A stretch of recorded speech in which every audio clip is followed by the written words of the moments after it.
Chapter 4023. The dissenter was none other than Starshooter Prince. He became the focus of the field right away. The preeminent legacy was opened by our elder who threw his life away for this sake. That's why the resources and wealth belong to our Sea Emperor Sword Kingdom. The prince loudly declared. The crowd thought that there was a hint of logic in this. Sure, those plates were activated by their elder's body. He's right, that elder used his life to win the legacy. No matter how you look at it, Sea Emperor is the real winner. One cultivator commented with his own agenda, wanting to establish a favorable relationship with the behemoth. Another just wanted to cause chaos and shouted, "We all see who the real winner is. You need to make another announcement for the rightful winner." It was best to cause chaos and confusion. Everyone wanted a piece of the pie, so if Xueqi had a clean victory, that would be the end of the legacy. Yes, further deliberation is required. One more chimed in. The people of this world have been adding to the legacy for eras now. This can't go down with frivolity. The vocal members of the crowd clamored, wanting to cause trouble to prevent a conclusion. We can't just let this Li guy take the legacy when he didn't earn it. Yes, we need a redo since that didn't count. Who wouldn't want a piece of the largest pie in the world? Just a tiny portion would propel their sect to the next level.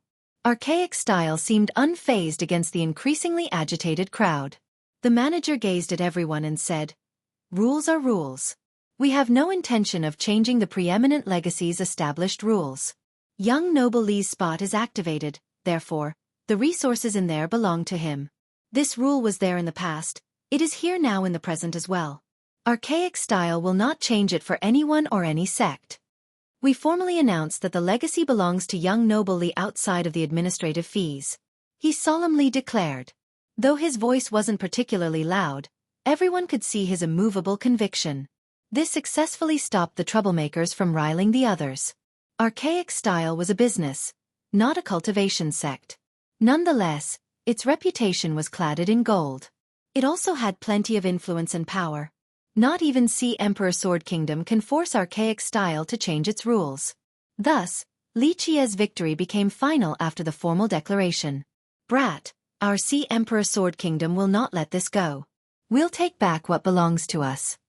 Starshooter Prince coldly warned Xueqi. "Wow, very bold to talk to me like this. Don't you know who I am?" Xueqi smiled. "Humph, who are you?" The prince snorted, not realizing the problem. "The richest in the world. What do you think is the result of offending the richest person in the world?" Xueqi smirked. "So what if you have money? Only an insignificant parvenu." The prince retorted, "Money can't make up for the disparity between 5 million grand Dao refined jades for anyone who beats him up for me." Xueqi raised 5 fingers and said slowly, 5 million grand Dao refined jades." The crowd clamored. This referred to jades refined by Grand Dao sacred physique cultivators. They weren't the finest grade but still extremely precious, especially when the number was so huge. Not to mention the young generation. Even older cultivators found this number impressive. Some exchanged glances for a bit, clearly tempted by the offer. Starshooter Prince might be one of the 10 sword prodigies, but it wasn't for the ancestors to teach him a lesson. It might be the easiest way to make 5 million jades. Of course, no one questioned Xueqi's ability to pay at this point. This sum was just a drop in the ocean for him. You dare?" Starshooter trembled with rage. His face turned red as he glared at Xueqi. "Touch a hair of mine and our kingdom will deliver swift retribution. Slap him twice, hard enough to break his teeth. Another 5 million. Xueqi casually added. Oh. Starshooter's rage only grew. 10 million. The crowd exercised relative caution after hearing 5 million but once doubled. The ancestor's heart started beating faster. "Seems like a good deal," one ancestor murmured. The only thing holding them back was the prince's background. Otherwise, he would be smacked several times by now. Nonetheless, some ancestors began changing their appearance or hiding their true identity. This transaction was too favorable to ignore. "I got this, can't pass up a deal this good." A burst of hearty laughter suddenly erupted. Everyone looked over and saw Jen Sanqiang walking towards the prince. "We're too late." The hidden ancestors found this regrettable. Their hesitation made them miss out. "You dare?" The prince was both furious and afraid. Little brat, of course I dare. I'll go easy on you and let you start first. San Qiang laughed. San Qiang stood at the top of Sword Continent. The prince was undoubtedly strong for a member of the young generation. Alas, he had a long way to go before reaching San Qiang's level.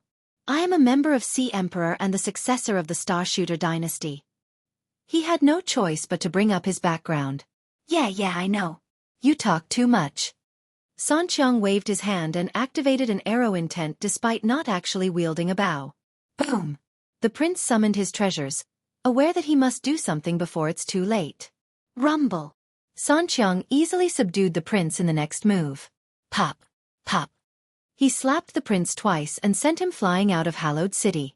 Blood and teeth gushed out of the youth's mouth. No one found this surprising due to the gap in power. Finished! San Qiang clapped his hands, seemingly ready for the reward. Give it to him. Li Qie ordered archaic style. Thank you, sir. Just let me know if you ever need some more muscle in the future. San Qiang accepted the money and happily came over to Li Qie in order to bow. He didn't resemble an expert in the slightest. Chapter 40-24. Getting 10 million in just the blink of an eye was about as easy as it gets for making money. My sect doesn't get 10 million in 1 year. An ancestor whispered. I should have accepted the deal. No one wanted to oppose Sea Emperor Sword King. The issue was the irresistible reward and how effortless it would be. The risk was worth it for these ancestors. They felt terrible that Jian Sanqiang had gotten the reward by being courageous. The youths felt the same way. This was a monstrous sum for them. How nice would it be to have 10 million? One cultivator salivated while fantasizing. What an expensive way to get back at someone. He's going to be a prodigal son. Another murmured. The legacy has billions of Dao Lord refined jades. This is nothing in comparison. It's like you or me buying cabbages from a street vendor. Someone else disagreed. The group thought that he made perfect sense. This amount was considered massive to virtually anyone. However, Li Qie wouldn't think twice about spending this sum. Sword Continent has a new magnate now. I'm sure there is profit to be made. Someone from the last generation said. Given Li Qie's current wealth and penchant for spending, this could be a great opportunity for everyone on the continent. Therefore, a few thought that the legacy was better left with him rather than a behemoth like Sea Emperor. It would be impossible to extract anything good from the latter. Young noble, if you ever need anything, please come to us. We will do our best. A bold cultivator shamelessly spoke to Li Qie. Anything? Kneel and call me grandpa then. Li Qie chuckled and said. Silence took over right away due to the disdainful request. Once again, certain cultivators preferred death over dishonor. I have money now, so let's play something new today. Li Qie smirked. The first to kneel and call me grandpa will get 1 million grand Dao refined jades. This is ridiculous. Does he think he's all that now? Someone complained. Li, don't think so highly of yourself just because you're right now. One genius glared at Li Qie. I can get whatever I want now regardless of your feelings. If you're not happy, just spend more money than me. Li Qie smiled. You. The genius turned red from anger, unable to compete with Li Qie in this regard. Grandpa, I pay my respects. Someone eventually yielded and prostrated. Li Qie shook his head in response. I don't have a shameless grandson like you, but here, 1 million. Having said that, Li Qie actually tossed him the amount. Thank you. This cultivator prostrated again, completely convinced. Though doing this in public was humiliating, this was a monstrous sum for a nobody like him. I pay my respects too, Grandpa. After seeing the first successful case, a few others started doing the same. The first to start anything is a brave talent, the second is exceptional, but everyone else afterward is just foolish. Li Qie said. Fine, 200,000 for each of you. Scram. Stop embarrassing yourselves any further. Having said that, he tossed the right amount to the kneeling parties without caring about money. They didn't get 1 million like the first cultivator, but this was still easy money, so they left happily. For the experts here, Li Qie seemed to be purposely humiliating people. Alas, the temptation of money was too much. This discomforted the remaining spectators. Though this put cultivators to shame, they couldn't exactly do anything about it. Li Qie wanted to spend his money and others were happy to oblige. Nothing was fundamentally off about this. Nonetheless, the atmosphere was filled with an air of awkwardness. He's an interesting person. Maybe Sword Continent will be more lively from now on. An insightful ancestor told his friend. In 8 decimalaces, the biggest fist usually had the most power. Now, Li Qie was doing the same thing with money. This was unique in that Li Qie didn't come from a powerful lineage as far as they know. He suddenly became the richest man in the world and could greatly influence 8 decimalaces. Some ancestors became excited and wondered about the incoming future. Li Qie shifted his focus towards Calm Bamboo Princess and said, "Refresh my memory, you're my maid now, right?" The topic changed from the power of money to the bet between these two. The princess had lost and became Li Qie's maid. The princess didn't run after his success either. She certainly had the chance when no one was paying attention, but she chose not to do so. Being under the spotlight left her embarrassed, unable to maintain her arrogance and haughtiness. She gritted her teeth and met his gaze. "I've lost the bet and will stay true to my word. However, give me time so that I can report this back." "Very well, I'll be awaiting your service." Li Qie agreed and nodded. This brief conversation surprised the listeners. Really? Someone took a deep breath. The future queen actually agreed to become Li Qie's maid? This was as humiliating as can be for her fiancé and Sea Emperor Sword King. There's no way the Sword Kingdom will agree to this. Another expert stated. The kingdom would erupt in fury after knowing that their queen was about to be a maid. Chapter 40-25. The crowd exchanged glances and thought that this was ridiculous. The strongest sect versus the richest man. Who will win? An expert wondered. Prior to this, everyone thought that Li Qie was suicidal for opposing Sea Emperor Sword Kingdom. Alas, he was no longer the unknown junior. His extreme wealth carried considerable authority and influence. Well, Sea Emperor might not be as rich as Li Qie, but its power can't be touched by wealth alone. If he really wants to go down this path against them, he'll die for sure. An older cultivator said. No one could refute this because though Li Qie could make many big shots work for him, the odds were still against him when facing this behemoth. This was akin to an egg trying to fight a rock. The feud is there. Their disciples being bullied is one thing, but taking the king's fiancé? There's no going back from this. The kingdom will not show any patience nor restraint. A high elder shook his head. Others nodded in response. The issue with Starshooter Prince was rather negligible, just a feud between two youths. Sea Emperor could drop it, but not the matter with the princess. In fact, they needed to kill Li Qie in order to wash themselves of this humiliation. A perfect example of an irreconcilable feud. There's more to it than that. One ancestor pondered. The kingdom views him as a fat lamb. They want to kill him to maintain their prestige while taking his wealth too. Who wouldn't be tempted by the preeminent legacy? The kingdom now also had the perfect excuse to deal with Li Qie while not hurting their reputation. Young noble, please come to our shop so that we can finish the handover process. The manager invited Li Qie. Li Qie followed the manager before stopping and turning around. Our meeting is a type of fate, so here, 50 million. Having said that, he gave Chen Songxing 50 million heavenly sovereign refined jades. Songxing was at a loss for words while looking at the pile of refined jades. He had never seen such a monstrous sum before. His sect might not have this much money.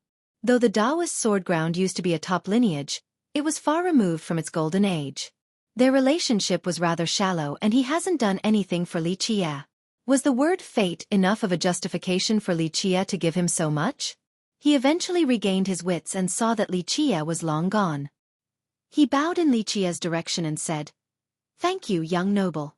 He then put away the money and sought safety. 50 million just like that? Others became envious and jealous. One could toil for a lifetime without getting close to this sum. The manager asked Li Qie to sit down before bowing. He then presented a trunk containing numerous records. This is the list of everything that is in the legacy. Please take a look, young noble. It's fine, I believe you. Li Qie only gave it a passing glance. I appreciate your trust, young noble. The manager said, the legacy has more than just refined jades. There are artifacts and weapons scattered everywhere. We will gather them and give it to you. Also, there are lands and or mines as well. We can't move them, so you'll have to take over later. All right, I don't have anything else to do anyway. Li Qie chuckled. The manager continued the process and found that Li Qie was quite easy to negotiate with. Not to mention Su Yun. Even Lu Qi found her horizon broadened. The content of the legacy was truly something else. They heard the numbers previously but couldn't actually conceptualize how monstrous it was. Lu Qi had followed her lord and seen plenty of treasuries before. Alas, she was shaken all the same. The legacy had a total of 13 Dao Lord weapons, 24 immortal sovereign weapons, and 31 secret artifacts. Seeing them in person was something else. I don't think any other sect in Sword Continent has this many weapons. Lu Qi commented. By this point, Li Qie actually exceeded her sect in terms of money and armament as well. The other behemoths naturally had access to their Dao Lord's resources. However, these weapons were given away to their powerful members or have been lost due to the long passage of time. This wasn't the case for the preeminent legacy.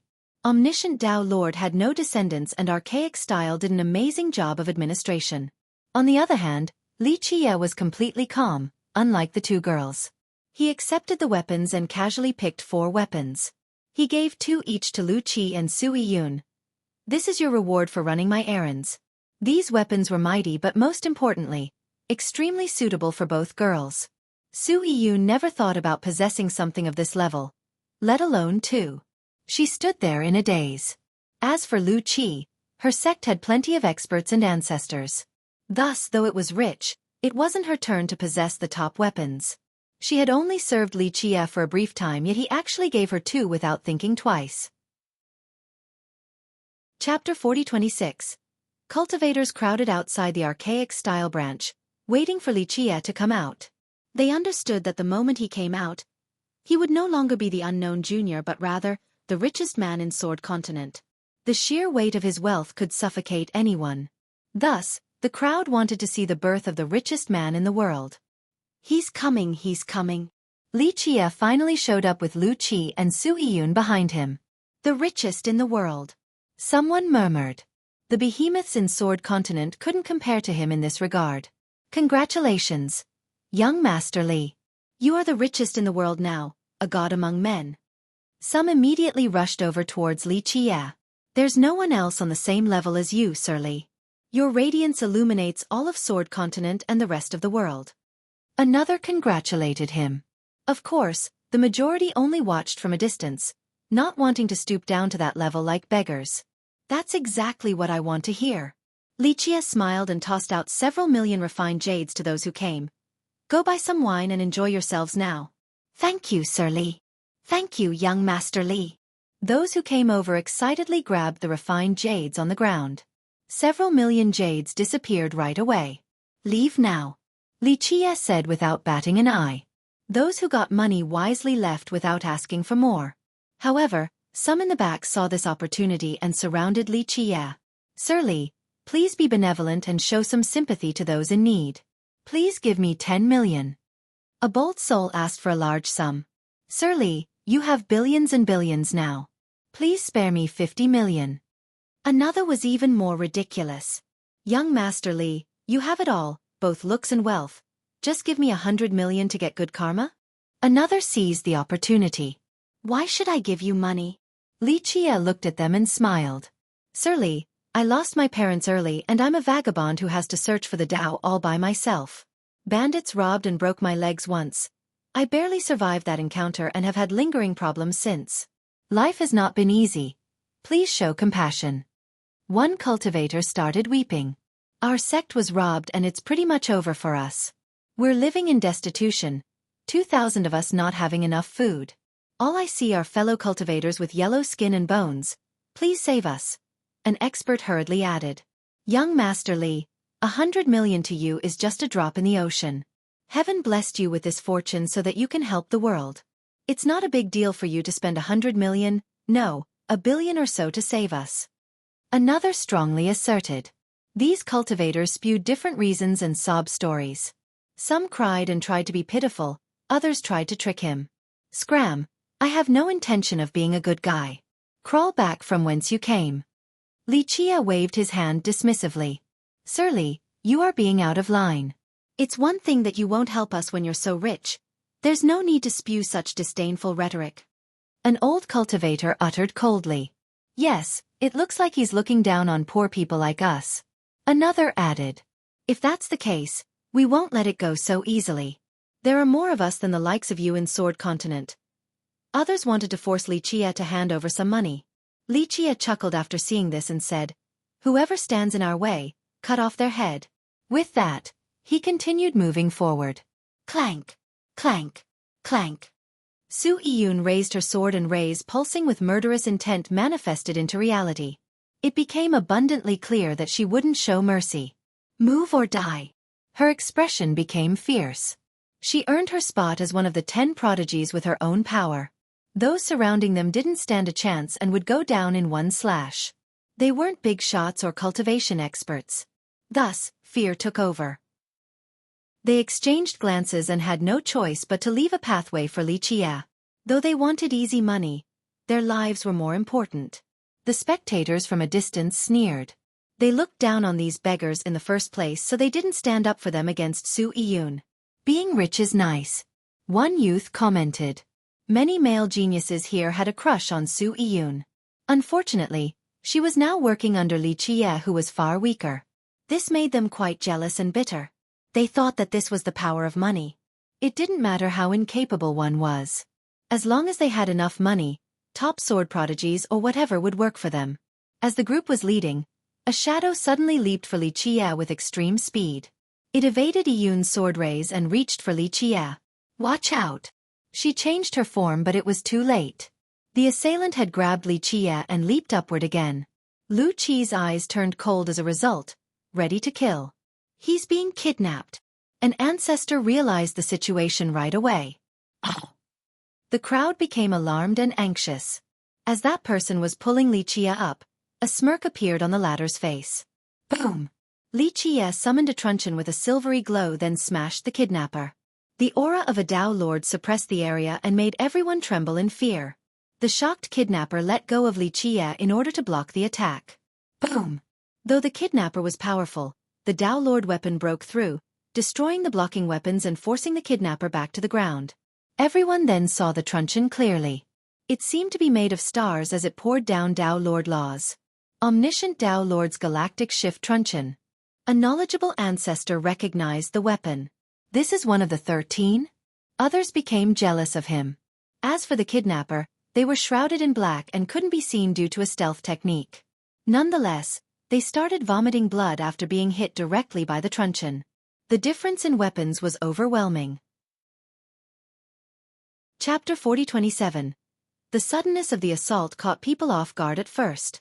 However, this was to be expected. Who didn't covet Li Chia's wealth right now? Moreover, he had a weak cultivation realm on top of no known backers. Thus, everyone wanted to have a taste of his delicious meat. It's just that they didn't have time to plan just yet. Moreover, it was in broad daylight. Failing might result in throwing away their personal reputation along with their sex. Nonetheless, this kidnapper had lost their patience and decided to give it a shot. Unfortunately, it just didn't work out. The person immediately turned to run without saying a word. Where are you going? Li Chia smiled and raised his hand. Boom! An unrestrained radiance and another Dao Lord aura manifested. The sky turned dark for a bit before a 5-colored waterfall descended. People looked up and saw 5 mountains spewing out their respective colored light along with Dao Lord laws. These laws started rampaging and created powerful blasts. The spectators' weapons trembled violently, seemingly in the presence of their king. The 5 mountains could suppress gods and devils without Li Chia's control. This was its power alone. 5-colored sky hammer, another weapon of omniscient Dao Lord. The same ancestor earlier shouted after seeing the visual phenomenon. The fleeing assailant became startled and didn't dare to underestimate the incoming pressure. Clank! They unsheathed a sword. A hawk screech could be heard as the sword turned into a hawk. They jumped on it in order to escape quicker. Soaring hawk sword technique.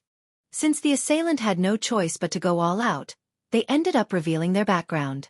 Though this black-robed assailant was fast, they still couldn't dodge the Dao Lord weapon. Crack! Bones broke down right away and they smashed through several buildings.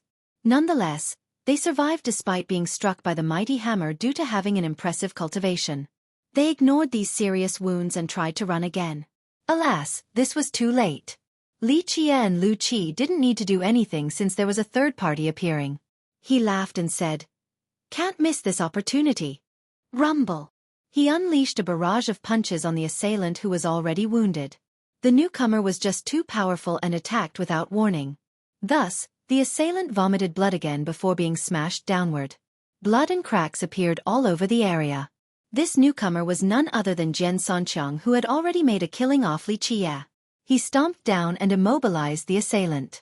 "Hee, young noble, I'm here to help." He smiled at Li Jie. However, the spectators' focus was still on Li Jie and the two weapons floating above him. A silvery truncheon and a 5-colored hammer. The pressure emanating from the weapons made it difficult for people to stand upright and breathe normally. 2 Dao Lord weapons. The crowd became jealous. "I don't even have one," an ancestor complained.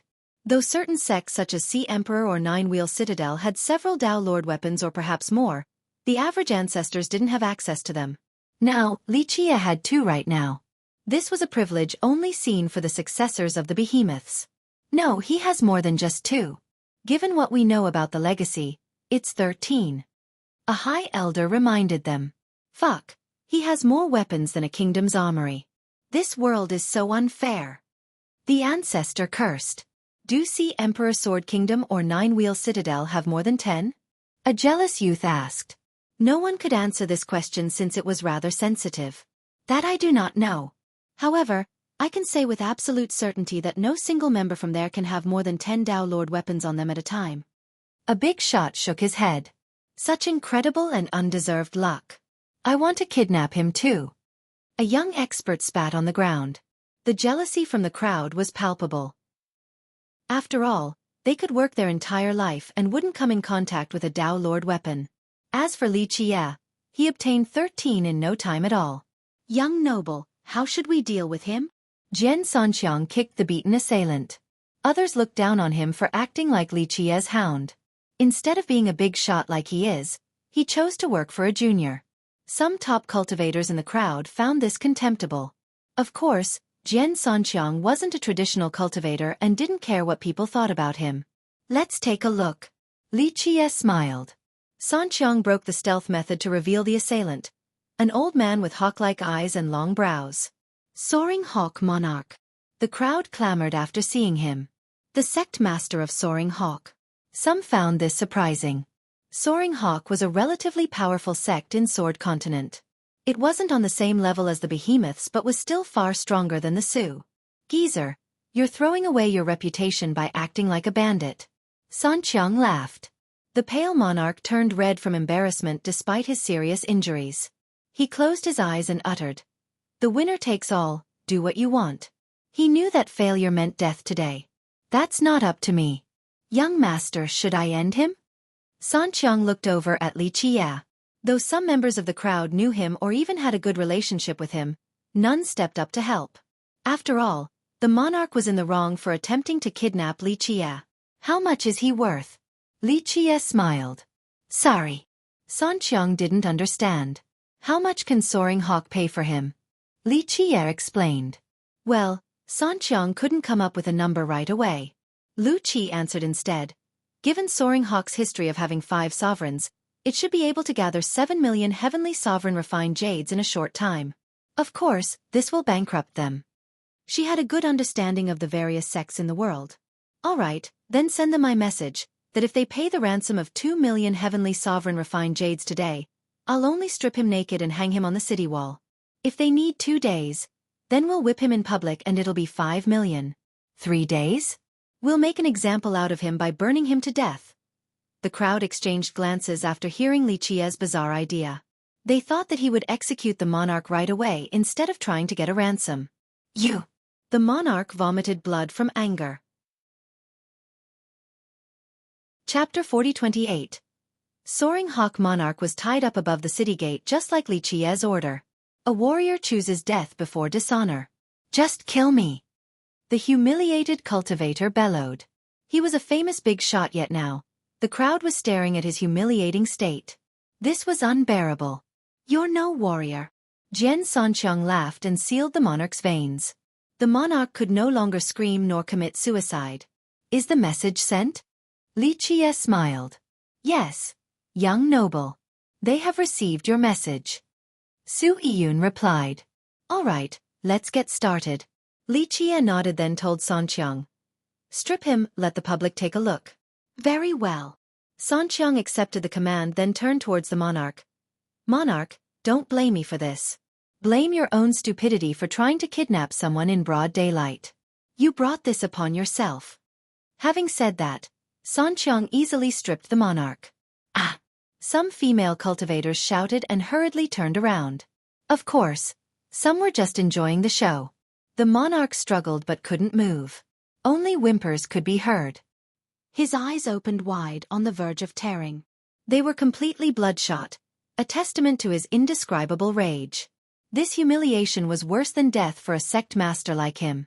This is too much. One youth became unhappy. He's right, a warrior chooses death before dishonor. How can they do this to him? He's no warrior, just a despicable ambusher. An older expert snorted. He brought this upon himself by overestimating his ability. If Li Qie had gotten captured, the guy would be suffering as well. An ancestor shook his head. The youths, in particular, thought that Li Qie was out of line for this act against the monarch. On the other hand, the experienced cultivators were no stranger to events like this. They knew that if Li Qie had gotten captured, the monarch would employ the cruelest means possible. Li Qie would wish for death at that moment. The torture would be 1,000 times crueler than this. Thus, few actually sympathized with the monarch. They thought that he was an idiot for attempting this. Now, he threw his reputation away on top of offending archaic style.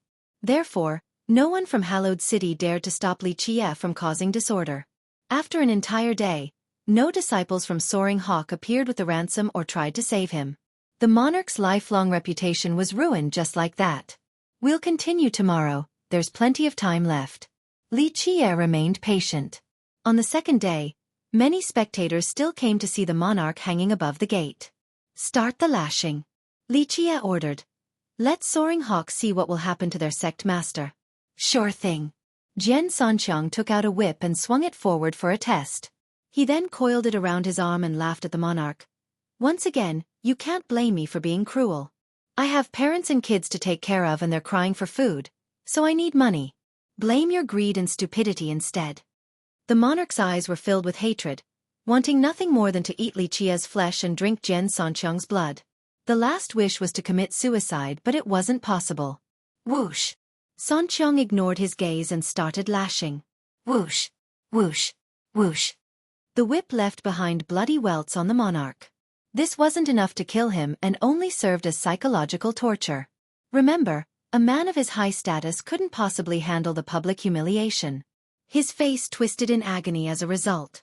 The spectators shook their head after seeing this. He brought this upon himself. One of them said, just end it instead of torturing him. One youth couldn't help but say, if the monarch isn't tortured, the rest of the world won't see the consequences of messing with Li Qie. An older expert knew exactly what was going on. The young ones nearby finally understood. Li Qie became the richest overnight. Thus, numerous cultivators harbored the same greed as Soaring Hawk monarch. Some of them certainly came up with plans in order to capture Li Qie for his wealth. The temptation was too great and justified the cruelest methods. Thus, Li Qie was making an example out of the monarch in order to deter future problems. Whoosh! Whoosh! Whoosh! Countless welts appeared on the monarch's body. Alas, the psychological damage from the loss of face was far worse. Will Soaring Hawk try to save him? One youth joined the gossip. Under these circumstances, no one could try to stop this from happening or they would be considered accomplices. The only exception was his own sect. They had two choices, using force or by paying the ransom. If they don't do it, they'll never be able to keep their head up again. A big shot said, just watching their sect master being humiliated like this is unacceptable. Others nodded in agreement. The monarch's conduct didn't actually matter. They had to do something in order to keep their sect together. Using force. One cultivator scouted the area, hoping to see members of Soaring Hawk. They have to go all out. Otherwise, more experts from their sect will join their master on top of the gate. The big shot replied. Chapter 40-29. Whoosh! Whoosh! Whoosh! Jian Sanqiang remained busy with his task, adding more injuries to the hanging monarch. Of course, these were mere flesh wounds for cultivators.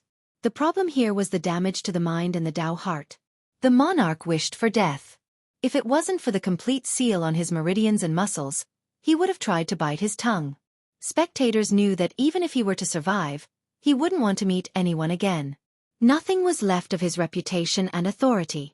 Furthermore, his sect's reputation was grievously damaged as well. Please stop, please stop. Suddenly, an old man with a group of disciples appeared in front of the gate.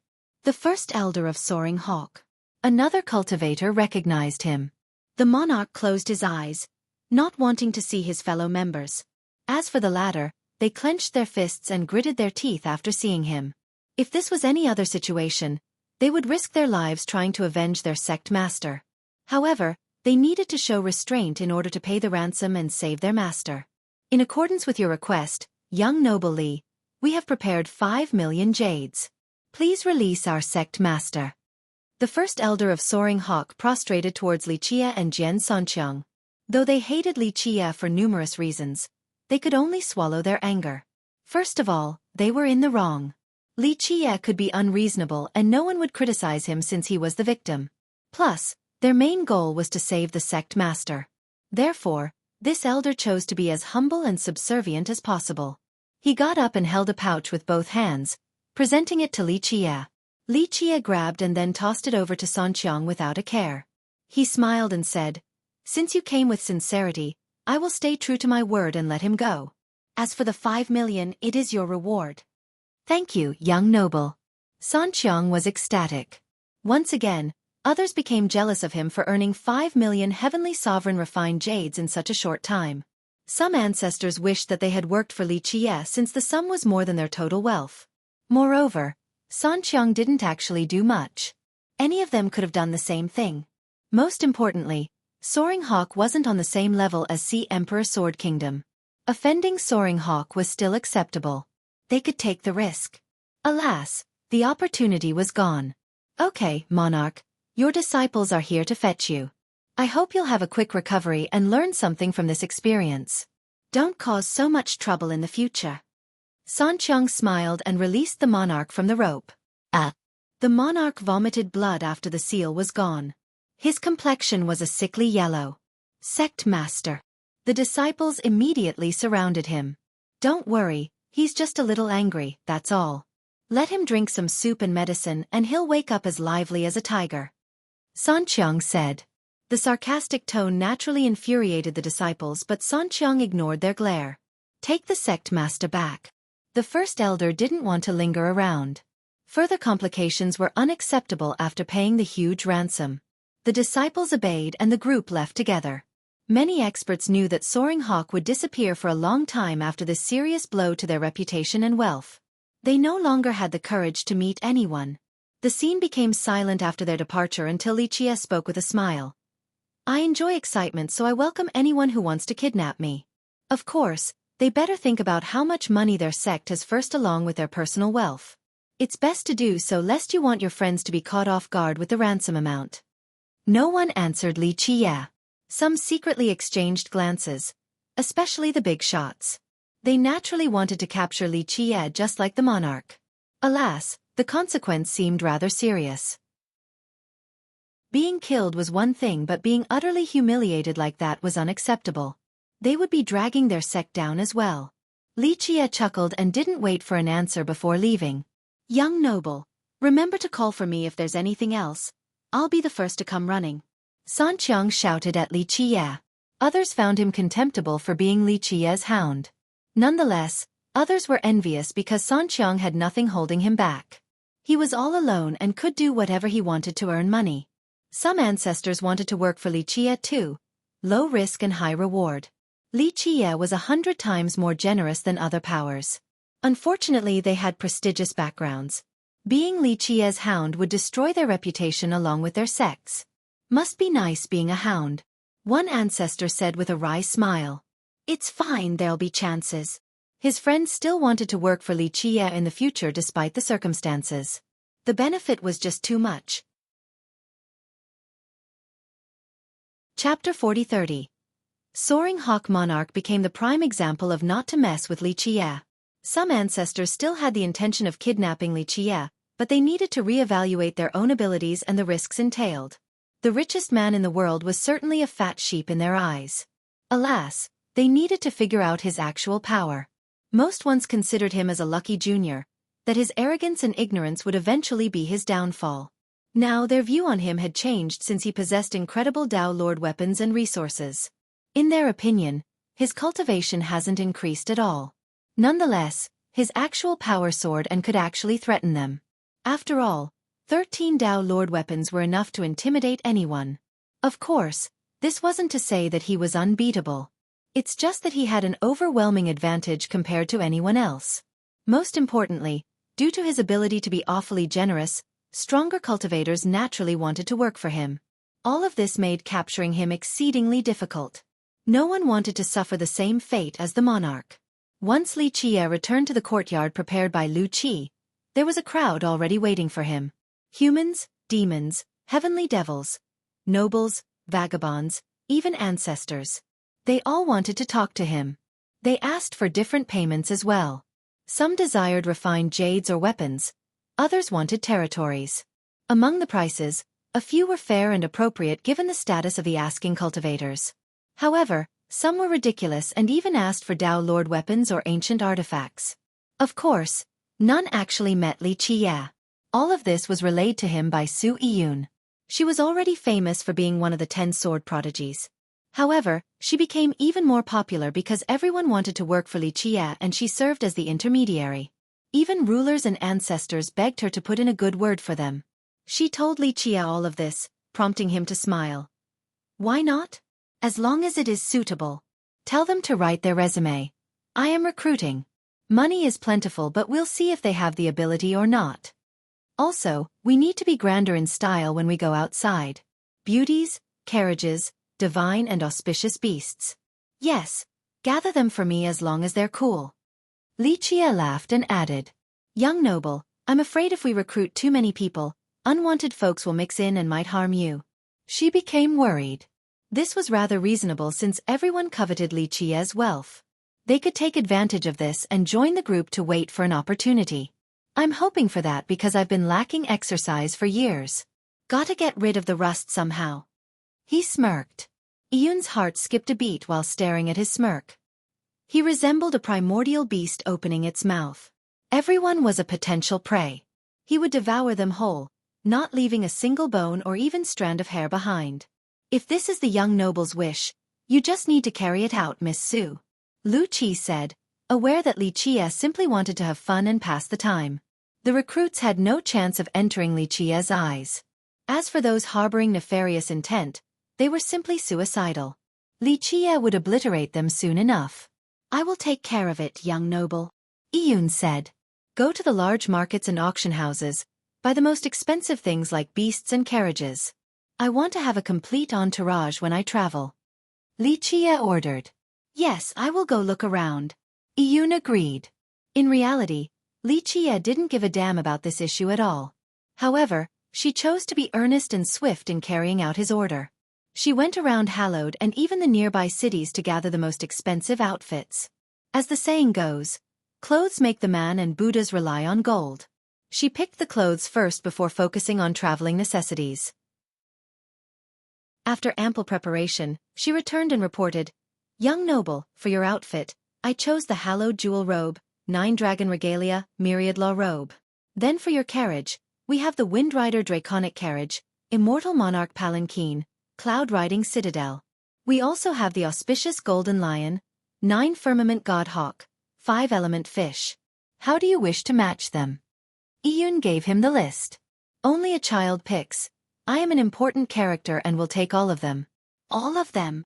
Yiyun had selected a list of outrageously expensive items suitable for him, not expecting him to buy everything. Young noble, she slightly frowned. What? We don't have enough money? He smiled. Of course not. I just think that it might not be good to spend so much. She shook her head. She was fully aware of his matchless wealth. However, this squandering trend might make him poor one day. Money is meant to be spent. I can't take it with me to the grave. Li Qie smiled. Well, maybe I can indeed take it to the grave with me, but a dead man can't spend. That's why I need to make use of it right now. Chapter 40:31. Iyun had no retort since it did make sense. You're right, young noble. Iyun replied.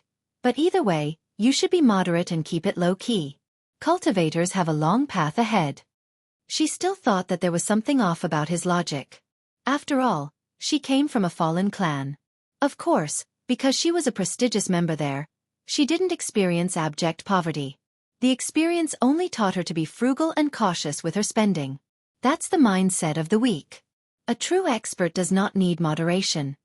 Li Qie shook her head. If you think experts are humble, it's because you're not at the right level to see otherwise. I don't quite get it. Please elaborate. She became curious. Would an invincible Tao Lord talk to you about his merit laws or show you his top treasures? Li Qie glanced at her. No. She answered right away since it was obvious. A Tao Lord stood at the apex. Not to mention a junior like her, most cultivators were merely viewed as ants. In other words, would an elephant show off its strength to an ant? Then how do you know Tao Lords don't show off to other Tao Lords or brag about their merit laws and peerless treasures? He smiled. Well, I've never heard of two Tao Lords being around at the same time before, she murmured. You wouldn't be there in person anyway. Li Qie said. Yes. She nodded in agreement. How could an insignificant character like her be in the presence of two Tao Lords talking about their items? Experts do not bother to keep a low profile. Li Qie said. It's just that they don't care to show off to you. You're not qualified for them to be bombastic around. I see, she pondered his comment. She thought that maybe he was right. Keeping a low profile or remaining humble seemed to be a belief for the weak to make themselves feel better. That's why I don't need to be humble. Li Qie said. I've won a large prize and now I'm the richest. This is my golden age and I need to enjoy it before it comes to an end. True. Iyun replied. He became the richest in the world. Why shouldn't he buy the most expensive and the best? Go, don't worry so much. Money is just mere worldly possession. Let it go for entertainment's sake. Li Qie waved his hand. I understand. She bowed and left. On the other hand, Lu Qi didn't have a problem with Li Qie's wasteful spending. Others were ready to die for the legacy, but it wasn't a big deal for him. Plus, how long would it take to actually spend it all?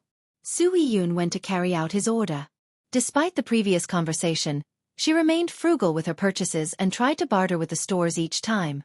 Li Qie didn't bother asking her about the cost in the slightest. This was only a way to kill time. Today, Iyun did someone a favor and allowed an audience with Li Qie before the recruitment period. It was none other than the shopkeeper of the antique shop. My name is Tai Jian. Nice to meet you, young noble. The shopkeeper greeted Li Qie again during this official meeting. Iyun said that you wished to follow me. Li Qie smiled. Yes, though I might be overestimating myself. I heard about the recruitment, so I want to offer my service along with 10 fellow members, seeking enough to get by. Tai Jian solemnly responded. He had carefully thought about this choice before coming. I'm sure you and your fellow members can get by just fine. In fact, joining another place might be better. Li Qie shook his head. You're right, young noble, but we seek to see how vast the world is. Tai Jian said. Not bad, joining me not for wealth. Li Qie smiled. Yes, young noble, we do not require a single coin to work under you. Tai Jian nodded. Iyun found this astonishing. Then why were they here? Little one, you're underestimating him. Li Qie could see her confusion and chuckled. Why are you here, Uncle Jian? She asked. She knew that Tai Jian was a special cultivator but not much more than that. Their relationship was limited to the meetings in the store. We are looking for a wise lord. Tai Jian revealed. Iyun didn't expect this answer. It sounded illogical and unrealistic. She wouldn't believe anyone coming here to join Li Qie for anything other than money. Nonetheless, Tai Jian spoke with sincerity. Plus, he had no reason to lie to her and Li Qie. Even a king requires a stage. Without a stage, a king is inferior to a clown. Li Qie said. Iyun didn't understand right away. Lu Qi, on the other hand, glanced at Tai Jian and said, You wish to change your sect? Our young noble has no reason to help you with this. You misunderstood, Miss Lu Qi. Tai Jian replied. I haven't worried about the sect for a long time now. We are only here to find a place to stay and a better future. These two clearly knew each other's true identity. We are here with utmost sincerity. Please accept us, young noble. Tai Jian asked again. It seems you have a high evaluation of me. Li Qie smiled. You're not only gambling your future but also your descendants. Tai Jian was obviously a big shot, one of the strongest in the contemporary. Others would find it astonishing that he was here to join Li Qie without requiring any condition. I'm certain that you will be a wise lord. Tai Jian earnestly responded. Don't be so sure since anything is possible. It's not too late to change your mind. Li Qie smiled. 1. This was Yijan before in the shop. I'm not sure if Tai Jian is a title here, but it should be a name. Tai Jian means iron sword. Chapter 40-32. I trust in you and also myself. If you accept our group, we will pledge our lives to your cause. Tai Jian took a deep breath and said. He then prostrated and repeated. Please accept us. Haven't seen this in a long time. Li Qie chuckled. Very well, how can I refuse such enthusiasm? Rise. From now on, you have a position under my banner. Thank you, young noble. Tai Jian bowed again. This lowly one will jump into a boiling cauldron or tread through an ocean of fire, as long as you give the command. Yun could see that Tai Jian was powerful and should have a frightening background. Thus, he seemed to be lowering his status by offering to work for free. Furthermore, Li Qie was a stranger as well. Anyone with a bit of sense would consider Tai Jian's choice crazy, that his brain had stopped working. However, Tai Jian knew exactly what he was doing. Yun didn't say anything. She thought that this must be part of his plan after careful consideration. Since you have joined me, I must give you a meeting gift. Li Qie casually said. I do have something that is just right for you. Having said that, he took out a tiny sword with many rusty spots on it. Yun didn't expect this and nearly told Li Qie that he had taken out the wrong thing. She thought that Li Qie would give something amazing, perhaps even a Dao Lord weapon. After all, he gave equally impressive treasures to her and Lu Qi before. This didn't make sense because the young noble wasn't a stingy person. In fact, he was unreasonably generous. Others could construe this as Li Qie purposely insulting Tai Jian. Alas, the guy was completely shocked to see this sword. His eyes were as wide as can be while gazing at the sword. He thought that he was seeing things. Lu Qi became startled and didn't dare to come to a conclusion. She had never seen this sword before but had read and heard about it. Tai Jian was the same way. He knew everything about this sword because he had read all the ancient scrolls depicting it. Each word and image describing the details of this sword were engraved in his mind. 4 million years, generations of his clan have been searching for this weapon. Why was it in Li Qie's possession? This is that sword? Tai Jian spoke with doubt. Though he knew everything about the sword, he still hadn't seen it before. What is it? Sui Yun knew that the sword was a big deal after seeing their expression. That's right, this is it. Li Qie nodded and smiled. It is returning to its rightful owner. He obtained the sword from Black Tides. It fell off when he collected Sword God's corpse. He naturally had a reason for bestowing it to Tai Jian. Clank! Li Qie swung it and the tiny sword pulsed brightly. The rust fell off the sword and a modification process began. Once the light fully dispersed, a regular sword appeared. It had a gray scabbard with embedded ancient runes, truly inscrutable. They had a majestic aura, seemingly capable of splitting heaven and earth.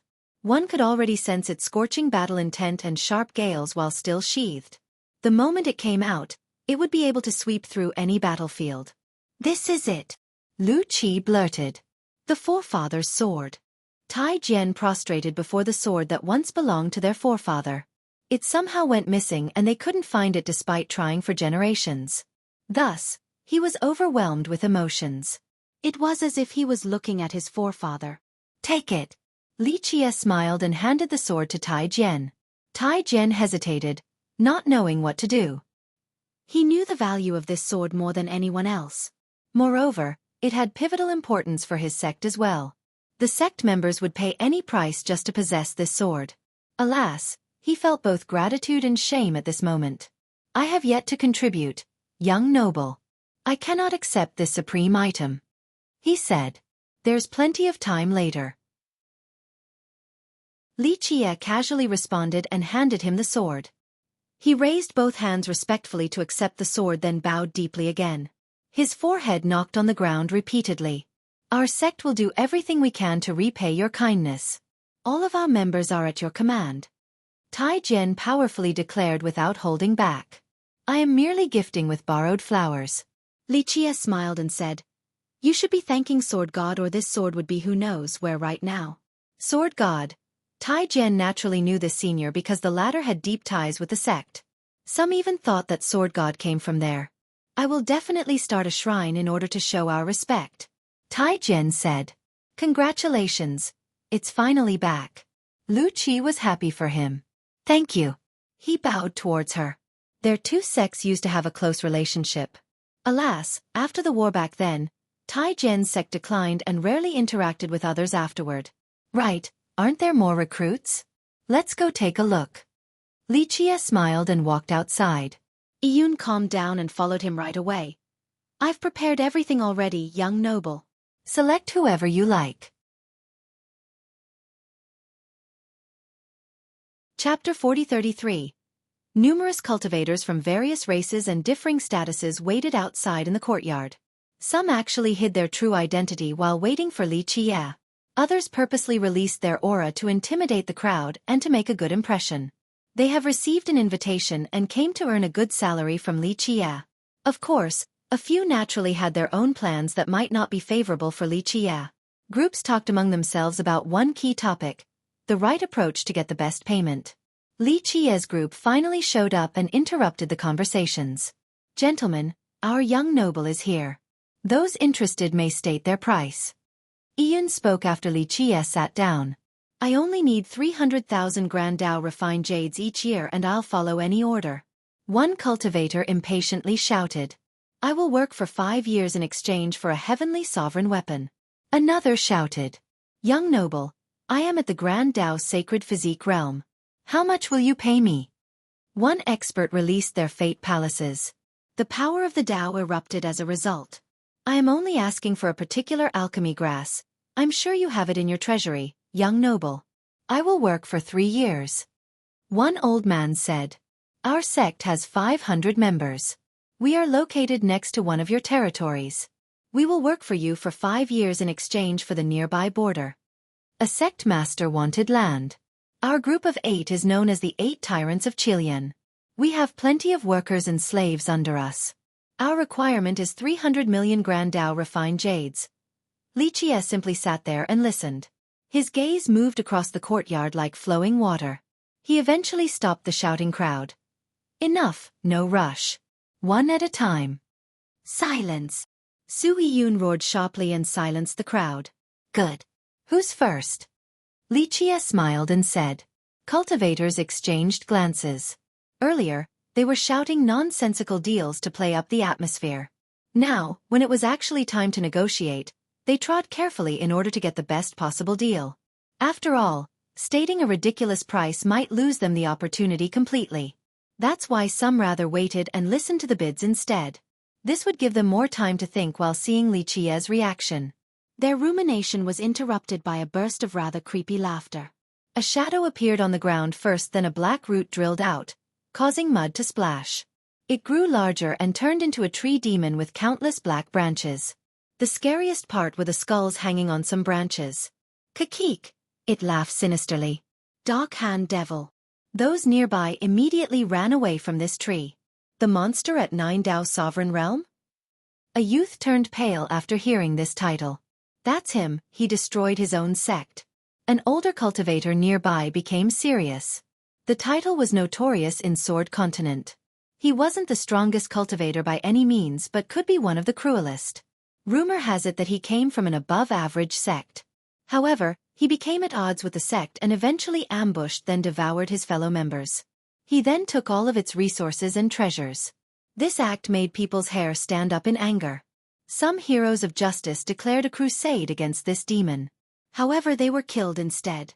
The demon was elusive and traveled alone, managing to escape the law while committing evil acts.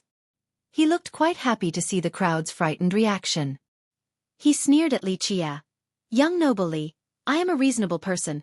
Give me 1 billion golden sovereign refined jades and I'll leave without ever thinking about opposing you." 1 billion for peace of mind? A crowd member commented. He wasn't the only one who viewed Li Qie as someone with more money than sense.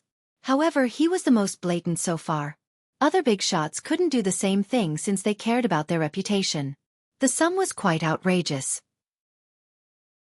The demon could rob and steal for the rest of his life without ever reaching this amount. His cultivation wasn't high enough to make this demand. When a cultivator reached Grand Tao's sacred physique, they would have two potential paths, either a heavenly body or a golden avatar.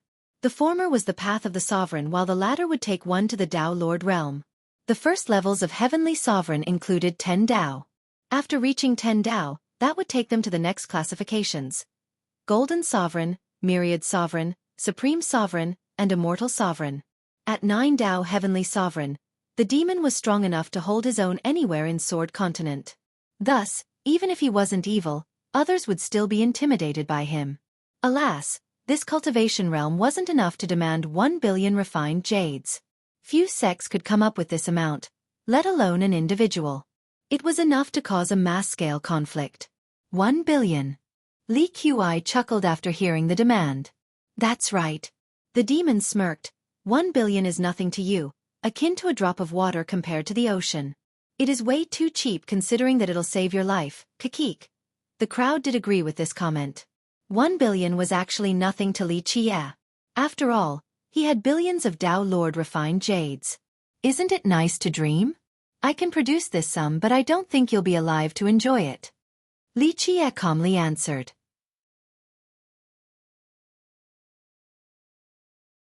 Chapter 40-34. Xueqi, I'll live long enough to spend an even larger sum. The tree demon coldly smiled. Brat, you're running out of time. My branches are thirsty right now. Don't force my hand. Having said that, his roots and branches wiggled creepily. This tree demon followed the evil path. Its roots and branches were its weapons. Once they drilled into the opponent, they would suck out all the vitality, leaving a dried corpse behind. Many have suffered this terrible fate before, so the listeners trembled after listening to the demon. You're not leaving this place alive after your threat. Li Qie smirked and declared a death sentence for the demon. The actual process didn't matter, but this demon's fate has undoubtedly been sealed. Su Yun glanced at Li Qie. The way he was staring at the demon was akin to staring at a dead man. Xueqi. The demon tree smirked. You're quite bold, brat. You might be rich, but you can't kill me. Be smart and hand 1 billion over before losing your life over nothing. All eyes were on Li Qie, wondering if he would acquiesce. After all, this sum was inconsequential to him. He ignored the tree and stared at the crowd.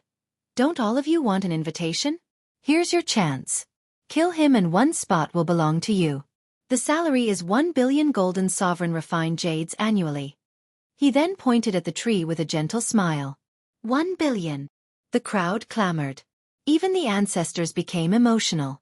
1 billion golden sovereign refined jades each year. This salary was shocking. No one else in Sword Continent could have a job with such a handsome salary. Not even the ancestors and elders from the behemoths. A few hidden big shots started losing their patience after hearing this. It might be their only chance. Some thought about quitting their own sect and joining Li Qie instead. Humph, who dares? The demon could sense the murderous gazes nearby. He became defensive as well. Come if you do not fear death. I will drain and leave nothing left of you. Your sect will be next too, Xueqi. He threatened. His nefarious laughter expressed his cruelty perfectly. The crowd knew that he would stay true to his word. They shuddered as if a basin of cold water had just been poured on them. The fire of greed cooled down as a result. The powerful ancestors also hesitated. After all, this demon was stronger than most here. They would die after 2 or 3 moves at best. Those capable of fighting him also hesitated. If they couldn't kill him right here and now, the guy would escape and start terrorizing their sect. This had happened before. Money was tempting, but being alive was more precious than anything else. Xueqi, see, your money is of no use here. Looks like you want it the hard way instead. Here is your punishment. The demon laughed and told Li Qie. He swung his hand and the tentacle-like branches flew towards Xueqi with the speed of divine arrows. They resembled poisonous insects wanting to take a bite. "Watch out!" some shouted in horror. "Break!" They suddenly heard the sound of a weapon leaving its cover. A ray came from above like a heavenly waterfall, easily cutting down the branches and leaving a deep gash on the ground. Bam! A figure landed in front of Xueqi. This man had a snake body, a human head, and 2 arms. He wielded 2 hatchets and looked ready to fight. His scales were red with golden outlines. His body was big, needing 2 or 3 adults to fully wrap their hands around it. Nonetheless, this bulkiness didn't hinder his agility. "Crimson Death Monarch." Someone recognized him and shouted. "Another monster." Another murmured. "Even devils and ghosts obey money." One ancestor said, "This evil guy wants to get paid." Crimson Death Monarch was another notorious character in Sword Continent. He was a snake demon who achieved the Tao and now, a vagabond cultivator. He earned his fame with the blood of others, always ready to use his hatchets even against stronger cultivators. 2 monsters fighting each other. How fitting. One expert said. The spectators thought that it would be best for these 2 to fight to the death. "Brat, you must be tired of living," the demon tree uttered coldly. "Birds die in pursuit of food and men die in pursuit of wealth. This job shall be mine." Crimson Death guffawed. "How dare you boast before me when you're only at the 6th Tao level? I don't think you'll survive to take the job." The demon tree said. "Old geezer, you might be 3 levels higher than me but you're old and your vitality is gone. I can last until your last moment." Crimson Death retorted. "You have no idea what you're in for." The demon tree became murderous. Chapter 40-35. We'll see who will be the last man standing. Crimson Death raised both hatchets and shouted. "Geezer, don't blame me for killing you today. Xueqi, the blood of a wild crimson serpent should be delicious. I'm gonna have my fill today." The tree demon licked his lips. When comparing the 2, the tree demon was far eviler. Crimson Death was certainly fierce and brutal. However, the tree demon was evil incarnate. Of course, the crowd became excited, wanting to see the outcome of the fight. Enough talk. Crimson Death spewed out poisonous miasma. The smoke surrounded the tree. This miasma was made from his own snake poison. Normally, cultivators have become impervious to poison. However, his poison wasn't normal. One aspect of his cultivation included gathering the strange poisons and venoms all over the world.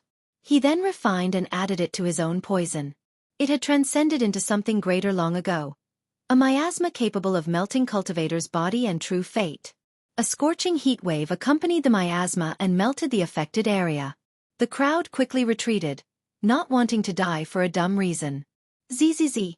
However, the surging miasma was actually being devoured by the countless roots and branches of the tree demon.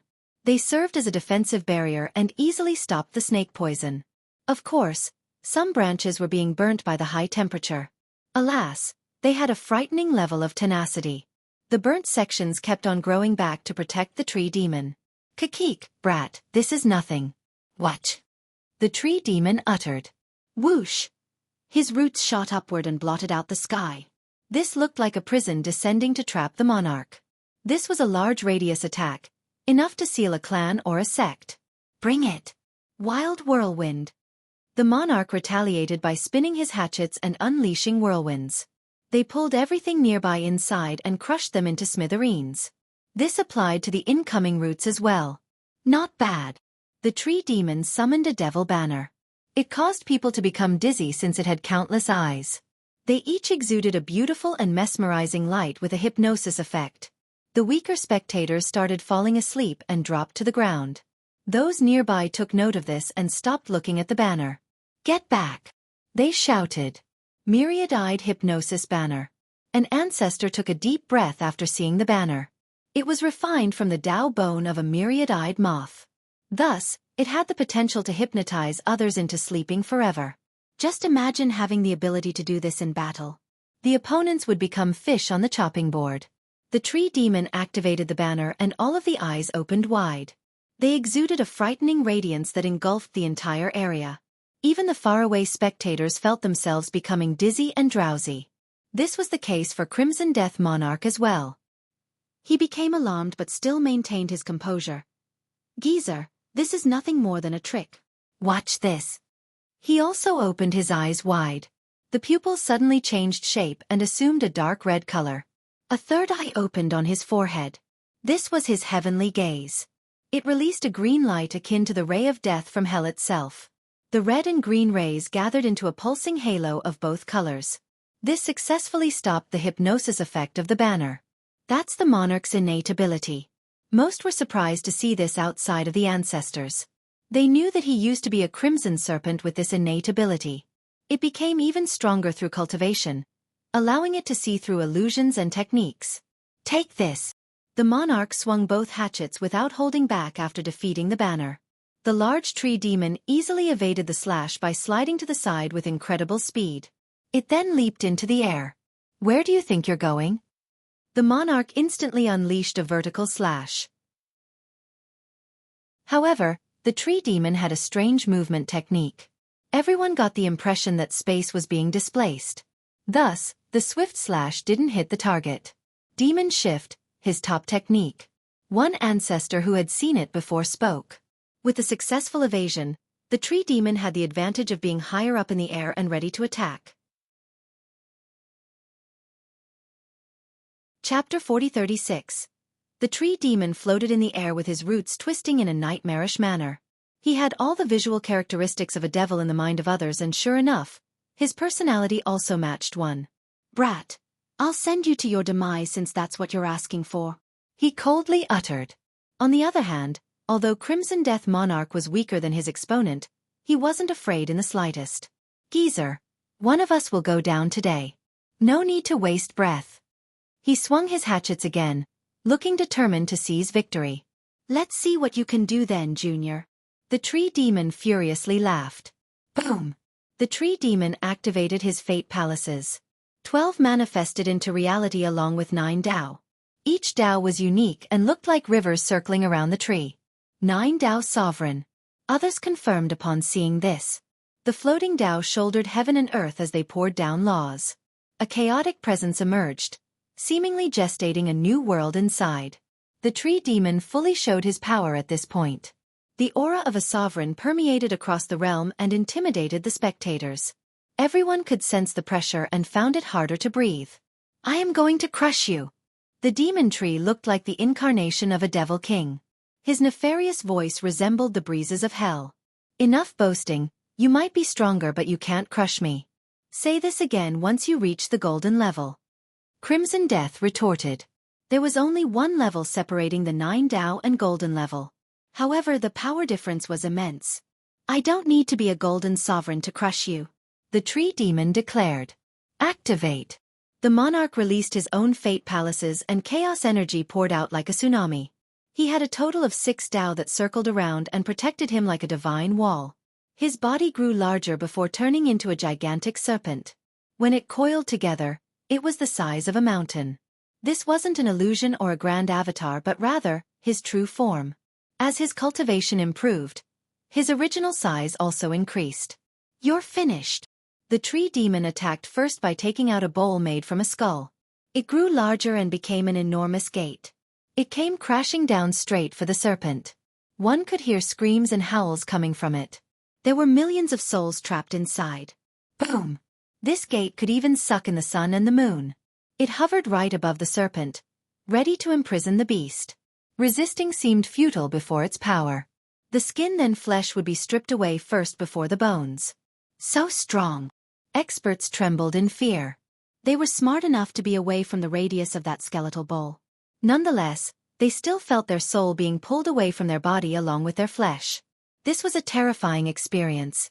"Break." Crimson Death commanded his 2 hatchets to smash the gate with the force of 2 tornadoes.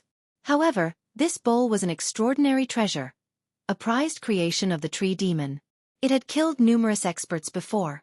Thus, it kept on descending closer towards the serpent. The spectators thought that the monarch was absolutely on the losing side. "There's a considerable gap in power," one soul commented. When weapons were similar, The fight became a contest of power and cultivation. Thus, the tree demon had the upper hand. Seal. The monarch could see the deteriorating situation and went on the defensive instead. He crossed the hatchets together and the blades came together like two serpents. They formed a single rune and erected a barrier around him. Boom! The gate smashed into the barrier and began removing the embedded Tao power. Crack! Everyone heard the barrier cracking, so the serpent was pushed into the ground, creating a deep pit. Not an even match. A few ancestors expected this outcome from the start. In fact, the monarch was already impressive enough to resist the devouring bowl for this long. Kekek, brat, see, you're not my opponent. The tree demon started gloating. Too early for that. The monarch leaped out of the pit again, resulting in a tsunami of debris. Black Wyvern Link. The monarch summoned his ultimate weapon for a counterattack. Boom! Frost and snow took over the region due to the appearance of this treasure. An ocean of Tao runes also appeared with a black wyvern in the center. Chapter 4037. The black wyvern roared and released an oppressive divinity. It had the aura of a divine beast capable of soaring through the 9 firmaments and time itself. Other beasts had no choice but to accept their inferiority since the divine beast stood at the apex. Weaker cultivators felt the same way. Some fell down to their knees, unable to stand up again. This is divine beast? A youth asked in horror. No, this is what's known as a true link, a treasure crafted from the Tao bone of an emperor-level Tao bone. That's the only way to summon the beast's true power. A high elder shook his head. Crimson Death possessed such an item. He knew that he didn't have a chance against the enemy without using it. Thus, he chose to unleash its true link, Black Wyvern Link with the Ice Affinity. The tree demon's expression soured after seeing this. He took out a divine lamp and released flames for self-protection. ZZZ. A confrontation between ice and fire ensued. The opposite duality resulted in smoke and vapor permeating the air. This seemed to be an even contest, but the true link wasn't so simple. The wyvern formed a mudra with its claws and started a sealing art. Boom! The myriad Tao in the area were instantly subjected to its power. The spectators became frozen due to an invisible rune hitting them. This left them unable to muster any power from their vitality and energy. The main seal then went on the offensive, shooting straight for the tree demon. The demon was startled to see this treasure in action. His 9 Tao moved to the front in order to block the wyvern's attack. The laws of the 9 seals couldn't stop the attack, so he was sent flying into the ground, creating a second pit. Ha ha ha, did that taste good, geezer? The monarch vented successfully after seizing the upper hand. He was bloodied from top to bottom. That last move from the bowl seriously injured him. Alas, he got his revenge thanks to the Black Wyvern Link. The monarch isn't bad at all. Some spectators found his success surprising due to the cultivation gap. This should be his strongest ace card. If he has nothing else, he can't win. An ancestor shook his head. Ha ha ha. The tree demon laughed from being too angry. He also looked tattered and injured. The move earlier was clearly effective. You're not leaving this palace alive, brat. His face twisted with rage and anger.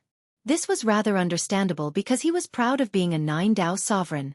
Now, he actually was sent flying and suffered injuries to a 6 Tao sovereign? This was partly due to him underestimating the monarch, not expecting the guy to have such a powerful ace card. Buzz! Tao runes appeared beneath the tree demon and turned into a diagram depicting an abyss. It contained millions of wailing souls and ghosts to the horror of the spectators. His 9 Tao weaved together and emitted a dark light. This in turn created a tree of the darkness affinity, large enough to blot out the sun. Darkness took over as a result. Evil takeover. The tree demon shouted before summoning a special mirror. Boom! The mirror released a horde of fiendish creatures towards the monarch. Meanwhile, the dark tree also attacked with all of its branches at the same time. Black Wyvern God. The monarch was startled to see such a strong response from the tree demon. The wyvern roared and coiled around the monarch, protecting him like a fortress. His 6 Tao came together to form a wall as well. Rumble! The dark fiends and the branches began hitting the monarch's defensive lines. The world seemingly spun from the shockwaves. The monarch had a tough time holding on, so he trembled continuously. The onslaught seemed endless, with the next wave stronger than the previous. Ugh! The monarch's vitality churned so he spat out blood. Kekek! I'll feel much better once I crush you. The tree demon laughed. We'll see about that. The monarch bellowed. The spectators could see that his defeat was inevitable. Crimson Death Monarch lost. One spectator said. This was a clear display of when cultivation mattered too much. Crack! The Dao fortress and wall started cracking, on the verge of crumbling any second now. Die! The tree demon channeled all of its energy into the attack without holding back. This is it! One spectator shouted, aware of the incoming murder. However, in this split second, the tree demon suddenly had an ominous feeling and became alarmed. A bright ray came out of nowhere and aimed for the tree demon's forehead. Once the top masters realized it, it was already inches away from him. It turned out to be a divine arrow with extreme speed. Nonetheless, he quickly evaded with a spatial shift so the arrow only pierced his left shoulder instead of his head. Chapter 4038. No one expected a third party to join the fray at such a crucial moment. The monarch's friend? One spectator wondered. However, most knew that the monarch was also a friendless lone wolf. Who has the audacity to sneak attack me? The tree demon roared since victory was snatched from his grasp. He, it's your grandpa. A figure appeared among the clouds. Jian Sanqiang. Him again? Everyone found this surprising because Jian Sanqiang had no ties with Crimson Death Monarch, at least as far as they knew. How dare you attack me? The tree demon was livid. His eyes contained nothing but rage. Just don't like the way you look, that's all. Sanqiang smiled and shrugged. Brat, I'll cut you to pieces too. The tree demon roared and became engulfed in devilish flames. However, he couldn't attack because Sanqiang suddenly disappeared from sight. The guy probably escaped. On the other side, Crimson Death Monarch released another true link attack, no longer holding back any vitality and energy. The black wyvern leaped up in the air and launched the cold freeze again towards the tree. However, the tree was ready this time. He snorted and used his mirror to create black halos serving as a defensive wall. The powerful ice managed to freeze the halos but it became weakened as a result, unable to seal or harm the tree. Buzz! Rays suddenly lit up the sky afterward. Everyone looked up and saw a massive portal with countless arrows floating on the other side. This looked like an ocean ready to fire. Whoosh! The arrows launched downward in an unstoppable manner, piercing through space and time. This was enough to decimate an entire sect, but there was only one target, the tree demon. The tree demon bellowed in astonishment. Flames and branches gathered upward in order to stop the relentless barrage. Numerous branches and leaves were left with holes in them. Nonetheless, their sheer number made up a formidable defense. Black Wyvern Seal. Crimson Death Monarch didn't just stand there and watch. The tree demon faced powerful foes from both sides, realizing how grim it was getting. Boom! The true link managed to fully piece through the halos and sent the tree demon flying. The latter smashed into the ground and created another pit. At the same time, the rain of arrows poured down the pit, wanting to annihilate the tree. The monarch took advantage of the situation and unleashed another seal, this time with all of his might. Boom! Jian Sanqiang's arrows and the monarch's seal obliterated the area around the pit. Ah! The tree and the main body of the demon suffered grievous damage at first. A few seconds later, he was fully crushed by the combined effort. He never expected to meet his end like this. After all, the monarch was clearly weaker than him. If it wasn't for Jian Sanqiang's dirty attack, he would have killed the monarch already. He's finally dead. The spectators exchanged glances and heaved a sigh of relief. If they had to pick a side, they would have chosen the monarch because he was the lesser of two evils. In fact, he could be considered a good person when contrasted with the tree demon. His only faults were his brutality and overbearing nature. Yeah, it's over. Most saw the tree exploding and shared the same thought. When everyone thought that it was over, a poisonous root suddenly drilled out of the ground and rushed for Li Qia. Thousands of branches spiked out as well, resulting in a violent wave intending to devour Li Qia. No, he's still alive. One ancestor shouted.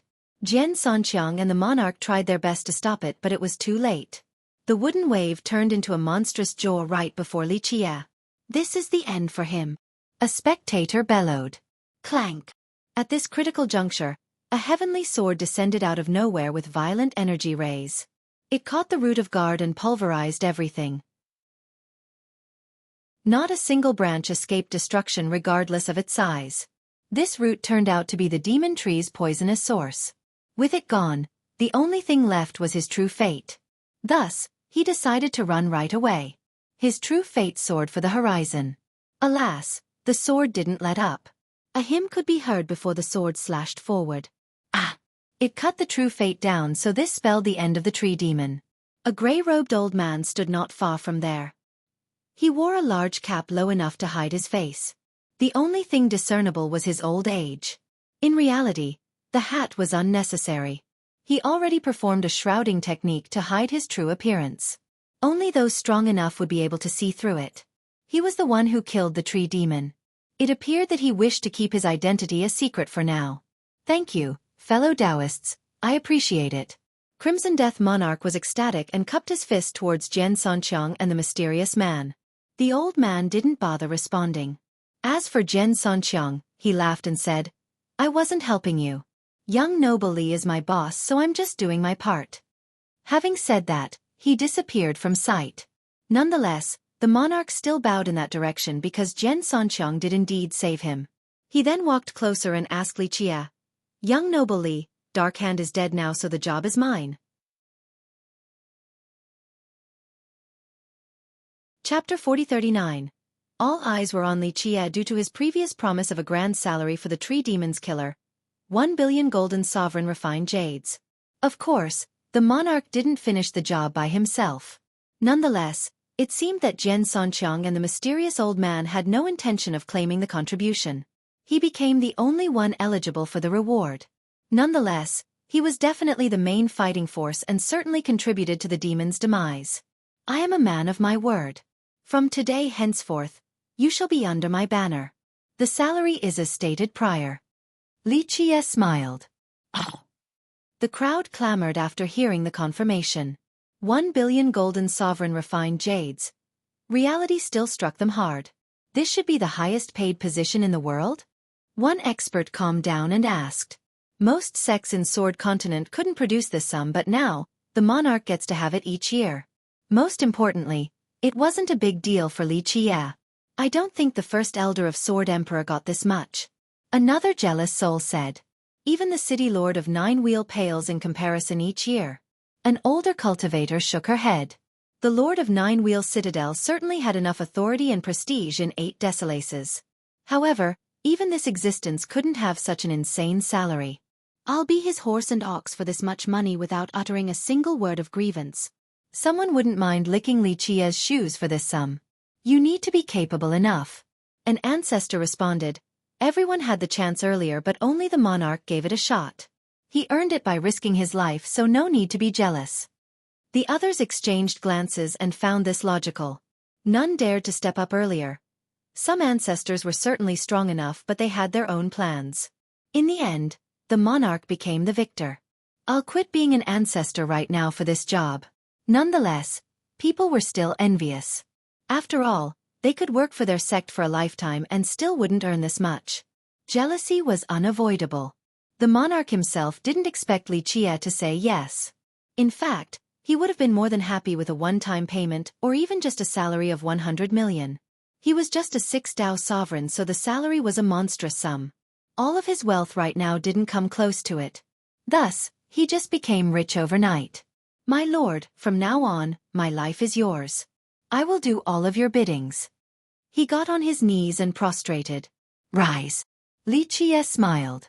He then got up and came over to stand behind Li Qie while others watched with envy.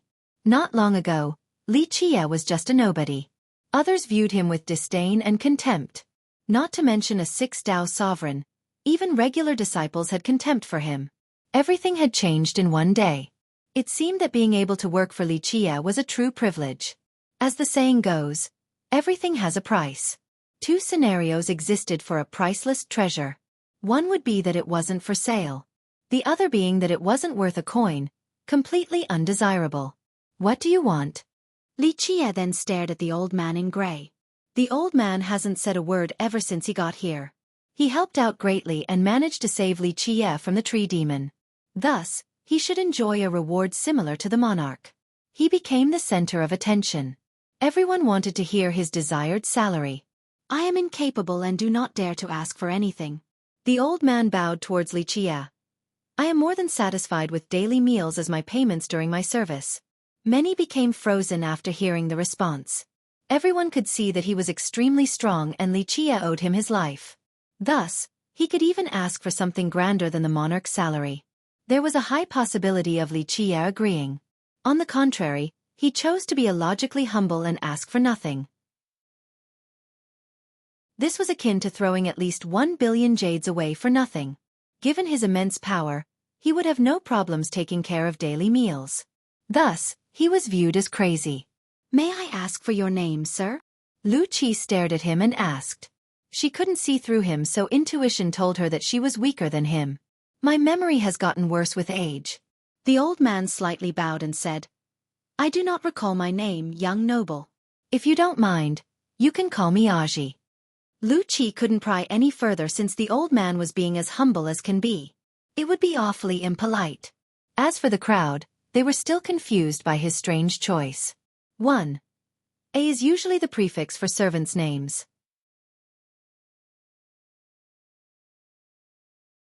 Chapter 40. Some actually thought that there was something wrong with the old man's head. Nonetheless, he didn't seem to be a madman. Why? He clearly had a chance for 1 billion. Refusing is one thing, but he's selling himself short too. One youth said. The guy offered to be Li Qie's servant for free. The ancestors thought that only one scenario was plausible. That this so-called Aji had other plans up his sleeves for wanting to stay near Li Qie. Perhaps he wanted to wait for the right moment to kidnap Li Qie and take all of his wealth? This could be the right answer. After all, he still kept his appearance and identity a secret. By sticking around, he could potentially take Li Qie's legacy one day, and no one would have a damn clue about where to start finding him. It would become an unsolved mystery for future eras. I think he knows his real goal. Another ancestor murmured, since this was the only explanation for the old man's action. Thus, they became interested in Li Qie's choice. It would be unwise to take in the old man now, akin to sowing a seed of trouble. They believed that it would be best to refuse him. In fact, Lu Qi was confused as well about the old man. She had a good idea about the top characters in Sword Continent. However, she had no impression of this old man. I haven't heard of anyone named Aji in Sword Continent. Lu Qi said. The old man bowed in response. You're a transcending cultivator floating above the firmament. I am a nobody in comparison. Since we are from two different worlds, it makes sense that you haven't heard of me before. Lu Qi's eyes narrowed after hearing this. The old man obviously knew her true identity and background. Keep in mind that she still had her stealth technique on. Everyone else simply thought of her as Li Qie's maid. Thus, he came prepared or didn't mind her presence at all. What do you think, young noble? She asked Li Qie instead of making a decision herself. The choice was obvious for most. Alas, Li Qie was eccentric and unpredictable. So you wish to join me? Li Qie smiled. Yes, young noble. But if it is inconvenient, I do not dare to force the issue. The old man bowed. An ancestor wanted to shout. It's obviously inconvenient to have a potential backstabber around. However, he refrained from doing so since he didn't know the powerful cultivator's identity. Prudence was required in this case. What's inconvenient about it? Li Qie smiled. Because my identity is unknown and I might have nefarious intent. Being cautious is common sense. The old man said directly. True, but common sense doesn't apply to me. Li Qie clapped and said. Very well, you may stay since I can afford to feed another person. Thank you, young noble, I will do my very best. The old man replied. The crowd naturally found Li Qie's choice surprising. Maybe this is why he became the richest man. One expert commented. He's so unconventional. True, he's different indeed. You might be right. An older cultivator who has been paying attention to Li Qie replied. Of course, the mass still thought that his success with the legacy was nothing more than luck. Only a few top masters knew that luck couldn't open the legacy. There was something else to it. Alas, this remained a mystery even for them. Okay, does anyone else have some cool abilities to show me? Money is not a problem as long as you can impress me. Li Qiye shifted his focus towards the crowd. No one thought that he was being arrogant. This should be the style of the world's richest man. I am the sect master of Southgate Mountain. An old man stepped forward and bowed. We have more than 800 disciples and 300 miles of territory. We wish to work for you for an annual salary of 30 million. I am a member of aerial school, versed in flying techniques. I would like to join you as a follower. My requirement is not high. A woman with a great figure bowed and said, I am a demon monarch with 30,000 lesser demons under my banner. We are valiant and ready for battle. As for the yearly payments, a mighty demon landed from above and bowed. In just a short time, numerous cultivators stated their strong points and desired salary to Li Qiye. It included powerful demons and ancestors hiding their true background along with some unknown juniors. Of course, their demand was quite high. Some asked for a salary dozens of times higher than the regular amount.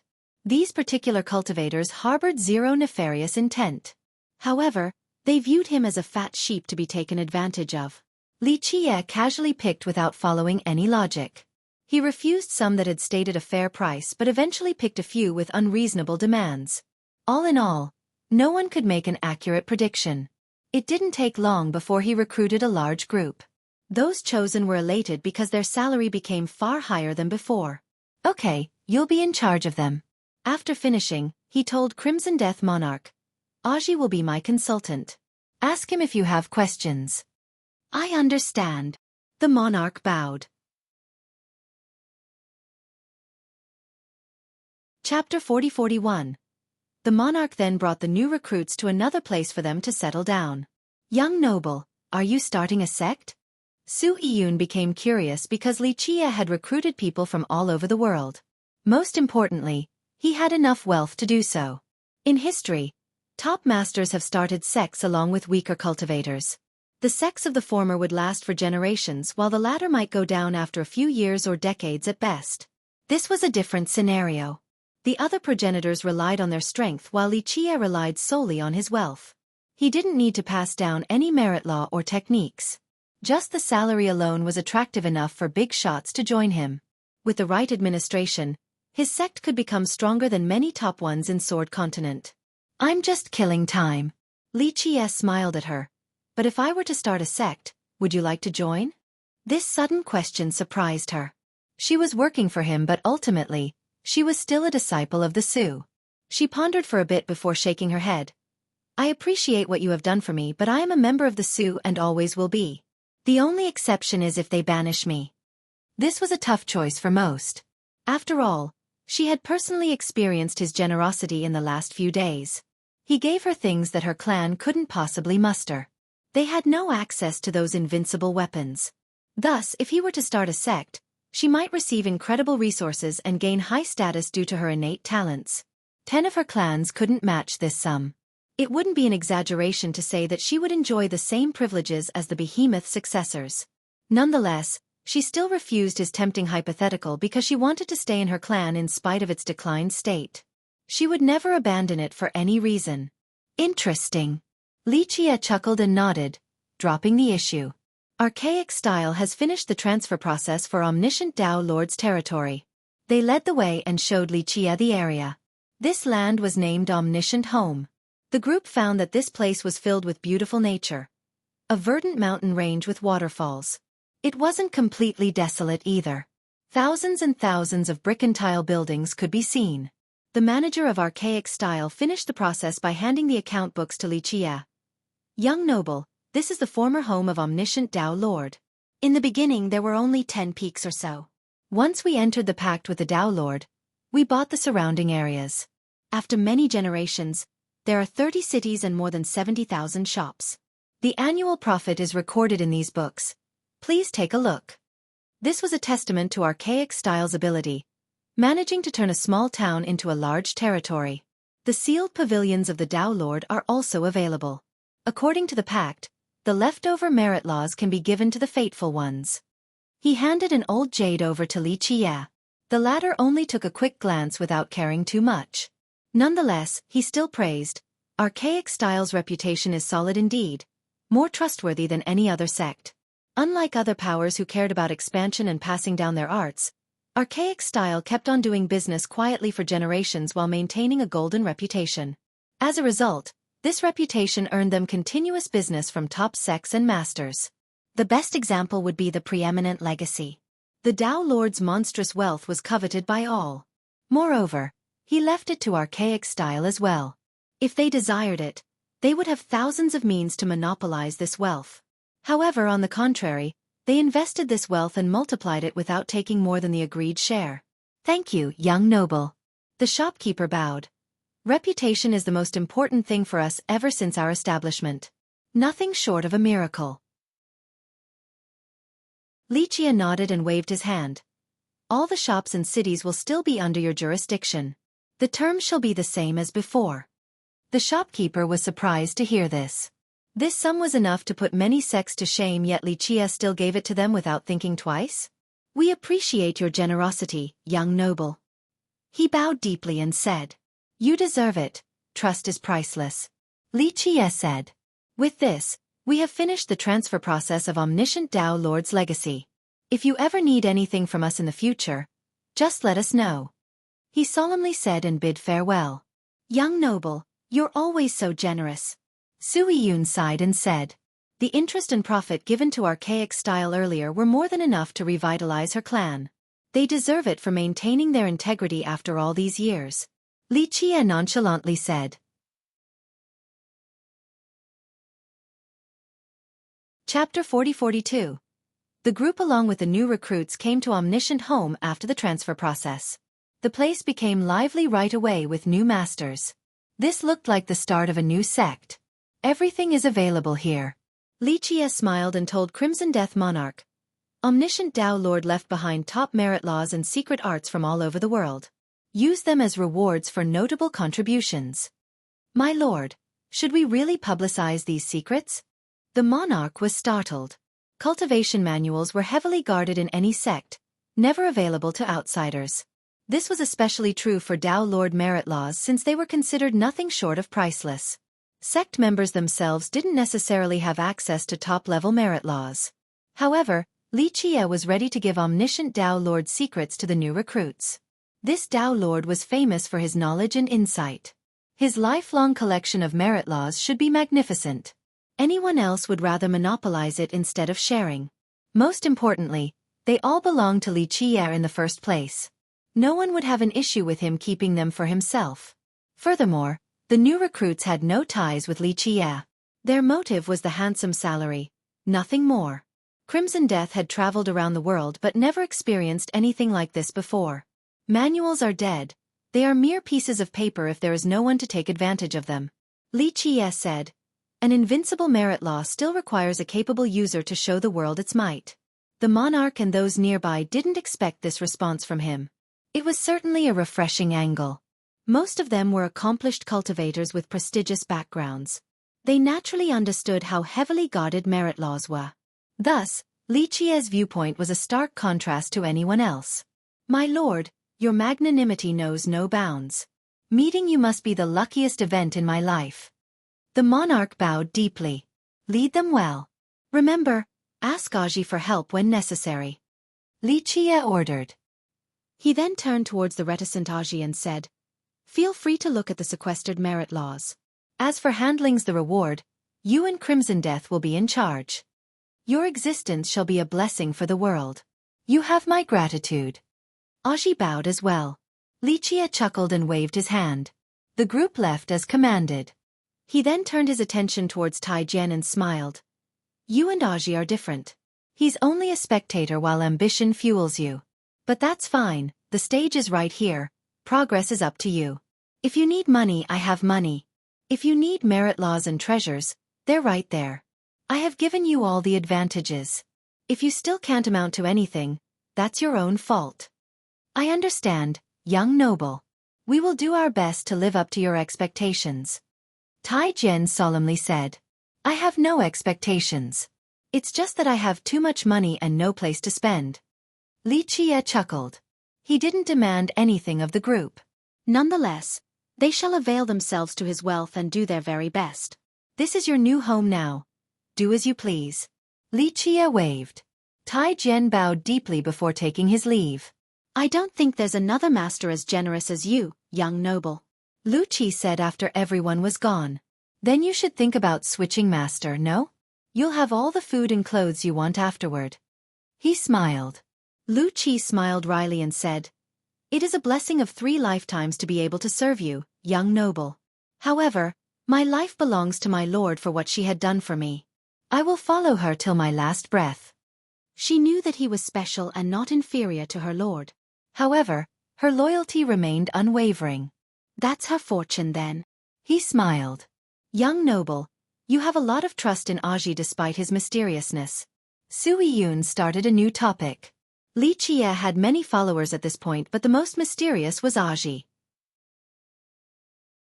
No one knew a thing about the old man. These followers all had their own goals and agendas. This didn't seem to be the case for Aji. Just 3 meals a day? Impossible. Tai Jian said something similar, but his group desired a lord capable of giving them a stage for expansion. This didn't apply to Aji. The man had no demand and simply wanted to follow Li Qie as if he was a lost soul. Why not? He doesn't look like a bad guy. Li Qie smiled. We can't see his character in such a short time and we know nothing about him. It'll be difficult to guard if he has treacherous intentions. She said. Li Qie even allowed the guy to look at the sealed merit laws of omniscient Dao Lord. This was something Yun couldn't understand. She was still afraid of potential complications by keeping him around. A smart man knows what he should and shouldn't do, and I have no complaints about his intelligence. Li Qie replied. This wasn't enough to dispel Yun's doubt. She remained cautious of the old man. Xueqi didn't feel the same way. She was stronger and possessed more knowledge of the upper level. She wasn't afraid of the old man being able to harm Li Qie, and only had curiosity regarding his identity and goal. Why would such a powerful cultivator choose to lay low and work for Li Qie? Of course, Li Qie didn't care. Aji could do whatever he wanted and leave whenever as well. The arrival of the group was akin to the starting of a new sect despite Li Qie never claiming so. Nonetheless, Omniscient Home was comparable to any power right now after the influx of recruits.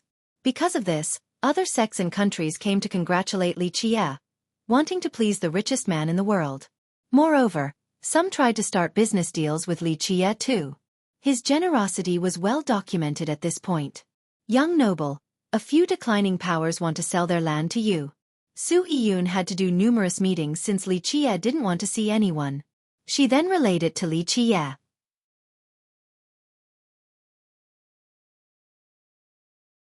Chapter 40-43.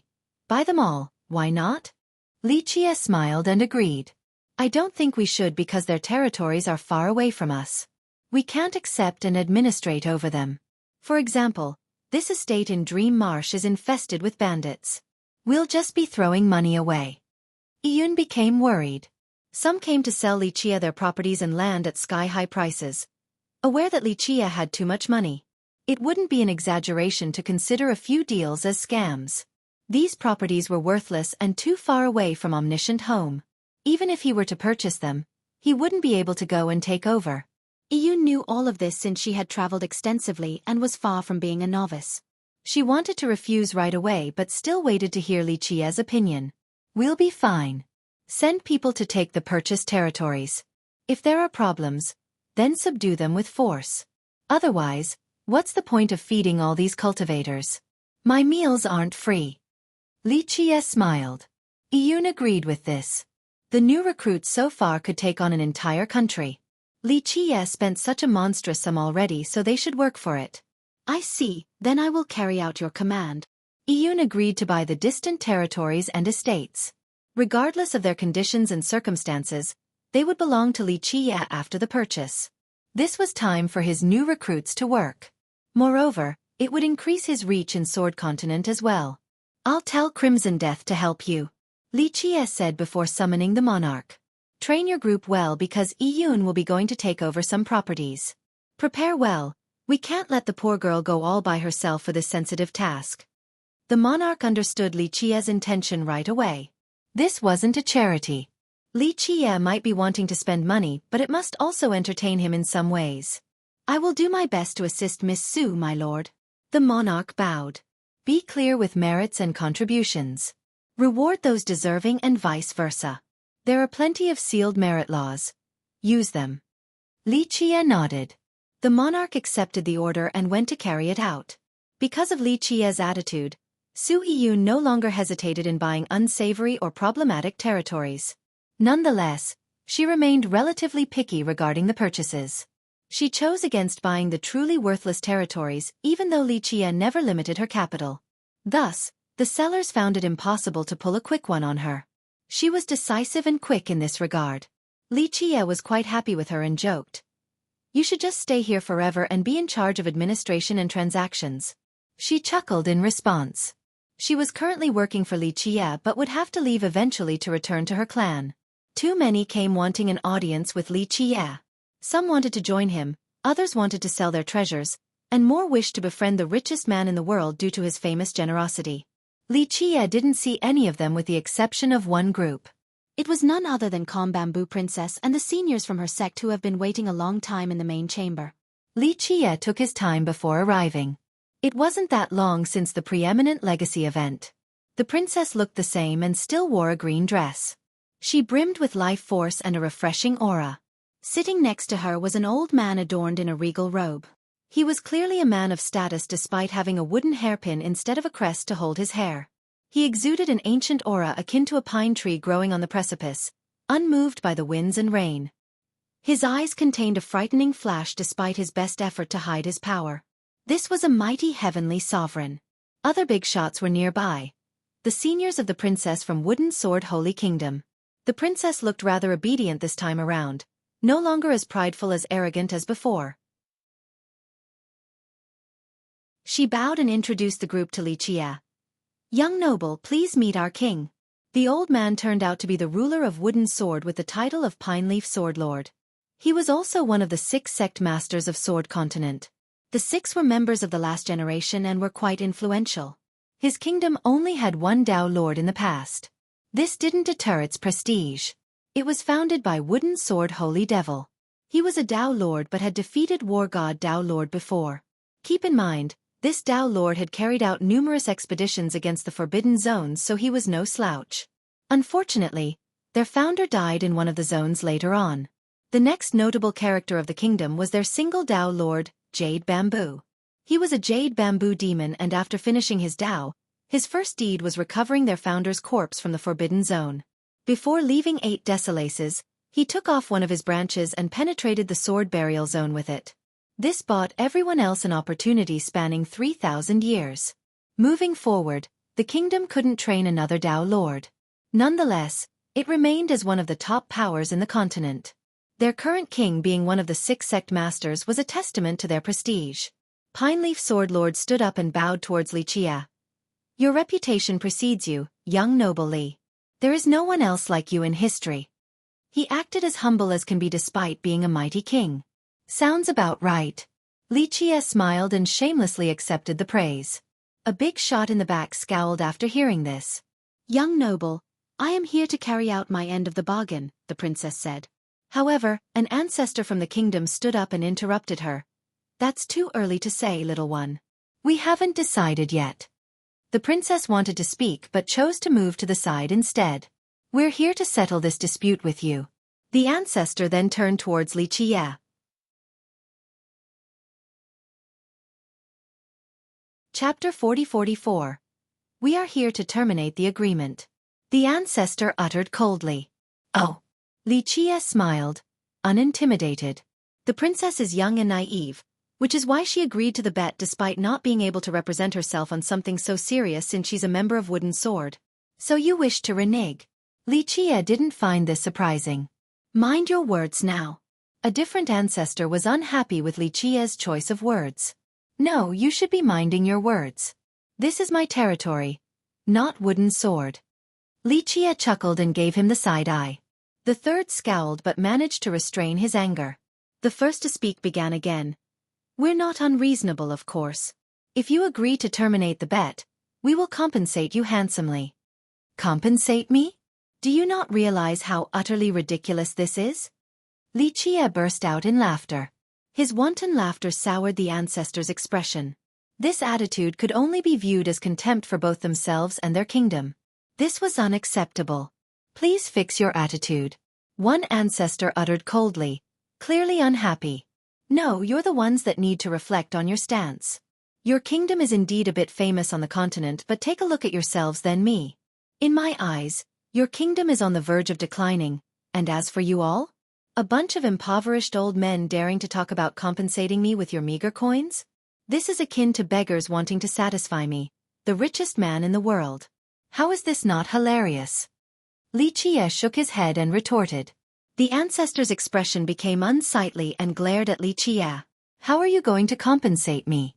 A few 100 million Dao Lord refined jades? Actually, that might be too much for you, and even in that case, do you think I would actually give a damn? I have billions and billions of Dao Lord refined jades. This is not taking into account the lower-level jades. So in short, I don't think you have what it takes. Xueqi added.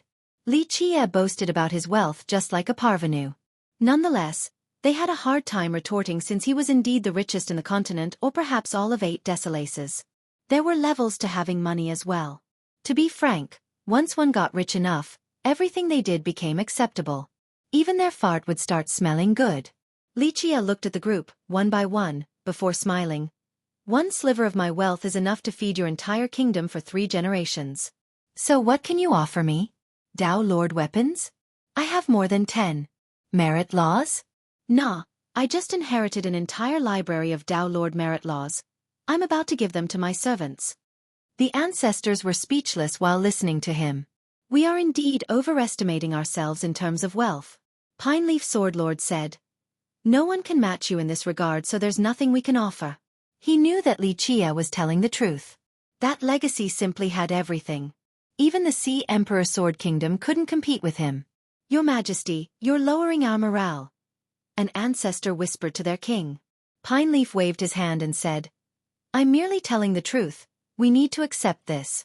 The first ancestor took a deep breath and told Xueqi, wealth is not everything in this world. Power trumps all. Time for force when diplomacy doesn't work? Is this a threat? Xueqi waited for him to finish. That's not what I'm trying to do. The ancestor replied, as the saying goes, wealth incites greed. Everyone desires your legacy, so if we both take a step back and team up, you'll gain safety and more room to grow. I'm not looking down on you, but the reality is that I don't even need to do it myself to subdue all of you right now. Xueqi chuckled. You! The ancestors became furious. They came prepared this time and brought several top ancestors from their kingdom. They thought that they would be able to face any opponent, even the richest man in the world. Thus, his contempt towards them was unacceptable. We might not be on the same level as Sea Emperor, but not just anyone can prance in front of us. The first ancestor responded, if young noble Li wishes to spar, so be it. Don't act so tough now. Xueqi smiled and ordered. Aji, teach them a lesson. A man in grey suddenly appeared next to Xueqi like a specter. He wasn't physically present before, but he heard Xueqi's call and rushed over in the next moment. Both the king and the ancestors became alarmed right away. The sitting ancestors all stood up because the newcomer was just too fast. They didn't see how he got there at all. Even someone as powerful as the king shuddered. Affirmative. Aji bowed towards Xueqi, then stared at the opponents. Come all at once, don't waste my young noble's time. His nonchalant tone expressed his indifference towards the group. The latter had never been treated this way before. I hope your identity warrants your arrogance. An ancestor strongly responded. I don't remember my name anymore, but dealing with you bunch won't be a problem. If your Poplar Paragon is still alive, then he might be able to fight me. Aji said. His answer froze the entire group. Chapter 40-45. The members of Wooden Sword tried their best to hide their shock. Poplar Paragon would be a foreign title to regular cultivators. However, top experts in the continent all knew the Paragon, the #1 cultivator of Wooden Sword. Unfortunately, the Paragon stopped appearing for a long time now. Even the ancestors of Wooden Sword rarely knew anything about the Paragon's current situation. Only the core members had an idea. Outsiders assumed that the Paragon was dead due to withering vitality and lifespan. Others thought that the Paragon had been sealed and would only come out during an existential crisis for the kingdom. Regardless of the Paragon's current state, the group was shocked to see Aji mentioning the Paragon as a potential opponent. They naturally weren't a match for the paragon, meaning that they weren't a match for Aji either. They cast glances of doubt at each other. The king then cupped his fist and said, "Senior, were you acquainted with our forefather?" "Too long ago, can't recall," Aji flatly responded, neither confirming nor denying. The group didn't know the answer, only that this old man was definitely stronger than them. The question was, why was he under Li Qie? Just money? They were stuck in a difficult situation. On one hand, they wanted to teach Li Qie a lesson. Alas, this didn't seem to be possible since they would need to defeat Aji first. The king spoke again. "Why not listen to what Ning Zhu has to say?" "Your Majesty, this is a matter of paramount importance. She shouldn't make a decision," the first ancestor hurriedly said. The king interrupted him right away. "Why can't she? This pertains to her life, so she gets to pick. The sect's authority shouldn't infringe on the members' freedom." "Little one, what do you think?" He then kindly asked the princess. "Your Majesty, I was the one who caused this problem, so I shall bear it myself. I am willing to stay. A member of Wooden Sword does not renege a bet." She bowed deeply and said, "Well said, well said." The king nodded. "From now on, you are no longer a princess of Wooden Sword." She trembled after hearing this. "Your Majesty." The ancestors became anxious because she was a prized genius of the sect. "This is her decision." He waved his hand. "And she's right, members of Wooden Sword will not renege. This is her fate for losing." "But, what do we do about Sea Emperor?" one ancestor asked. "Breaking the engagement with Peace Ocean Sword King could have serious consequences, leading to potential war. Since she's going to be my maid, they can come to me if they have a problem with it." Li Qie smilingly interjected. The ancestor snorted, still annoyed with Li Qie. The king sighed and told the princess, "Little one, there is no turning back for you. You're no longer a princess, and the sect will have to decide if you'll stay a regular disciple. I thank you for training me, master, and the sect for grooming me. The Holy Kingdom is my home. I will repay this debt one day." She prostrated on the ground, still trembling. "Sigh." The king said, "Take good care of yourself now." He then cupped his fist towards Li Qie and added, "Young noble Li, please treat her well." "Of course I will treat my people well." Li Qie smiled. "We're leaving." The king nodded at the princess before ordering the ancestors. "Your Majesty." The ancestors panicked, but the king was already leaving. Most followed him with the exception of a few close to the princess. They talked to her for a bit before leaving to join the group. She bowed towards these ancestors as they were departing.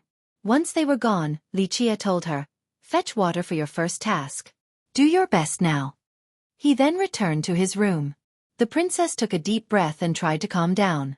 This choice wasn't easy for her today, abandoning her status as a princess and becoming a maid. She could have resisted for quite a while because she had her own kingdom on top of Sea Emperor as her backers. Alas, her final choice was made. If others were to know about this, they would think that she was crazy. Nonetheless, she thought that there was no point in regretting her action. Li Qie was laying down on his comfortable chair. The princess came into the room with a basin filled with water. He didn't open his eyes, seemingly asleep.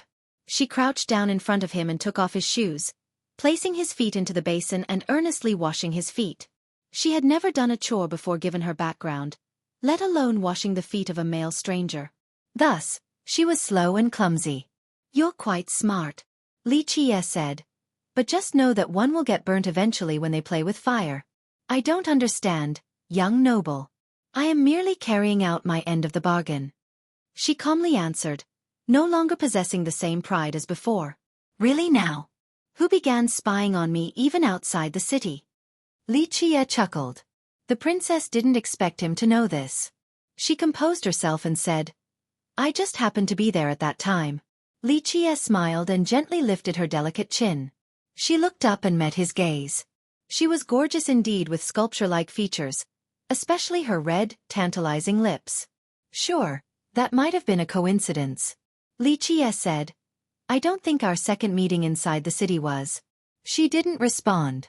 He let go and leaned back down. "You're smart enough to know who can help you. Unfortunately, you're jumping into the pit by doing this." She continued washing his feet for a while before softly asking, "This place is a pit, young noble?" That depends on what you want.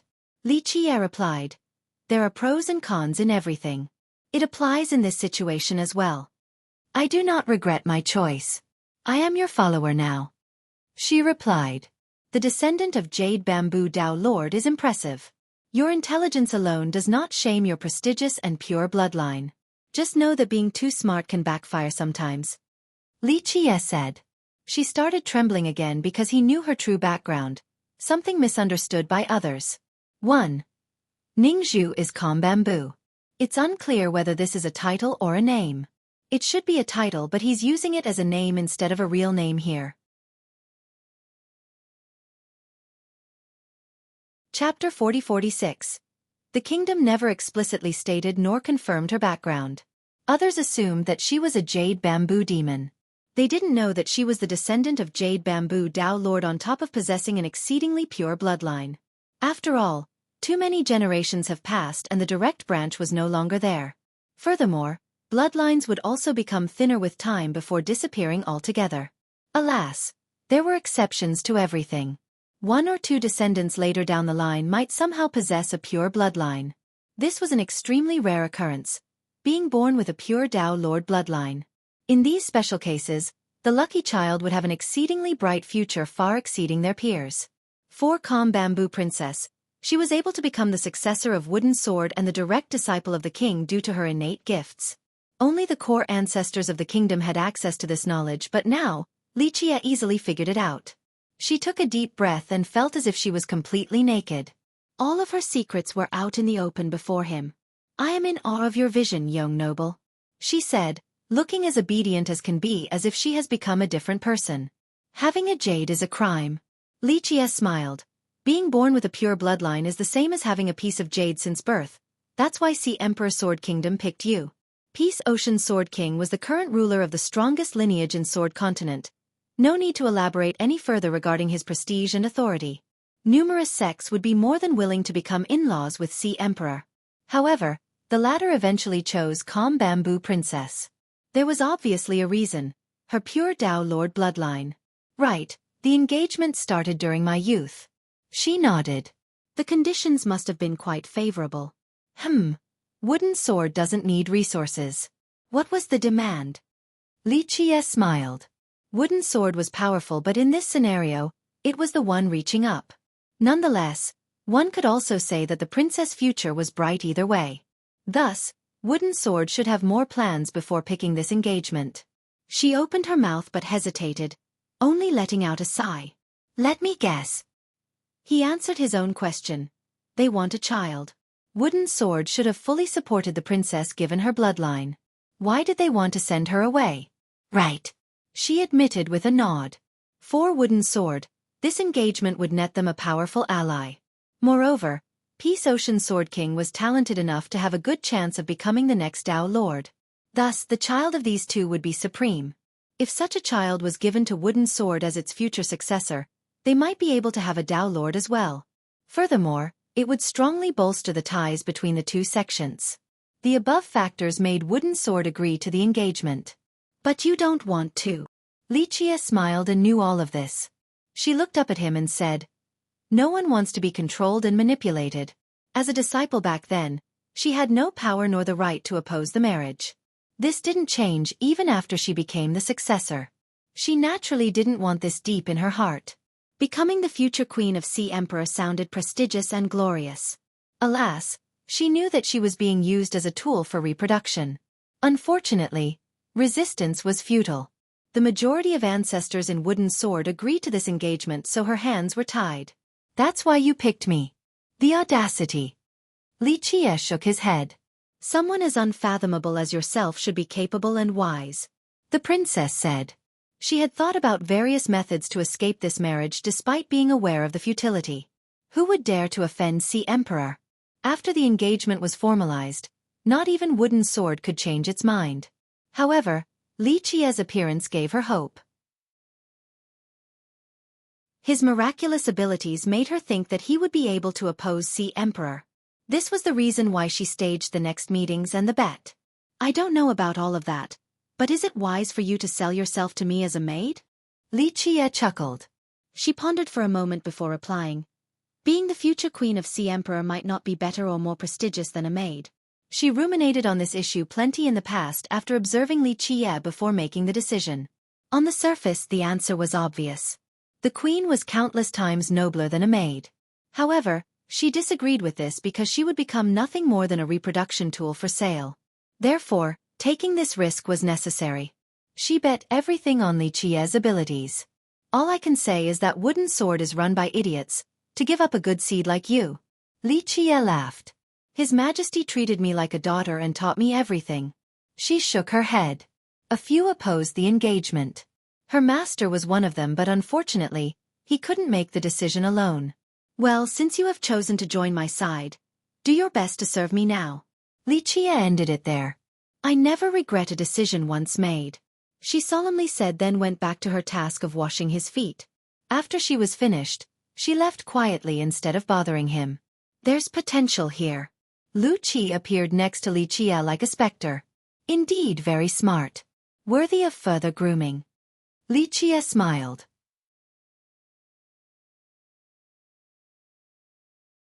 Chapter 40-47. Omniscient home remained lively with the horde coming to congratulate Li Qiye. Of course, none of them got a glimpse of him and only saw Su Yiyun instead. There was one exception. Today, she came and asked him, "Young noble, the sect master of Armament Mountain wishes to have an audience for an important matter." You're making an exception today? What's the reason? Li Qiye smiled since no one else in the last several days was introduced by Yiyun. Yes, young noble. She nodded and said, Master Shi was kind to me during my travels. I have no choice but to put on a thick skin and ask you to see her, but if you don't wish to see anyone, I'll tell her to leave. I can't refuse once you've asked. Let her come. He didn't mind. Thank you, young noble. She bowed, aware that he was being considerate and doing her a favor. A while later, she brought another woman into the chamber.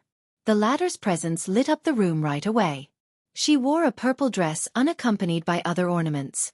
Nonetheless, the craftsmanship alone made its value apparent. She was a true beauty with curves in all the right places. The slightest movement from her would captivate any audience. Despite her sexy figure, her face was one of authoritative elegance instead of seduction. Starry eyes, crescent eyebrows, and a shape of perfect proportions.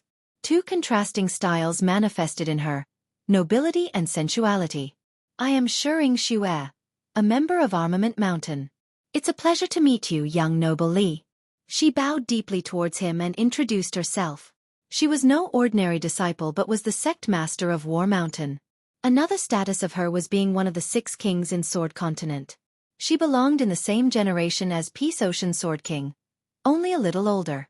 Her reputation matched his. Armament Mountain was created by Armament Dao Lord. It had 2 Dao Lords and was close to being as strong as sects such as Sword Temple and Nine-Wheel Citadel. She purposely displayed humility by introducing herself as a member of Armament instead of the sect master. I'm sure it has to be an important matter to bring you here, Sect Master Shi. Li Qiye invited her to sit down. Yes, young noble. The truth is that I'm here to ask for help, hoping that you'll be able to solve a problem plaguing us. She got straight to the point. I don't have much outside of money. If money can solve it, then I will help you out of consideration for Yiyun. As for anything else, I'm afraid I can't guarantee anything. He responded. I wouldn't be here to bother you if money can solve it. I'm also aware that money is a trivial issue for the world's richest man. She glanced at Yiyun before smiling wryly and shaking her head. I do enjoy hearing praises. He nodded. Go on. Something happened in our sect and we are powerless. Please come to our mountain and help us. She said. I see, if it's something dangerous such as the place being haunted, I don't think I can help. He replied. How do you know, young noble? She thought that Li Qiye knew what was going on despite her vague description. Just a guess. You wouldn't be here asking an outsider for help if it were an internal conflict. If it was an external enemy, you wouldn't be as calm. It has to be something strange and bizarre for you to think of me. Li Qiye said. You're right, young noble. Looks like I have found the right person. You will definitely be able to help. She commented. Hold it. Don't you know that the only thing I know how to do right now is to spend and spend some more? He shook his head. You're joking, young noble. You are unmatched in the current generation and are comparable to omniscient Tao Lord. Your benevolence knows no bounds and everything you do is nothing short of a miracle. You're going to make me conceited with all these praises. I might just have to say yes. He smiled. But then again, a new rich like me can't do anything unrelated to money. You've found the wrong person. You're the only one who opened the preeminent legacy. If you're incapable, then everyone else is worthless. She solemnly said. Pretty and know just what to say. But don't you think I was just lucky? He asked. No, countless have tested their luck in history, but you're the only one successful after a single attempt. This level of luck doesn't exist. She answered. You're making it really difficult for me to refuse. He said. So you'll help. She became excited. Fine, since you're sensible, beautiful, and smart, I'll take a trip to Armament Mountain. It's not a big deal. Just know that my price is very, very high. I don't give out free lunches. He smiled. Well, she hesitated after hearing this. Although her sect was definitely first-rate in both power and wealth, it would be silly to talk about wealth in front of Xueqi. He might find a sum normally considered large to others as insulting. However, they wouldn't be able to afford a sky-high price. Sects had a limit to their wealth, unlike Xueqi. May I ask what you want, young noble? She said, hoping that he would go easy on them. He stroked his chin. There aren't that many things in armament that I'm interested in. Maybe just that peak. Peak. She shuddered after hearing this and blurted out. You're talking about the peak left behind by our progenitor? What else can it be? He chuckled. Armament Tao Lord was known as a master of weapons. However, other weapons paled before the sword in this land. The Tao Lord went against the grain and didn't cultivate the sword Tao, becoming the master of all weapons. Strangely enough, the only weapon he refused to train was the sword. According to the rumor, he once took back a peak from one of the 7 forbidden zones, sword burial. It was then used as an armory. His fascinating deeds earned him great fame. Some even listed him among the top 10 Tao Lords.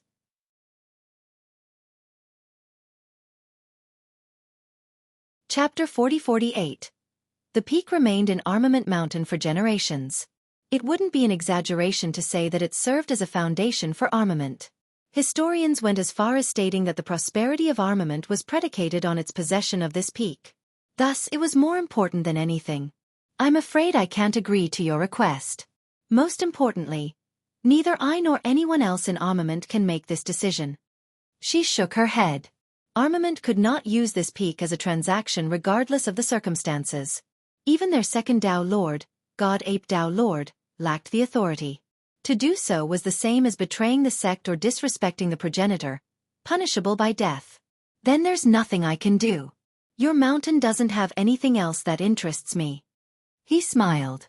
She didn't know how to respond despite planning meticulously before meeting him. The issue for her was that Xueqi was special. Their sect could deal with anyone else's demand, but his wealth was on another level. They were nothing more than a destitute group compared to him. Persuasion became difficult, and she couldn't come up with another treasure or condition to tempt him. Young noble, why not let the sect master talk about the situation there first? Xueqi decided to help out. Since Iyun is helping you out, go for it. He smiled. Something strange is happening.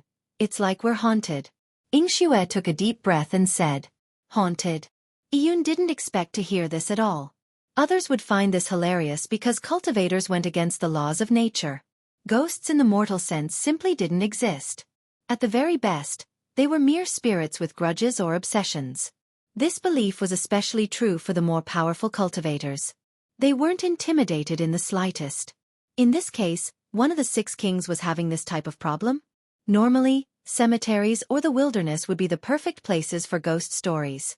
On the other hand, Armament Mountain was filled with powerful disciples, not to mention their ancestors. Ghosts must be tired of living for causing trouble there. Alas, sure Xueqi had no reason to lie to them. It's true. Xueqi smiled wryly. It's only happening recently. We have people disappearing every night. Could it be an enemy? Killing then destroying the corpses. Iyun suggested, but then again, she herself found this implausible. Armament Mountain had impressive defensive lines and barriers. If someone could sneak there and kill the disciples without being spotted, they would be powerful enough to not need to do so in the first place. No. Xue elaborated. Those who disappeared would come back on the next day. Even ancestors have experienced this. No one has died yet. How bizarre. Yun remarked. Yes, they said that they instantly lost all senses and woke up completely naked in the morning. Xue smiled wryly. They got robbed? This was Yun's first thought after hearing about their condition. Alas, this didn't make any sense either. Once again, someone strong enough to do this in armament could do so in the open instead. They would look down on such an act. I'm not sure. Xue pondered for a bit before adding. One of our ancestors experienced this as well. Before losing his senses, he said it felt as if something swallowed him. He couldn't resist at all before losing consciousness. A monster then? Yun said, but this felt more like a ghost encounter rather than a monster encounter. No one ever saw the ambusher's appearance. Xue shook her head. This problem was kept a secret, but the entire mountain clamored over it. They searched the entire sect but didn't find a single clue. Ancestors calculated the various possibilities to no avail. In fact, they heightened their defensive barriers to the peak level. Disciples and elders patrolled the boundary, but it kept on happening. This creeped everyone out. Even in the case of a powerful enemy, they would be able to see and know them. This would be less frightening than facing the unknown.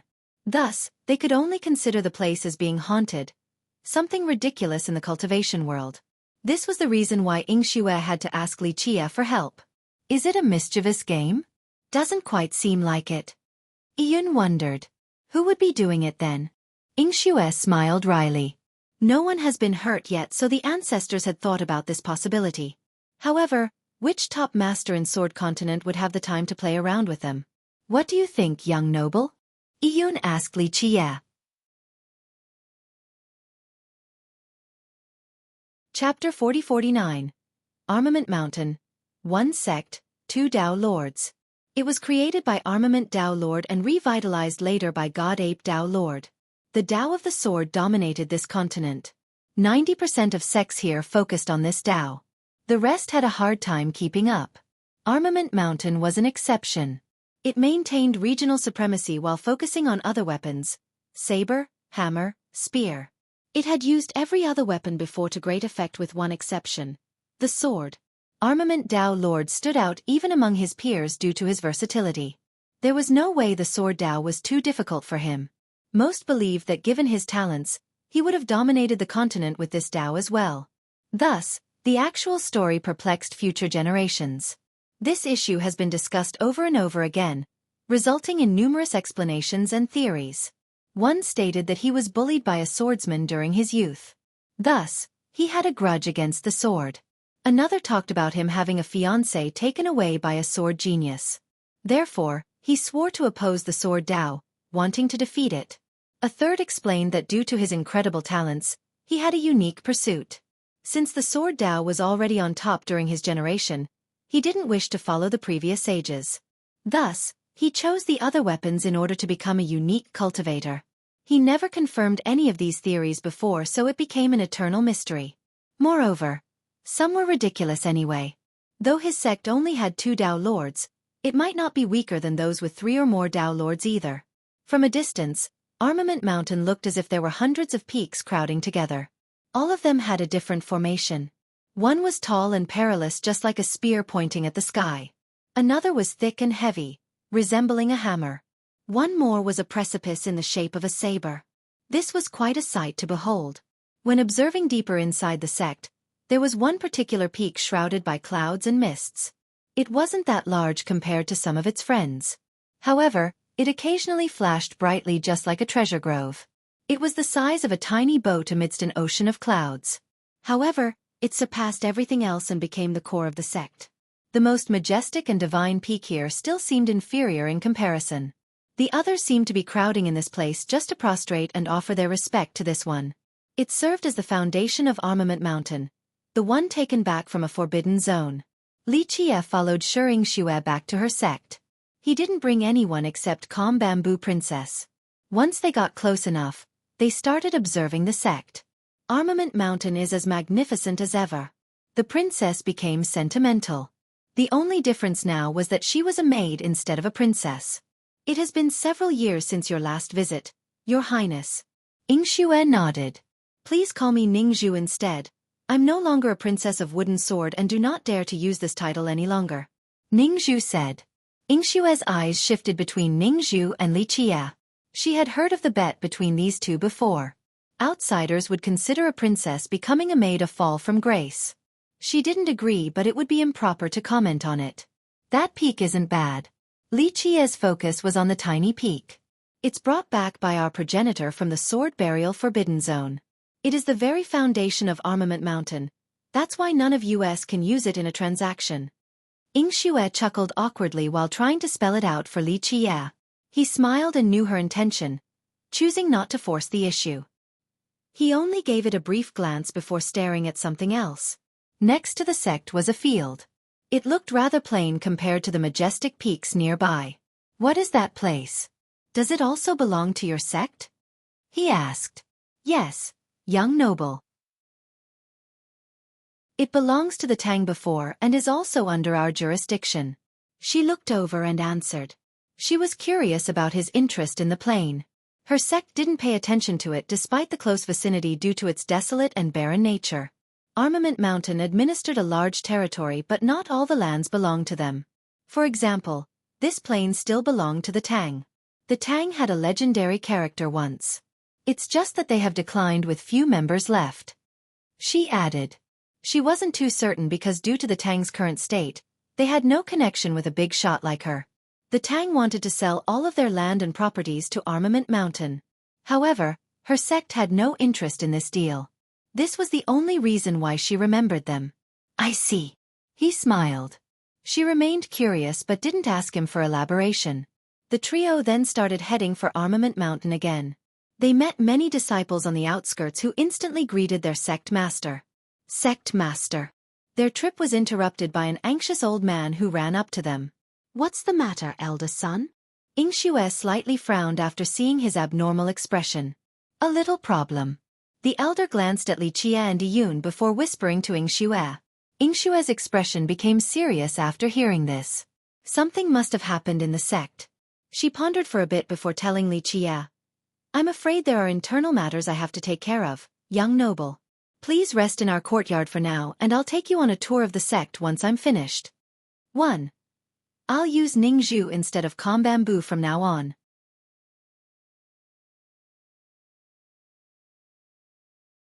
Chapter 40-50. Xue initially invited Li Qie to look at their problem. Alas, unexpected development forced her to put this on hold. Li Qie smiled and shook his head. Go ahead and take care of your business. I'll be looking around in the meantime. Come find me when you're done. She felt bad about it, but there was no time to linger around. She bowed deeply and apologized. Please forgive me for the lack of reception. Armament Mountain will make it up to you later. Go. He waved his hand since he wasn't in a rush to solve anything. She then followed the elder. The two looked to be in a hurry.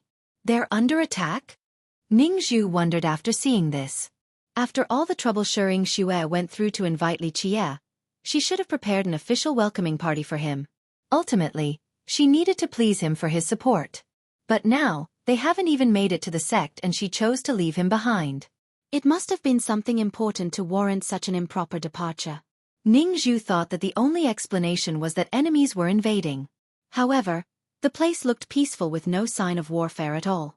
Plus, how many sects would dare to attack Armament Mountain? What else could it be then? Li Qie glanced at the peaks for a moment before speaking. She probably can't guarantee her own safety, that's why she left me here. What? Ningzhu couldn't believe it and started speculating. Something is happening internally? She was no stranger to political games and power struggles. However, Xue always had full support as the sect master of armament. What was going on? It wouldn't be easy to replace one of the 6 kings. Nonetheless, her hasty departure was an ominous sign, a testament to the precariousness of the situation. Ningzhu thought about certain rumors pertaining to Armament Mountain. As the Princess of Wooden Sword, she had access to many rumors and mysteries. Who is forcing her? She didn't want to overly dwell on this issue since it was none of her business. Let's just take a look around since we're here anyway. Li Qie smiled, not caring about armaments development. Ning Zhu stopped pondering and gave chase. She quietly asked, "Young noble, what do you think is behind all of this?" She couldn't ask him when Xueqi was around. She was curious after hearing about it along the way. "You tell me since you're so smart." He stared at her. "I'm only a foolish maid, unable to grasp the situation," to which she responded. "Stop, there are only the two of us here, no need to play dumb." He waved his hand. "You're too kind, young noble." She bowed slightly before speaking her mind. "It doesn't seem dangerous, but this is a sign of a future problem. It'll turn into a disaster soon enough. Given the circumstances, I don't think it has anything to do with the outside world. The source might be Armament Mountain itself. Certain things are inevitable. You reap what you sow," he responded. "What do you mean, young noble?" she asked. He didn't answer and moved on ahead. "Reap what you sow?" She repeated and carefully digested this information. She then glanced back at the mountain range, seemingly realizing something. Once she stopped ruminating, Li Qie was far away, so she had to catch up. He didn't go to Armament nor look for any disciple from there. His destination was the plain belonging to the Tang. The massive plain looked pristine and desolate. Unfortunately, it was also barren. It was flat enough to seemingly give unrestricted vision to the other end. There were no rivers and lakes. The grass was yellow and dried up due to a lack of water. All of this resulted in a depressing atmosphere. One thing of note on this flat plain were mud piles scattered everywhere. They seemed to have accumulated across the years and had grass growing on top. Li Qie stopped in front of one and took a look. Ning Zhu became curious. What was special about this dirt pile? "Clean it up a bit," he ordered. She immediately began removing the grass and dirt without any hesitation, despite this being her first experience with such a dirty task. After she finished, she realized that there was something beneath, a little thing resembling a fort. However, as she looked closer, it wasn't one since it didn't have a gate. She also noted that although it looked like black rocks on the surface, they were actually thick Dao runes assembled together. What is this? The only thing she was certain of was that someone made this. Due to her curiosity, she began cleaning another dirt pile not far from there without receiving Li Qie's command. Another tiny fort appeared, looking identical outside of some minor details. She then looked across the plains and took note of their position. They were inconspicuous, just like rocks. No one else would take a second look. However, she then realized that there was an order to their placement. Unfortunately, she couldn't come up with a pattern in such a short time. "What are they?" she asked Li Qie. He smiled and stared at the plain. "Those in the past have spent great effort on this." Chapter 40-51. Ning Zhu followed Li Qie as he scouted the entire plain. They eventually came across broken walls and bricks as well. These pieces have been here for who knows how many years? She could tell that there used to be a metropolis here due to the high quality and luxurious tiles.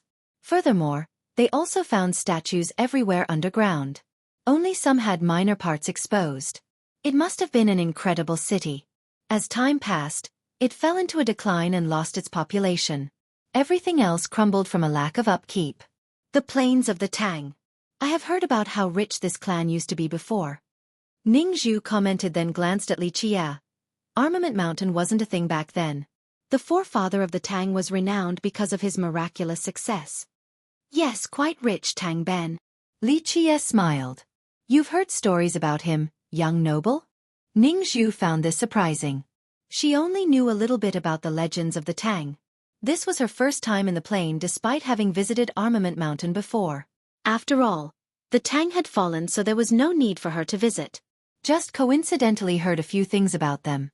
For example, their money fall method is wonderful. Yes, young noble, I've also read about this method from an ancient scroll before. Ning Zhu replied. The forefather of the Tang had mediocre cultivation but plenty of money. His money fall method was unique and incredible. It wasn't an unstoppable merit law or anything, just a way to use money. This method channeled the chaos energy and laws inside refined jades. When these jades fell to the ground, they would erupt with an immense force capable of pushing back mighty enemies. Thus, Tang Ben defeated famous cultivators with his crafty invention. In fact, some in the present day believed that the classifications of refined jades were established by him.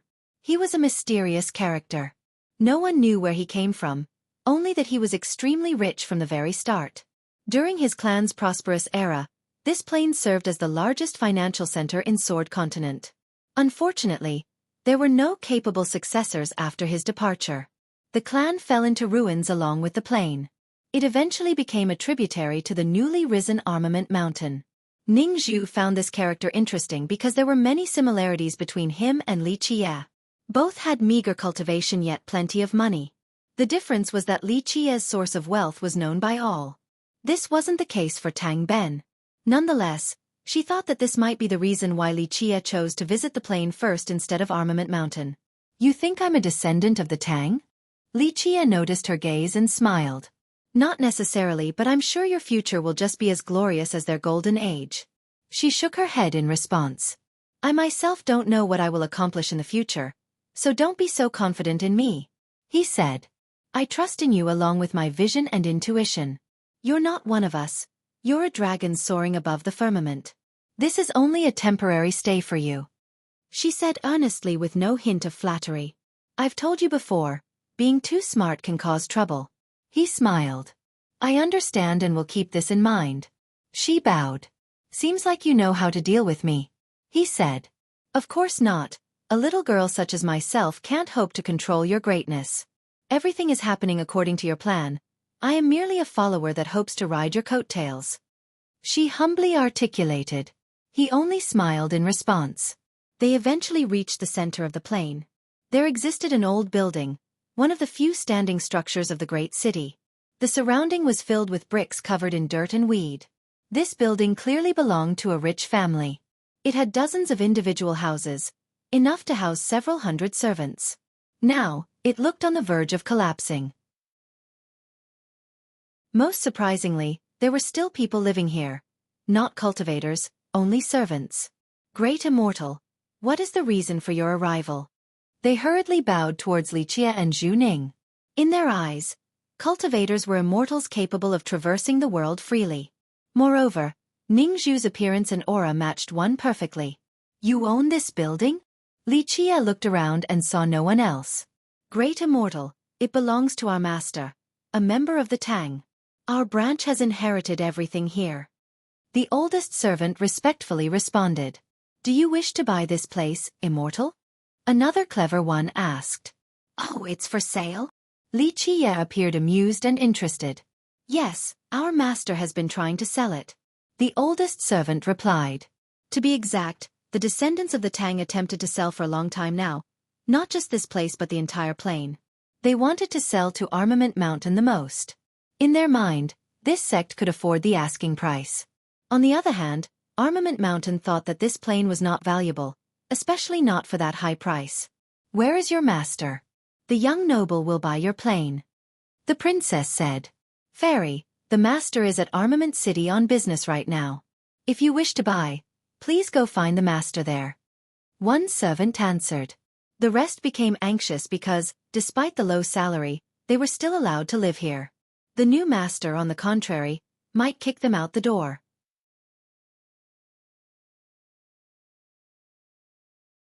Chapter 4052.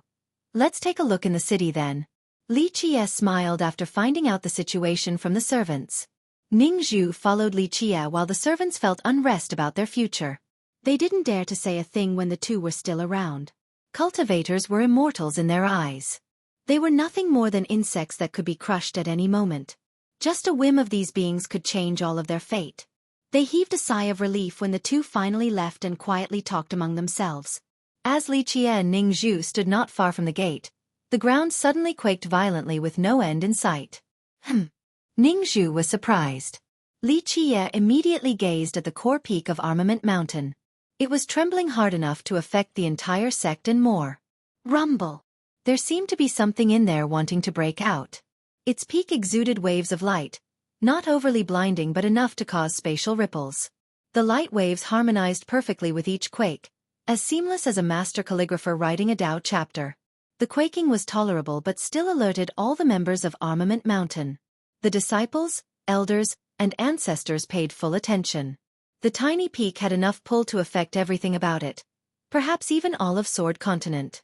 People got the illusion that it was the foundation of the continent. What's happening with the ancestral peak? Even an elderly ancestor became startled. Nothing like this had ever happened before. A friend of his felt the same way. The slumbering ancestor buried deep underground also woke up and took a deep breath. This peak has always been calm and peaceful. This was completely unprecedented. How ominous. One of them let their imagination run wild. For the regular disciples, they were panic-stricken, unaware of what was going on. Boom! The light waves came together above. The pressure alone nearly crushed the sky vault, resulting in a portal materialization. However, the radiant scene didn't last long. The light eventually dispersed and disappeared from sight. The quaking stopped as well. Everything returned to normal while people exchanged glances of confusion. One thing was for certain. This was no illusion or dream. It's over. One disciple didn't expect the abrupt ending. The majority thought that something monumental was about to happen, not a return to normalcy. Alas, the ancestors and elders didn't think so. They initiated a conference to talk about the possibilities and potential countermeasures. Could this be a reaction from the recent problem? One ancestor worriedly said. The kidnapping of disciples recently has been plaguing these ancestors even though no one had died yet. The material losses weren't substantial either. Thus, they connected the two recent events together. Maybe the ancestors are warning us about the future? One of them boldly guessed. The group thought that this was also possible.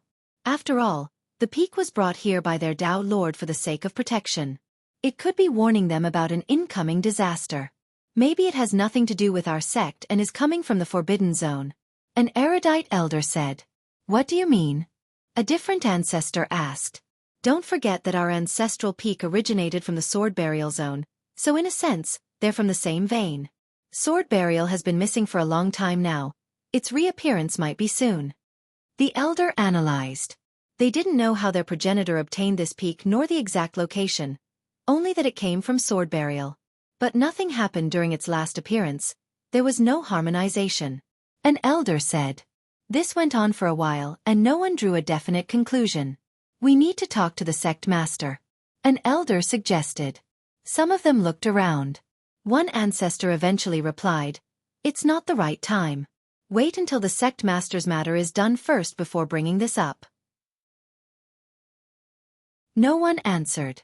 A few thought that it wouldn't be easy for the sect master to deal with her problems. What's going on? Ning Zhu saw the disturbance at the ancestral peak and became startled. She knew that this was historically unprecedented despite not being a member of Armament Mountain. As I've said, it's only a matter of time. Li Qie smilingly stared at the peak. This doesn't look good for Armament. She replied after considering the recent troubling events here.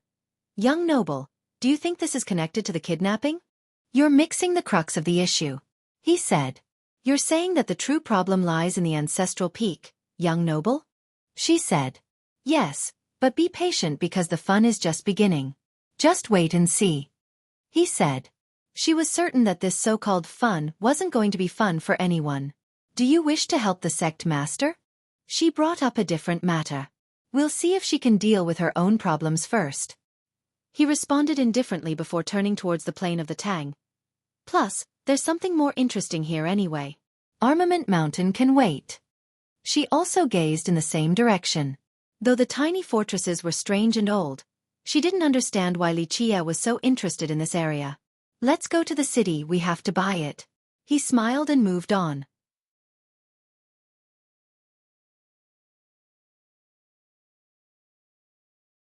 Chapter 4053. If the actual sect of Armament was the vantage point, then Armament City would be to the left and the Tang's Plain would be to the right. They were strikingly different. Desolate versus prosperous. The city had verdant hills, beautiful peaks with waterfalls occupied by animals and birds. Buildings scattered on the rolling terrains, from the base to the peak. Streets paved the peaks, then bridges connected them together. From a distance, it looked rather lively and populated. A combination of a large city yet still maintaining a touch of nature. It truly put the plain of the Tang to shame. It belonged to Armament Mountain, unlike the Tang's Plain. Its importance might be second only to the actual sect. In other words, It was part of the main branch while the plain played the part of a bastard. Cultivators from all over the continent came here for business or just sightseeing. Humans and demons made up the majority of the diverse locals and visitors. Why were there so many demons here? This was due to the second Tao Lord of Armament, God Ape Tao Lord. He used to be an ape that gained enlightenment through the Tao. He then joined Armament Mountain to learn more about cultivation. After becoming a Tao Lord, he didn't forget his roots and frequently had Tao lectures for other demons. Random animals and vegetation were also enlightened by him and turned into demons. During his generation, the demon population in Armament reached around 50% or so. This trend persisted to the present day, albeit not on the same level. Li Qie and Ning Zhu's arrival in the city attracted ample attention. Of course, people paid attention to Ning Zhu. Li Qie's ordinary appearance was inconspicuous. On the other hand, Ning Zhu was gorgeous, but most importantly, her aura always made her stand out like a crane among a flock of chickens. It was impossible for her to keep a low profile. After all, everyone enjoyed staring at beautiful things. Some recognized her and came forward. Among them was a youth who was ecstatic to see her. He ran over and loudly greeted, "Your Highness." He wore a white robe that was tightly wrapped, revealing his powerful muscles. He was quite spirited, not in an arrogant and haughty manner but simply brimming with power like a wild leopard. An old-looking saber was hanging by his waist. Its shine seemed to be a sign of love. Its master must have been diligent in polishing and keeping it clean. This saber user was full of youthful energy, akin to the rising sun at dawn. His joy after seeing Ning Zhu was written on his face. "It's been 3 years since our last meeting, Your Highness. It is an honor to see you again," he said. "Young noble Lu, long time no see. Your cultivation has improved again." She nodded. "You're too kind." He couldn't avert his eyes from her, looking completely infatuated. He tried his best to stay calm and praised her without holding back. "You're still as pretty as a fairy, so unforgettable." "Thank you, young noble Lu," she calmly answered while still following Li Qie. "Why are you here, Your Highness? Is it because of the commotion at the ancestral peak? I've heard that many experts have arrived because it has something to do with sword burial. It might appear near here in this generation." He then looked around first, looking mysterious, and lowered his voice. "Many geniuses have come too. They want to be the first to get to the zone if it actually shows up."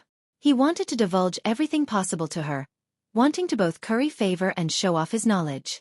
"Your Highness, are you here alone? If you're interested in sword burial, how about we go together? Teaming up will make things easier since it'll be very competitive. Everyone wants the divine sword," he added. "I appreciate your invitation." She nodded politely and said, "But I am here on business with a young noble." She then walked closer and stood behind Li Qie. The youth finally noticed Li Qie after hearing this. In fact, ever since he got here, his eyes didn't move an inch from Ning Zhu. Plus, even if he had seen Li Qie, he wouldn't have thought that these two were together. "This gentleman is..." The youth found it surprising. Why was this junior accompanying the princess? "This is young noble Li." She introduced briefly. "Young noble, he is one of the 4 weapon heroes, Blade Rain young noble Lu Yushang." Li Qie smiled and nodded at the youth. The 4 weapon heroes were famous alongside the 10 sword prodigies. They just used different weapons instead of swords. 10 to 4. This was another sign of the sword supremacy in this continent. Lu Yushang was well liked by the young generation, especially those from weaker sects or vagabonds. The latter viewed him as an idol. The reason was very simple. He was one of the few geniuses with no background to speak of. For example, Princess Ning Zhu, Pendant Sword Lady, Starshooter Prince. They were all from prestigious clans and sections. He came from a weak sect near Wooden Sword that no one had heard of before. People would only talk about him, not his sect. However, he was gifted enough to learn a top saber art, enough to let him roam freely around the world. This was the reason why those with humble beginnings thought so highly of him. Due to their locations, Lu Yushang had met the princess long ago. He fell in love at first sight, unable to control himself whenever they met. "You're that Li Qie?" he immediately asked. Everyone knew about this legendary guy, the luckiest in the world. "That's my name." Li Qie smiled. Yushang had no interest in Li Qie. He stared at the princess and hesitated. Your Highness, he had heard of the bet before but didn't pay it any attention. How could a parvenu compare to the Princess of Wooden Sword?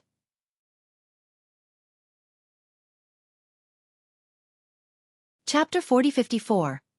Lu Yushang thought that Wooden Sword was more than enough to take care of Li Qie. This was before mentioning their other ally, Sea Emperor. Thus, this bet should have been inconsequential and Li Qie should have been smart enough to never bring it up. No one expected the princess to lose on top of carrying out the bet. Though he felt great sadness and even jealousy due to her engagement with Peace Ocean Sword King, he knew that he couldn't compare to the king in any aspect. The two were indeed a perfect match.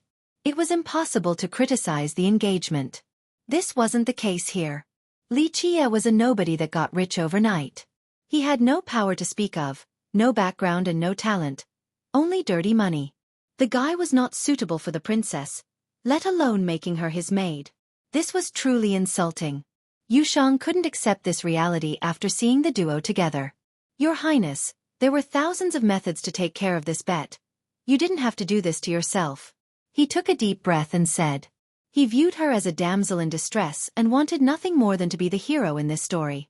I appreciate your kind intentions, but I am doing perfectly fine.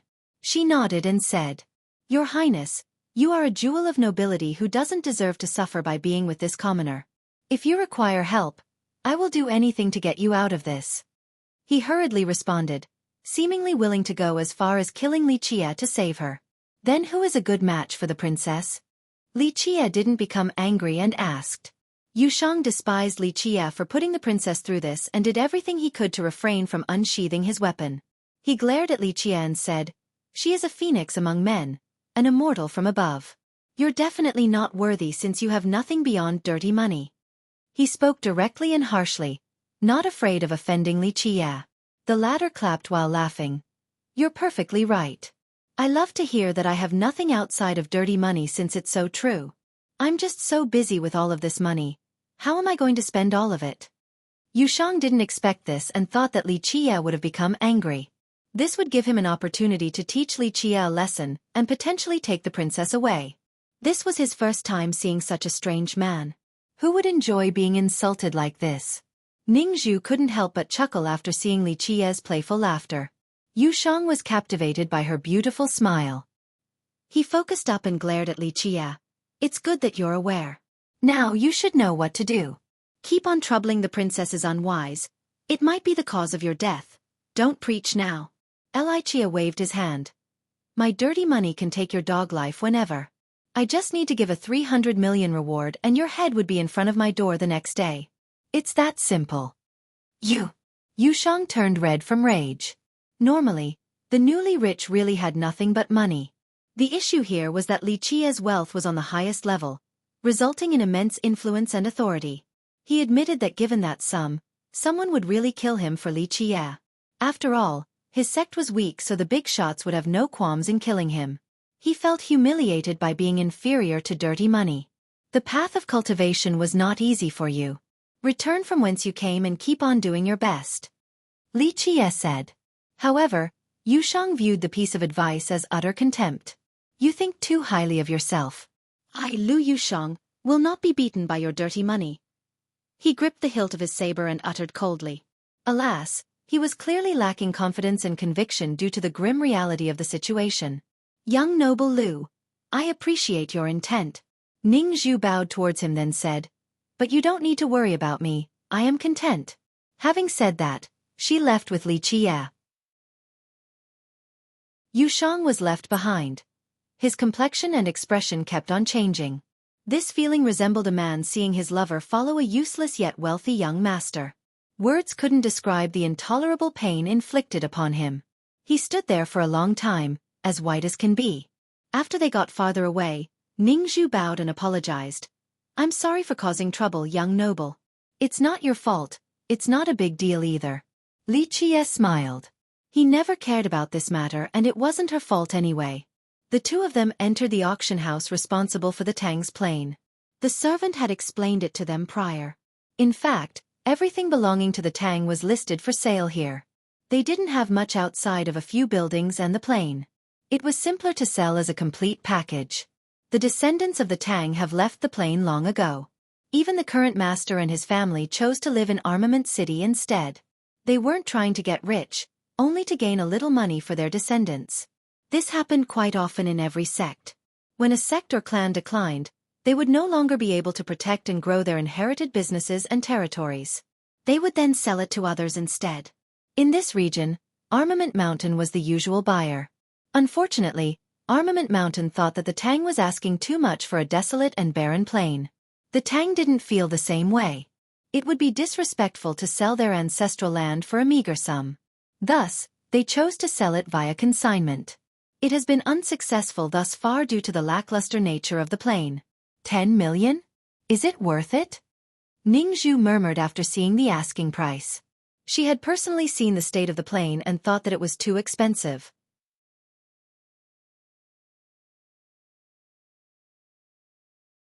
Chapter 40-55. This was expensive for sects, let alone an individual. Not everyone was as rich as Li Qia and could spend millions and millions like a few bucks. This would be acceptable if the item was worth it. This was not the case for the Tang's plain. Fellow Taoists, are you interested in our clan's properties? An old man ran over while Li Qia and Ningzhu were looking at the listing. I am the 586th clan master of the Tang. Do you wish to buy the complete package or just parts of it? He smiled enthusiastically. His gray outfit was well-fitted and tidied but not luxurious in the slightest. This must be due to his clan's current state. He had heard the report from the servants and immediately ran over to the auction house, hence his heavy breathing. This was understandable since this listing has been around for years. People rarely inquired about it either, so he didn't want to miss this chance. Yes, our young noble is indeed interested in your estate. Ningzhu began negotiating in Li Qia's stead. However, your infertile plain is not worth 10 million even with everything else attached. It's negotiable. The clan master put on a bright smile and said, we can take our time coming to a fair price for everyone. Plus, the entire package is not bad at all. We'll even give you a dozen servants or so. Of course, mortal servants were worthless in the eyes of cultivators. They were as significant as insects. The clan master had no deep attachment to the servants in their ancestral home. The clan had moved to the city for several generations now, so gifting them away wasn't a big deal. Clan master, you already know the right price. Ningzhu said. She wasn't a princess that has been pampered since youth. Thus, her tough experiences during her impressionable days and her intelligence made her quite capable. Sir and madam, if you are earnest in this purchase, I'll acquiesce and lower the price by 2 million. Just 8 million then, how about it? The clan master asked. He spoke as if he was giving them a good deal. In reality, he had offered everything to Armament Mountain for 5 million previously and was ignored. Li Qia had a smile on his face while Ningzhu shook her head. If you really want it, then we'll do 5 million, that's as low as we can go. We're only selling it due to our clan's anemic state. I don't even know how I'll face our members after doing this. The clan master put on a bitter expression as if he was forced to have a fire sale. It would be gone already if 5 million was a realistic price. Our young noble is willing to do 1 million. Ningzhu smiled. 1 million? The clan master shouted and stretched it out like a rooster in the morning. Is this a joke? Our plain stretches for thousands of miles and you want to pay just 1 million for it. Impossible, no, impossible. He shook his head repeatedly afterward. How about 2 million from Starshooter country? A cold and prideful voice interjected. A youth parted the crowd and approached the group. His expression showed how much disdain he had for those beneath him. He was none other than Starshooter Prince. Back in Hallowed City, he had tasted numerous setbacks in Li Qia's hand. This was especially true during the last exchange where he was sent flying by Jian Sanqiang, suffering serious injuries and broken teeth. How could he swallow this anger? Impossible. He looked at the two before cupping his fist towards the princess. Long time no see, Princess Ningzhu. His attitude changed tremendously compared to last time. Previously, he referred to her as Your Highness, even though they were in the same group of 10 prodigies. After all, she was going to be the future queen of Sea Emperor. Now, the engagement was terminated and she became Li Qia's maid. He no longer needed to show reverence. Long time no see. Ningzhu wasn't angry to see this and simply nodded. Clan Master Tang, Our country is interested in your land. We'll pay you right now. The prince ignored the two and focused on the transaction. It was obvious to those nearby that he wanted to trouble Li Qie. You're that legendary magnate, Li Qie. The clan master's eyes lit up after realizing Li Qie's identity, and didn't hear a thing the prince said. He had heard of the rumors before regarding Li Qie's generosity. He had thought about searching for Li Qie to give him an offer. It turned out that Li Qie found him first. Yes, that's our young noble, Ningzhu replied. Starshooter Prince didn't appreciate being ignored. He clearly offered a higher bid, yet the clan master dared to treat him like this? Clan master, we will offer 2.5 million. What do you think? He took a deep breath. He didn't shout but still added energy into his words. They resonated like bells and echoed in the listener's ears. You should drop the idea of competing against our young noble for this land, Ningzhu said flatly, with no intention of insulting the prince. This would only result in embarrassment for him, so she tried to get him to stop. Alas, he found it annoying and uttered coldly. Princess, you no longer have anything to do with Sea Emperor Sword Kingdom, so buzz off, keep your mouth shut. She only chuckled in response and didn't say anything else. A pleb like you should think twice before comparing wealth with me. Go find some shade and cool off, because if I start, you won't even dare to bid again. Li Qie lazily stretched and glanced at him dismissively. The prince couldn't handle being called a pleb, due to his prestigious status and talent. He was a big shot wherever he went in Sword Continent. How unreasonable! A friend of the prince shouted. Then bid then. Don't think you're the only one with money. The furious prince barked back. I bid 100 million. Li Qie raised one finger and said, still want to play?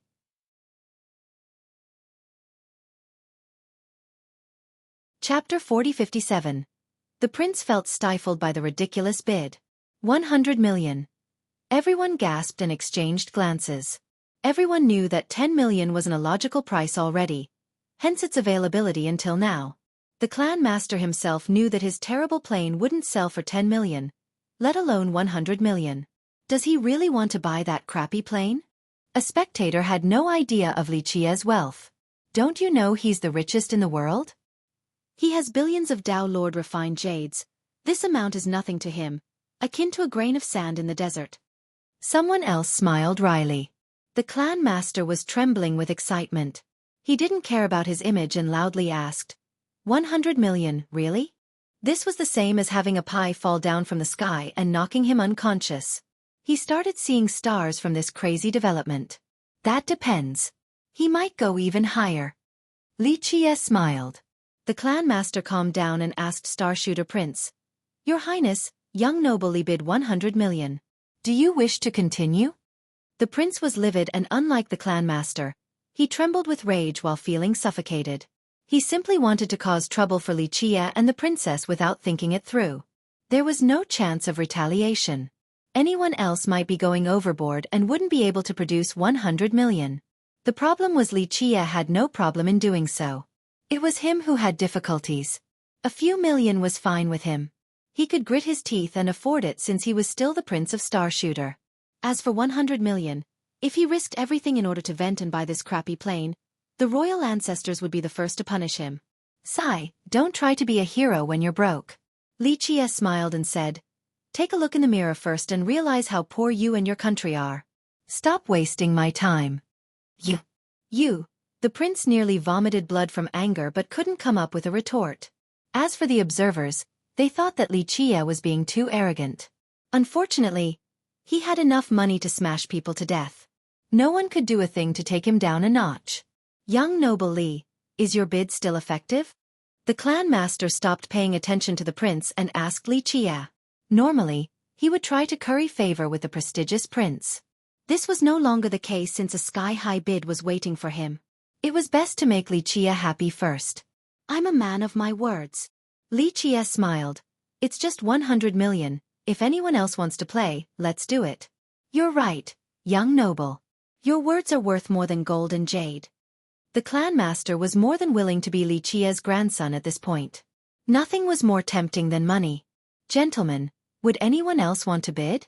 He still hoped that someone would want to play against Li Qie. However, he was disappointed since only silence answered him.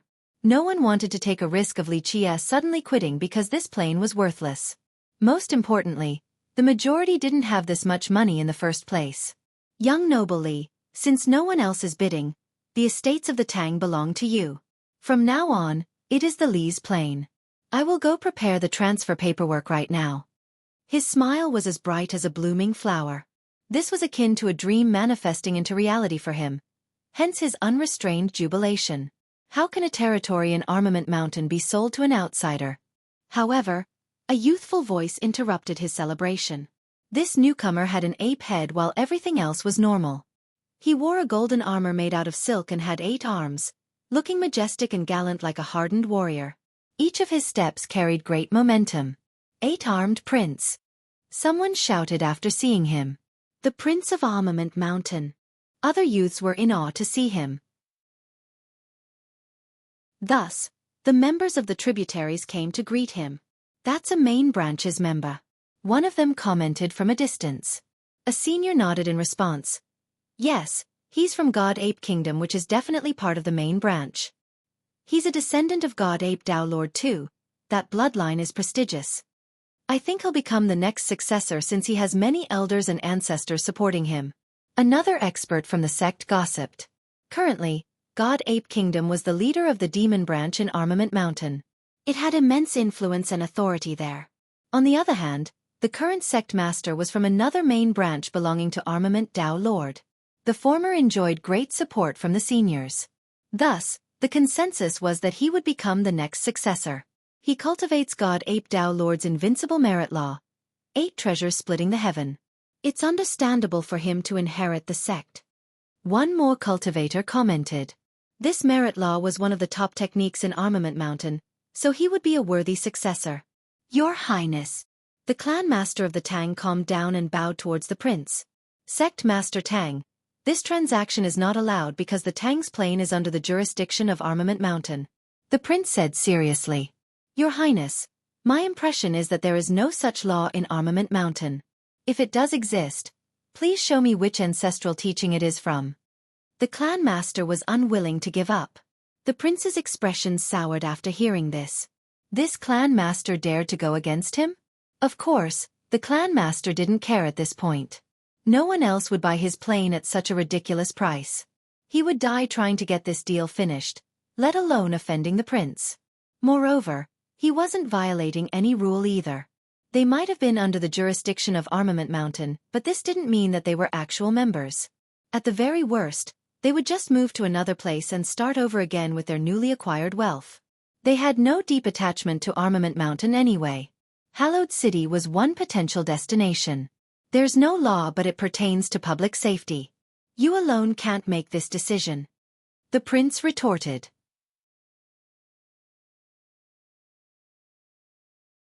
Chapter 4058. The clan master's expression soured in a similar manner. As the saying goes, stopping someone from making money is akin to killing their parents. Plus, to be perfectly frank, the prince couldn't decide for them either. It had to be the sect master of armament. Meanwhile, the spectators started talking about this development. I don't think such a law exists either. Someone from another sect said. Armament Mountain had 10 million miles or so of territories under their jurisdiction. This consisted of thousands and thousands of sects, both strong and weak. This didn't mean that these sects belonged to Armament Mountain. To a certain extent, they were allies with less status. Armament Mountain didn't directly interfere with their affairs. They were free to do whatever they wanted with their properties. Thus, the prince was being unreasonable in this case. I think there's more to it. An expert murmured. If you think selling to an outsider can be a security threat, there's one way to solve this. Armament Mountain just needs to pay the agreed sum. We have no problem with that, Your Highness. The clan master retorted. Under other circumstances, he might act subservient and pitiful towards this prince. This wasn't the case right now. There was substantial wealth to be had, enough for them to live extremely well for generations. The prince naturally couldn't muster 100 million to buy the plane. Even if he could, he wouldn't do so anyway. They had offered the plane to the sect for a much smaller amount, yet the sect still refused. To do so now might make him look crazy to others. However, he didn't like the clan master's attitude. The tang had fallen and this clan master was no different than a worm in his eyes. These tributaries normally treated Armament Mountain with respect. After all, Armament Mountain protected them and gave them peace. As for him, he was part of the main branch and wielded considerable authority.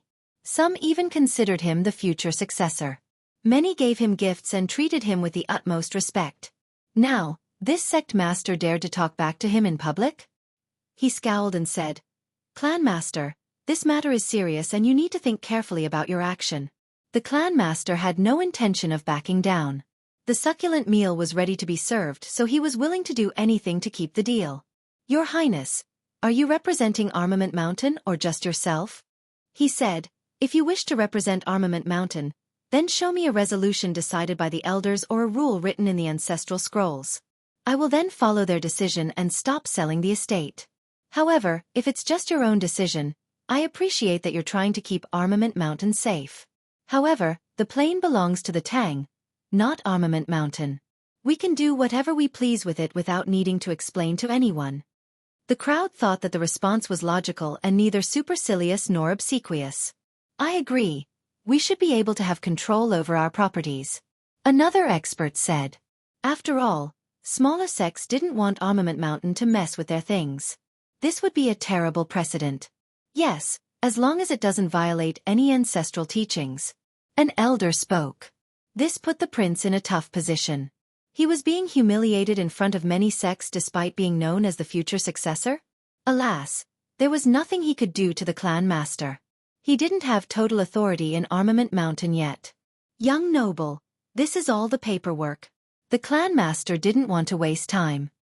He had offended the prince already, so might as well end it. He would just need to move afterward. "After you pay, young noble, all the estates will belong to you along with the servants in the ancestral home," he added. "Good. I like decisive people." Li Chia smiled and paid right away.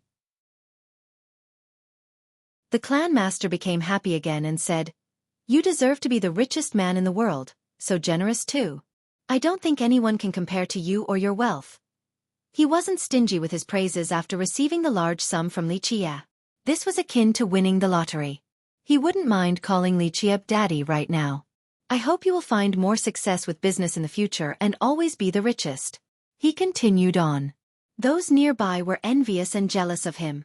There was one exception, the prince. He glared at Li Chia and said, "I don't care which land you buy, it'll be under Armament Mountain's territory. Enough of your drivel." Li Chia interrupted him with a hand wave. "I will buy whatever the hell I want. A poor brat like you should know your places.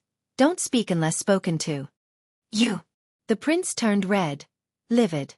He wanted to warn Li Chia by bringing up Armament Mountain, not expecting to be insulted instead. Li Chia thought that he wasn't qualified to speak. He was the future successor of Armament Mountain, the prince of God Ape Kingdom, and one of the 4 weapon heroes. This made him tremble with rage. Chapter 4059. 8-Armed Prince took a deep breath to regain his composure. He successfully calmed down and glared at Li Chia. "Li, you're too arrogant. There is always a higher sky and a better man." "Nonsense, there is no sky higher than mine and no one richer either." Li Chia laughed. His haughtiness couldn't be contested since it was indeed the truth. Not to mention Sword Continent, perhaps no one in 8 Desolaces could compare to Li Chia in terms of wealth. Though this frustrated the crowd, Li Chia was indeed qualified to make this statement. "Spending is just a part of my life. In your eyes, it appears to be arrogance. The problem here is due to your wretched, penniless state, thinking that anyone with money is automatically arrogant. Child, stop feeling so insecure. Try harder and become more open-minded.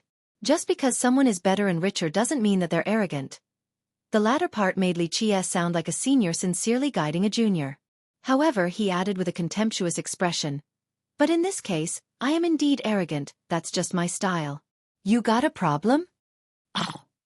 The prince trembled with rage, feeling blood rising up his throat. The listeners were speechless, not knowing whether to laugh or cry. They put themselves in his shoes and thought that they might act even more arrogant and buy whatever they wanted. Thus, he was actually making sense about how they were mistaking his normal life for haughtiness. "Li, your dirty money is not omnipotent.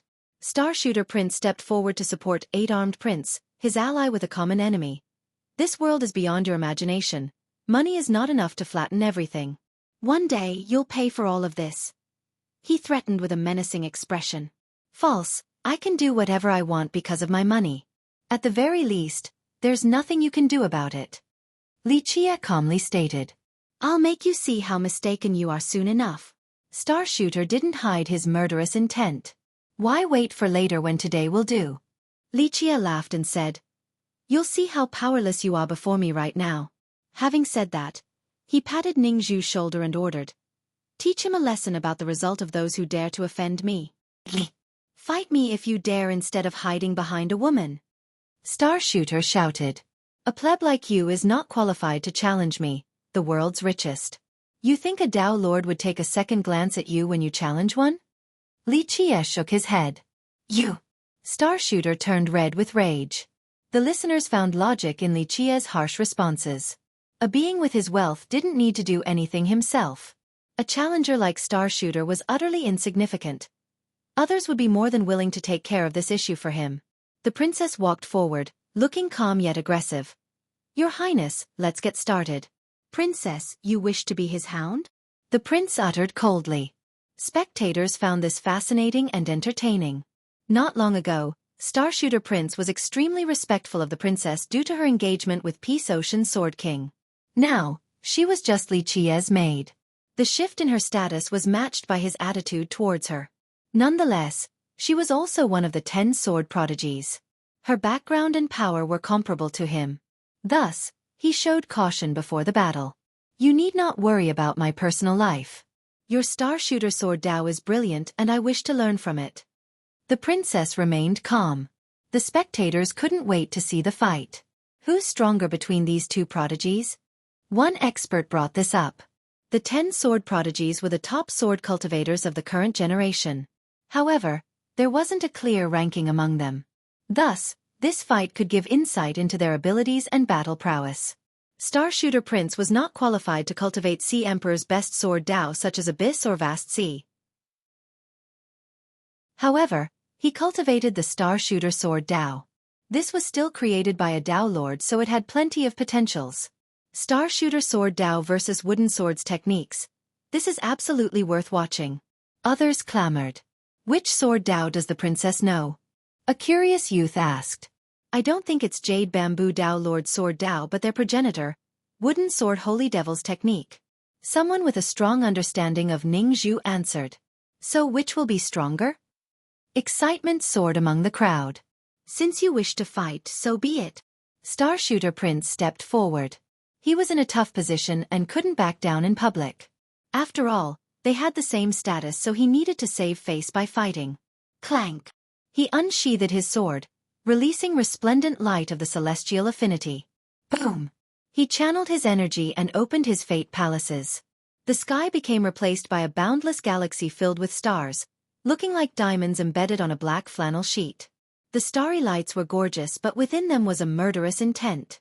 Each strand could pierce through his opponents with ease. Chapter 4060.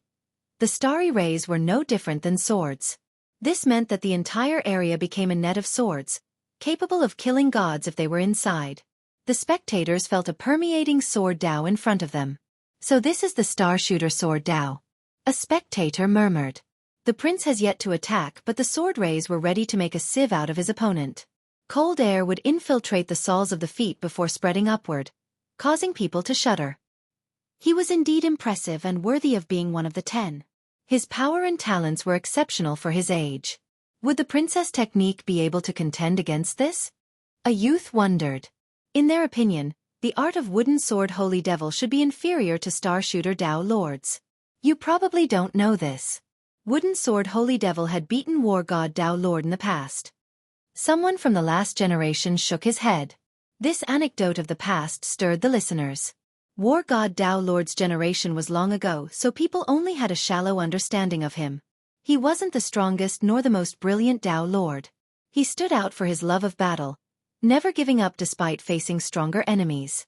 The challenges would continue until his victory. Rumor has it that he originated from a fallen temple. He eventually obtained the heavenly sword named War God along with the matching sword Dao. Thus, he was definitely no slouch in battle. As for wooden sword Holy Devil, his origin was far more mysterious. He seemed to appear out of nowhere overnight and was already powerful. Cultivators tried so hard their whole lives and didn't get close to the Dao Lord's level. However, wooden sword Holy Devil shocked the world by defeating the Dao Lord after his debut. This miraculous tale lived on to the present even though he died in a forbidden zone. It was considered one of the most memorable battles in history. It also built a strong foundation for his kingdom afterward. Thus, those in the know were interested to see which sword Dao was stronger. Ningzhu readied her sword and gently rotated her wrist so the tip nearly touched the ground. She didn't have rampant sword energy and an oppressive aura. It seemed rather ordinary compared to the prince's impressive display. "Your Highness, you may start," she said. The prince didn't appreciate this and uttered coldly, "Princess, do you think you can defeat me?" Though she didn't say anything, her attitude made it seem as if she was far stronger than him, that she didn't want to be a bully. The prince fully disagreed. "We'll see the outcome soon enough," she calmly replied. The crowd thought that she had changed. Previously, she has always been prideful to the point of being overbearing. They didn't think much of it before because she was qualified to act in this manner. Now, she became as serene as a well or as deep as an abyss. This was something unusual for those her age. The big shots in the crowd sensed something dangerous coming from her. "Let's see your sword art then." The prince became annoyed by her indifference. "Buzz!" he roared and buzzes could be heard. The crowd felt ripples appearing in the air along with a cold breeze. The stars up above were immediately replaced by sharp rays. Just one could pierce through anyone. The chilling energy coming from them began sealing the air. Ningzhu became trapped in this ocean of swords. A single movement might activate the trap and it wouldn't end well for her. "Die!" The prince pointed his sword forward and the sword rays went straight for her. The attack was truly magnificent. The spectators felt as if space had been pierced 1,000,000 times. They had the illusion that they were the victims of this attack. "What an attack of the sword Dao!" one youth shouted while trembling. Ningzhu didn't bat an eye. Her sword let out a hymn and became resplendent with a green hue.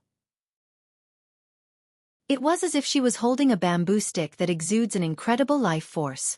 She finally swung her sword. It lacked malice and murder, only an endless life force. Boom! The majestic power of life crushed the incoming sword rays into particles. Though they were sharp, swift and numerous, they couldn't oppose the princess' destructive swing. Numbers didn't matter when it came to the sword Dao. Everyone gasped after seeing this. Ningzhu lacked a domineering aura, yet her first attack was the embodiment of this word. Far fiercer than the prince's celestial rays. The princess is far stronger? Many youths were in awe of her. "No, they haven't gone all out yet." An older expert shook his head and said calmly, "Your Highness, don't hold back now," Ningzhu told her opponent. Chapter 4061. The prince despised that he appeared to be the underdog after the first exchange. His opponent looked calm and composed as if she could beat him in the next second. "Fine, let's see what you can do then," he roared. Boom! His fate palaces released endless chaos energy and empowered his sword Dao, causing it to become even brighter. Space trembled as the stars in the sky seemingly awakened and formed wondrous constellations. A distant legend emerged, akin to a holy kingdom with gods as inhabitants. Clank! Clank! Clank! The star-shooter sword Dao activated and forced other swords nearby to resonate with it. The portal to the holy kingdom opened and divine swords started flying outward. Their terrible energy assaulted the region with the same intensity as a primordial flood. This attack could easily destroy a mountain range. "Go!" he commanded for the divine swords to gather behind him. They lined up together to form a pair of sword wings. The sky was blotted out by the countless layers. The wings seemed capable of starting a cataclysm once unleashed. "Abyss Creator!" he roared and intimidated the crowd. Those who have heard of this technique before became frightened. One of them said, "Get back, this is an ultimate technique. A mighty ancestor from Starshooter used it to destroy a country once." "Yes, a top variation of the Starshooter sword Dao." Another expert shivered. Even the big shots from the previous generation became serious after hearing the name of the technique. Ningzhu's eyes narrowed and pinned her sword to the ground. Energies finally materialized in the area around her. A divine sword seemed to be protruding from the ground. Buzz! A supreme sword diagram appeared beneath her. It had a verdant glow, a sign of ample life force. It started giving birth to countless swords. Behind her was the image of a bamboo sword that kept on increasing in size. The prince didn't give her time to prepare her technique and immediately sent his technique towards her. The pair of wings swung down with enough force to sever an ocean or create numerous abysses. It's coming! Spectators have already gotten far away since they knew its power quite well. Ningzhu had gathered enough vitality and energy so she remained undeterred. The bamboo sword behind her became radiant and served as a barrier, easily stopping the incoming onslaught. Fiery sparks splashed off the barrier, resulting in beautiful fireworks. What technique is this? People were in awe because she managed to stop something as impressive as Abyss Creator. Bamboo Bulwark. A sect master familiar with wooden swords said, "I've seen Pineleaf Swordlord use it before, stopping numerous powerful enemies for 3 days and 3 nights. It seems that the princess has successfully learned and mastered it." Abyss Creator was relentless, but it couldn't break the sword barrier. Though she was on the defensive, this exchange displayed her mastery of the sword. "My turn!" She shouted and leaped upward with incredible speed, seemingly traveling through time. Most spectators lost track of her, but in the next moment, she evaded Abyss Creator and appeared above the prince. "Over there!" A keen-eyed spectator pointed in her direction. The prince was aghast and immediately stopped Abyss Creator, raising his sword defensively. "Try this!" She unleashed a slash capable of dividing a galaxy. He got a terrible feeling about this incoming attack. Something dangerous was coming. He immediately recalled his sword wings to the front to block the slash. The layers completely surrounded him, forming an impregnable fortress. Moreover, a small figure rushed out from the sapphire embedded in his forehead.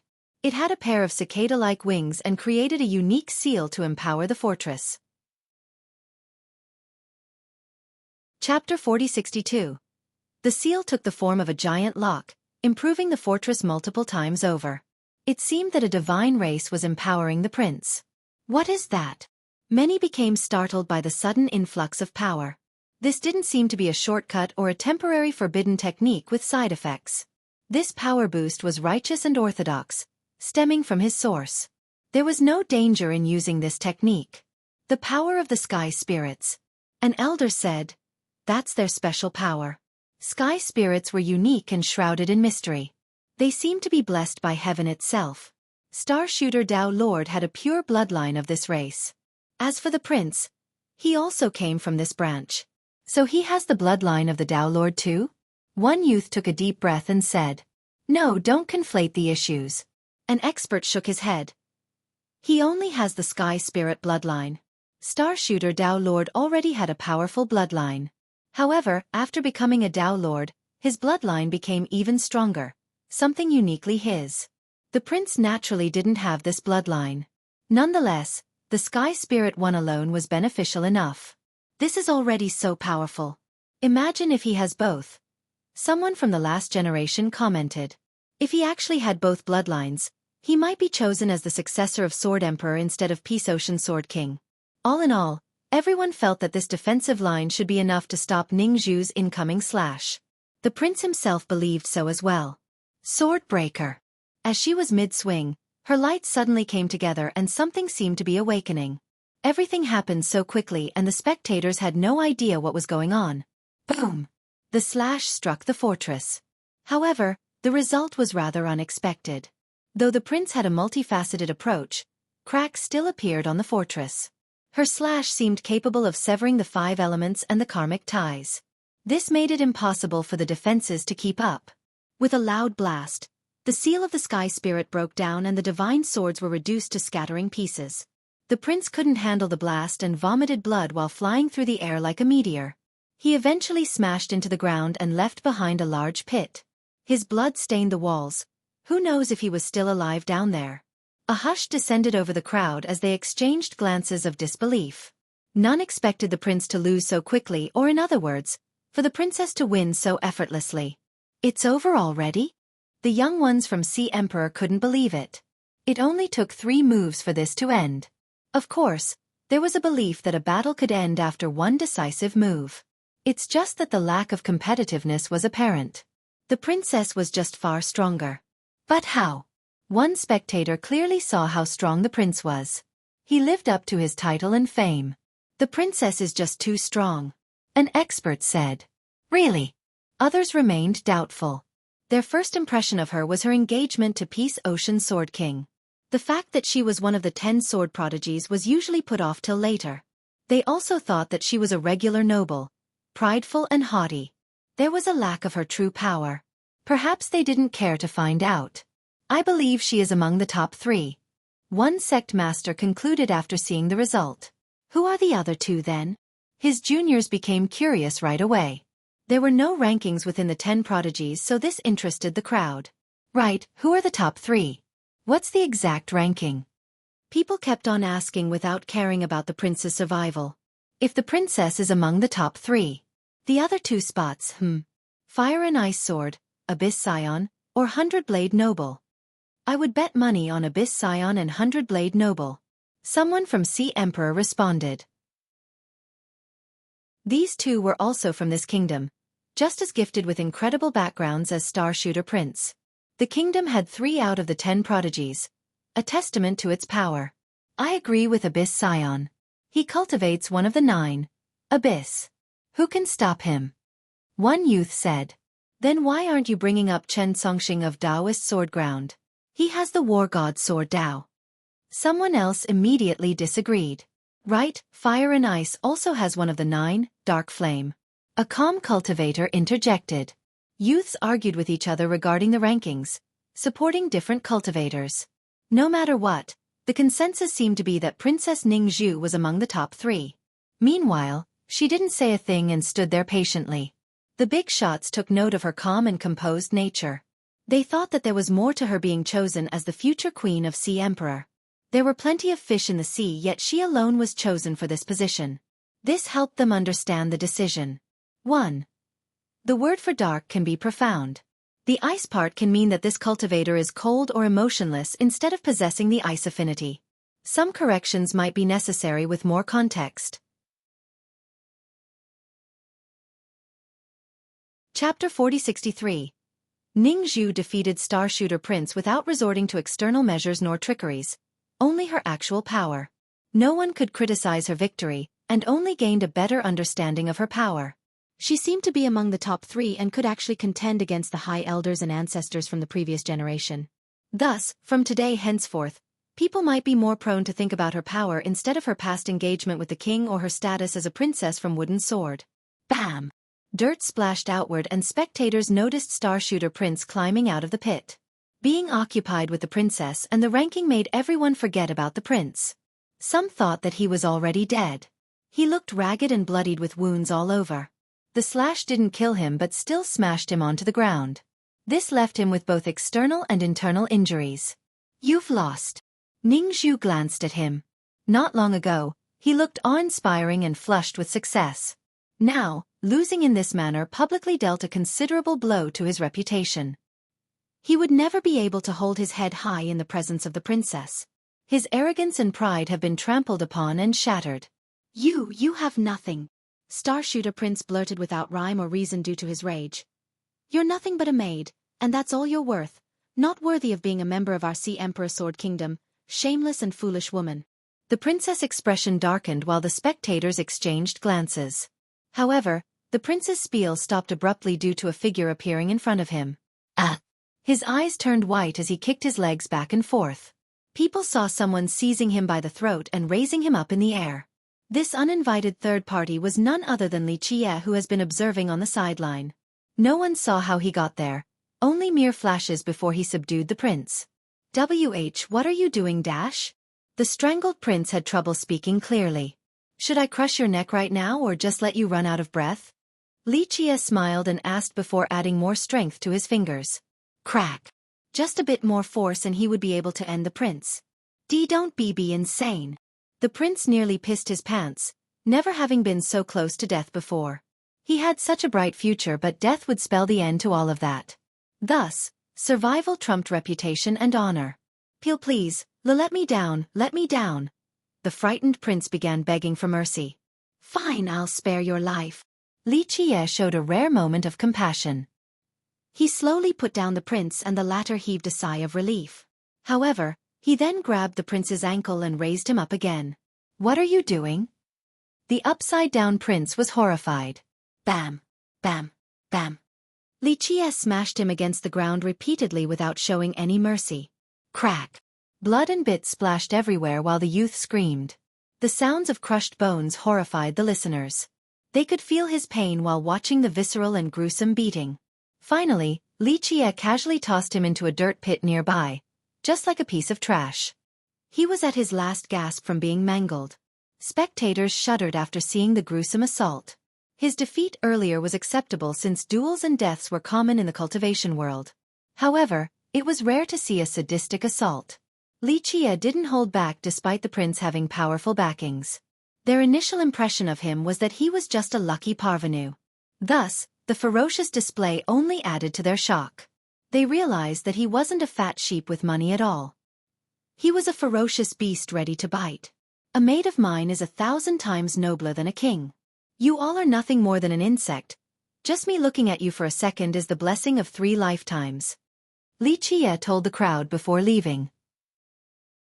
Ning Zhu was stunned for a moment before calming down and catching up. Meanwhile, everyone stared at the half-death prince in disbelief. No one refuted Li Qiye's arrogant comment.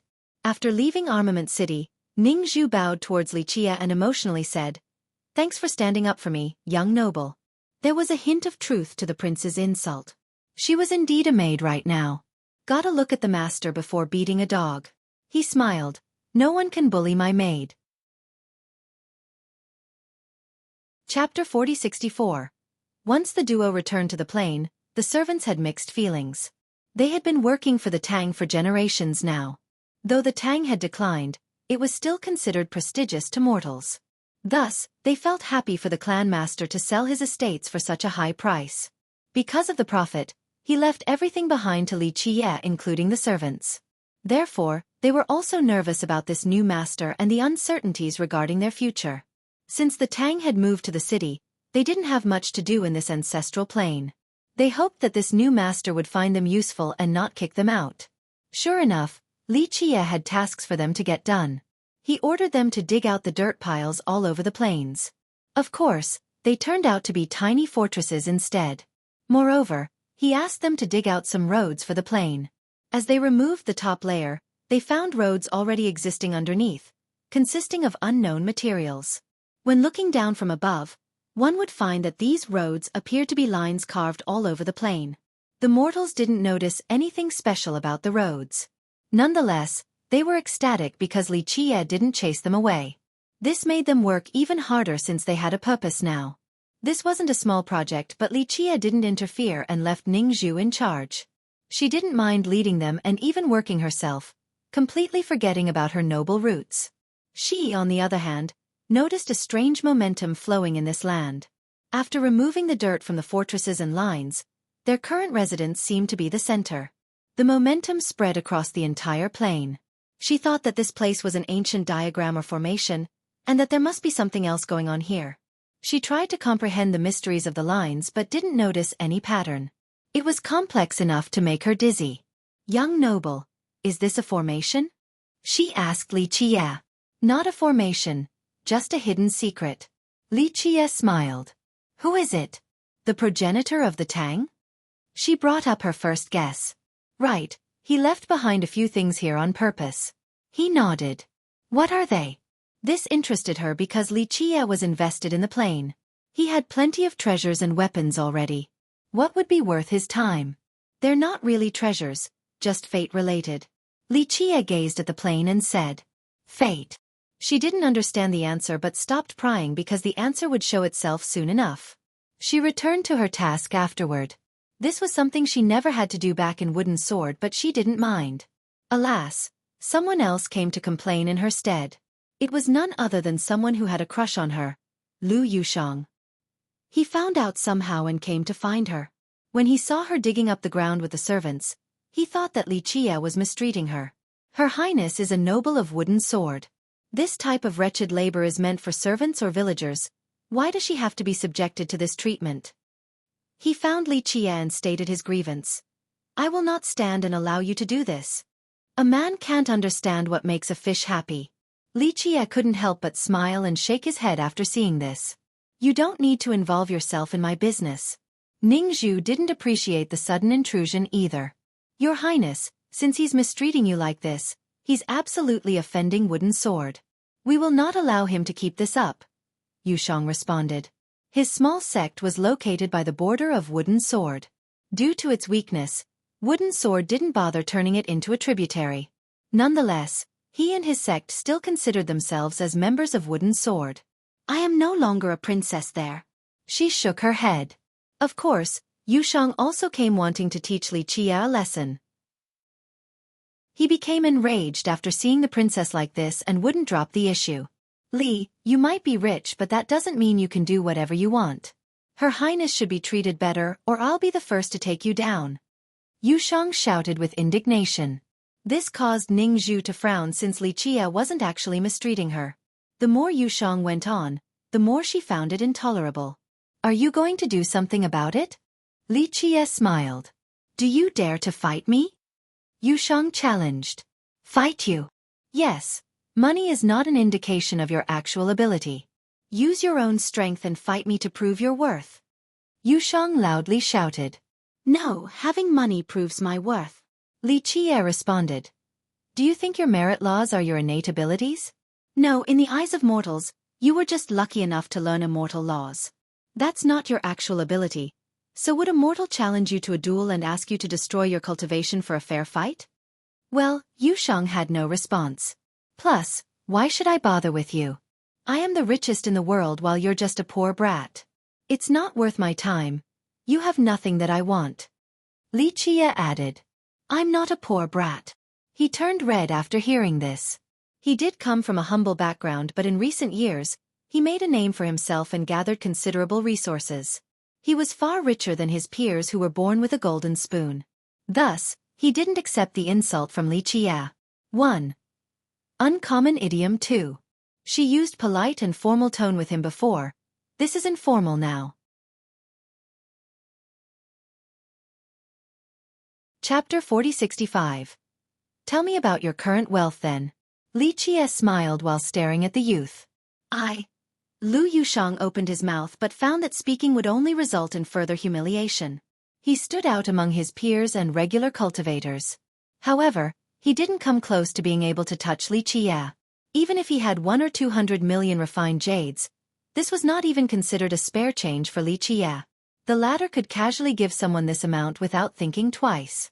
Thus, even if he was satisfied with his wealth accumulation so far, it was meaningless to respond. As a proud genius, he looked down and even found Li Qie wretched. In his opinion, the guy was only lucky. Unfortunately, once wealth reached a certain level, it could trump everything else. That's why it wasn't unreasonable for Li Qie to call him a poor brat. Nonetheless, he felt as if Li Qie had just slapped him with a stack of money. It certainly didn't feel good. Cultivators don't compete with money, that's vulgar. He said with indignation. Well, I'm a vulgar person who loves money and jades. Li Qie smirked as if he loved to show off his wealth. Yushang turned red right away. Stop lying to yourself. Cultivators certainly don't compete with money but don't think you're above it. Nothing escapes money. The gold and silver of mortals become refined jades for cultivators as well. Li Qie shook his head. Yushang couldn't refute this statement since it was indeed the case. Cultivators wielded incredible powers and abilities. However, their treasures and cultivation resources were still purchased with money. So you won't compete then? Yushang changed the topic. What makes you qualified to challenge me? Li Qie smiled. Here's how it will go, we'll spar for 10 moves. If I win, the bet between you and the princess will end. If you win, Yushang gritted his teeth before finishing, aware that he had nothing to make it worthwhile. He eventually made up his mind and shouted, If I lose, I'll stay and become your servant. How courageous and chivalrous. Li Qie shook his head. Unfortunately, you're only doing what you want without caring for her opinion. Your Highness. Yushang turned towards Ning Zhu. To which she responded, I truly appreciate your kindness, young noble Li, although I do not deserve it. As for my own business, I can make decisions myself. I am willing to stay with my young noble, so please, don't interfere. She explicitly stated her stance, not needing anyone to save her. Yushang had an awkward expression. He saw the princess working with the servants earlier and assumed that she wouldn't want to stick around any longer. However, this didn't seem to be the case. Fortunately for him, their conversation was interrupted by a series of footsteps. They sounded both chaotic yet orderly. Both youths gazed in the direction of the sound and a dozen unknown cultivators surrounding Li Chia. They wore different uniforms, clearly not from the same sect. What was important to note were their empty eyes. Their movements resembled that of puppets. Clank! They immediately unsheathed their weapons, showing off their aggressive intention. What's going on? Lu Yushang asked. Slaves of the vampiric dyad. Ning Zhu's expression darkened. The vampiric dyad? Yushang became serious as well. Die! The servants lunged for Li Chia. Humph! Ning Zhu unsheathed her sword and unleashed a torrent of green sword rays against the attackers. Several died right away. Her decisiveness and brutality in battle rivaled her intelligence and beauty. Nice technique, Yushang praised after seeing the wide radius of the attack. Xueqi, not nice at all. How dare you kill our slaves? A nefarious voice sounded. Poof! A rain of blood descended and two figures appeared not far from Li Chia. A stench of blood permeated the air. They wore black robes while bloody mists engulfed them. Their hair stood up straight just like two horns. Their eyes were green and creepy, akin to those of poisonous creatures. As they spoke, four long sharp fangs could be seen. The dyad. Lu Yushang became startled. Young noble, they are bloodsuckers. Ning Zhu returned to Li Chia's side, on guard. Xueqi, little juniors, at least you know your stuff. The two appeared to be identical twins. Their notoriety was comparable to Crimson Death Monarch. However, they were far crueler and evil, similar to the dead Dark Hand Devil. They belonged to the side branch of the blood race and cultivated an evil art requiring blood-sucking. Worst of all, their victims would become their slaves afterward. Ning Zhu and Yushang found their presence surprising because this territory was under Armament Mountain's jurisdiction. Big shots of the evil path rarely came here because they might be under attack right away. Xueqi, you're that brat who got the preeminent legacy? One of them spoke. Chapter 4066. Should be me if there isn't a second legacy. Li Chia smiled. Ha ha ha, good, we didn't find the wrong person then. The two exchanged glances, then one of them laughed. Xueqi, brat, do you pick life or death? The other smiled sinisterly. Elaborate. Li Chia calmly responded. Death comes easily, we just need to bite your neck. Xueqi, of course, you won't die that easily and will become a moving corpse, our puppet. The second revealed his sharp fangs. Lu Yushang shuddered since he had heard about these two before. Some believed that it was better to die in battle than be bitten by them. Their evil technique drained their victims dry on top of turning them into a puppet. The dozen cultivators earlier were the perfect examples. If you want to live, then hand over everything you have. We'll be merciful and spare your dog life. The first smiled. How boring, the same old song again. What's the point of becoming the richest when you look like that? Have you looked in the mirror recently? Li Chia shook his head. The two exchanged glances. Their eyes flashed fiercely, clearly infuriated. Ha ha ha, brat, because of your foolish comment just now, we'll have you taste a fate worse than death. You'll be a corpse for an eternity. One of them threatened with a murderous glint. No need to rush it. The other smiled cruelly. We need to torture him first. Let's just take our time. Brat, today is not your lucky day. The two exchanged glances and walked forward, wanting to surround Li Chia. Young noble, please get inside first. Ning Zhu raised her sword defensively and blocked the duo. Little girl, you're not bad but still no match for us. Out of consideration for Pine Leaf Swordlord, we will not bully you today. Leave now. One of them smiled at Ning Zhu. We'll see about that. She maintained her composure while gesturing with her sword. Lu Yushang didn't want her to get hurt by the renowned masters. He stepped forward and shouted, "Count me in." He looked back and told Li Chia, "Li, we will save your life today so you'll have to write off the bet later."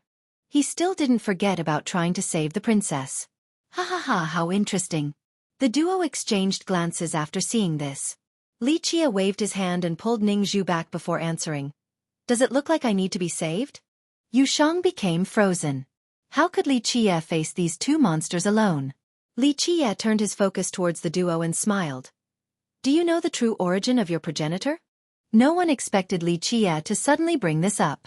The duo was indeed from the blood race, but they didn't have anything to do with the progenitor. What does that have to do with anything? Brat, accept your fate. One of them retorted. Very well. It's time for you to see what is called the blood progenitor. He smiled. You think you can become the blood progenitor given your meager cultivation. Are you hearing this? The duo burst out in laughter as if this was the most hilarious thing ever. Watch. Li Qie smiled before slightly cutting his finger, just enough to draw a little blood. Buzz. His vitality and blood suddenly turned into evil energy. He seemed to have succumbed to the evil path and a rune appeared on his forehead. Devil Mantra. Lu Yushang recognized this right away. Ning Zhu heard him and became startled. The 7 mantras were the easiest to cultivate. This also made them the least popular for cultivators. Why did Li Qie pick something like this? Lu Yushang recognized it right away because he came from a small sect. They didn't have top merit laws, so they collected common ones from all over the world. As for Ning Zhu, she most likely had never seen any of the 7 before. Ha ha ha. This brat thinks he's the blood progenitor just by using the devil mantra. We'll teach you a lesson for overestimating yourself. The duo laughed again. Yushang shouted, Your devil mantra can't take them on. They'll suck you dry right away. He wasn't trying to belittle Li Qie. The weak merit law was one thing, but Li Qie's cultivation wasn't on the same level as the duo. I'll take care of this ignorant brat. One of them stepped forward. He activated his vitality and a pair of blood wings manifested behind him. His eyes became bat-like, looking quite intimidating. Let's see the taste of your blood. He revealed his fangs again and licked his lips. Spectators would feel a chill by their neck as if they had been bitten. Idiot. Li Qie chuckled and became serious. In the next second, he suddenly turned into someone else. His eyes became filled with blood. The evil energy around him turned into layers of blood mists. His appearance also changed into that of a supreme devil, red from top to bottom. His body seemed to be made from congealed blood. Chapter 4067. A man made of blood was terrifying enough. However, the fear instilled by him into others was primal and instinctive. He resembled the blood progenitor from the ancient era. Even his soul seemed to be made of blood, a creature born from this affinity. Everything else in the world was nothing more than food in his eyes. He also had 4 fangs now. They weren't particularly long, but nothing could be sharper or more intimidating. This was in spite of Li Qie not activating his divinity and aura. There were other evil creatures and villains in the vast world. Just their name or title alone would frighten grown men. However, to personally witness Li Qie was an entirely different experience. Spectators would tremble and quiver uncontrollably, realizing that the evil cultivators they had seen before were nothing in comparison. He became the ruler of the darkness and the embodiment of malice. Thus, the vampiric dyad felt the same fear from the depth of their heart. He was their worst nightmare. Ning Zhu gasped in response while Lu Yushang's jaw dropped to the ground in disbelief. He thought that Li Qie was a weak cultivator who got lucky. But now, this state of his was horrifying. He himself was an experienced cultivator who had traveled the world, yet his legs were still shaking. Brat, this act doesn't fool anyone. You're displaying your slight skills before real experts. One of the two shouted. Your blood is mine. He was trembling inside but didn't think that this was anything more than a physical transformation. It was impossible for the youth to turn into a supreme devil king. Screech! He let out a roar and turned into a bloodbat, wanting to bite Li Qie's neck. Fool! Li Qie scowled and released his divinity. His eyes became bright red like 2 suns. The force coming from them rushed towards the assailant. The progenitor of the race had total control over his descendants. Blood took over the spatial fabrics and time came to a halt. The assailant found his soul to be under someone else's control, akin to a servant in front of the king. After immobilizing his prey, Li Qie opened his mouth and aimed for the neck. No! The victim bellowed in horror while looking at Li Qia's sharp fangs. They have always been the ones doing the blood-sucking, never the opposite. Sucking and swallowing noises ensued. It was as if Li Qia had inserted a straw into the victim's bloodstream. No. The victim struggled and twitched, but it was too late. With the last drop of blood drained, his legs kicked out one last time before being summoned by death. Shit. The other was scared out of his mind and immediately fled. Where do you think you're going? Li Qia appeared in front of him, raising one hand to immobilize the next victim. No. The latter could only speak, unable to move anything else. Li Qia revealed his fangs again for another bite. Please. No. The last of the dyad begged for mercy, albeit a little too late. He became a dried corpse as well. The duo's eyes were still open as they lay on the ground.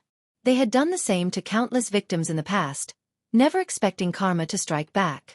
What the hell? Yushang turned pale and crouched down while feeling awfully nauseous. The idiots know nothing about the origin of the blood race, yet they dare to act like their progenitors. This is their just deserts. Li Qia licked his lips, looking quite dreadful. You're a devil king? Yushang calmed down and pointed at Li Qia. His finger was trembling. The harmless rich guy turned out to be a terrible monster with enough power to instantly kill the vampiric dyad. No one would believe this story. Says who? Li Qia smiled and became normal again. The thick blood around him flowed to the ground and disappeared from sight. The aghast Yushang found this process akin to Li Qia just taking off his clothes. The whole thing was surreal, like a dream. However, the dried corpses of the dyad were still there. What sorcery did you employ? Yushang asked. There was no evil aura left on Li Qia. Sorcery? No, this is a transformation with a single thought.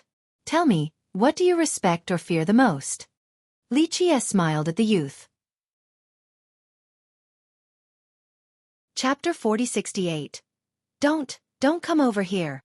Lu Yushang became startled and staggered backward just from Li Qia's gaze. He was certainly not a coward and deserved his spot as one of the 4 armament heroes. It took numerous battles and near-death experiences. He had confidence that as long as he wielded his saber, he would be able to beat everyone eventually. Alas, Li Qia's blood progenitor transformation traumatized him. That form looked like the embodiment of an ancient evil who feasted on blood. All living beings were nothing more than food, powerful ancestors included. I'm not interested in you, I won't bite. Li Qia smiled. His normal appearance was a stark contrast to the devil form earlier. One would never make a connection between the two. Alas, Lu Yushang still slowly walked backward, feeling that Li Qia's fangs were inches away from his neck. A dangerous premonition still loomed. I have something to do, goodbye now. Yushang didn't want to linger around, so he cupped his fist towards Ningzhu. Your Highness, please take care of yourself. I hope we'll meet again later. Having said that, he left in a hurry lest Li Qia want to keep him around. Fortunately, Li Qia didn't stop him at all. He heaved a sigh of relief and increased his speed. He felt so much better after making it out of the plane. It was as if he was given a second life. He looked back and didn't know what to think. Alas, he realized that he and Ningzhu would have no chances together in the future. She wanted to stay with someone as monstrous as Li Qia while he wished to be as far away as possible. He naturally wanted to stay close and please her, but the image of Li Qia's devil form kept on haunting him. Not long ago, he viewed Li Qia with disdain, an unknown junior not worthy of being noticed. Now, it seemed that this fellow was a monster in disguise. Perhaps him winning the legacy had nothing to do with luck. Curiosity beckoned him, but ultimately, fear won.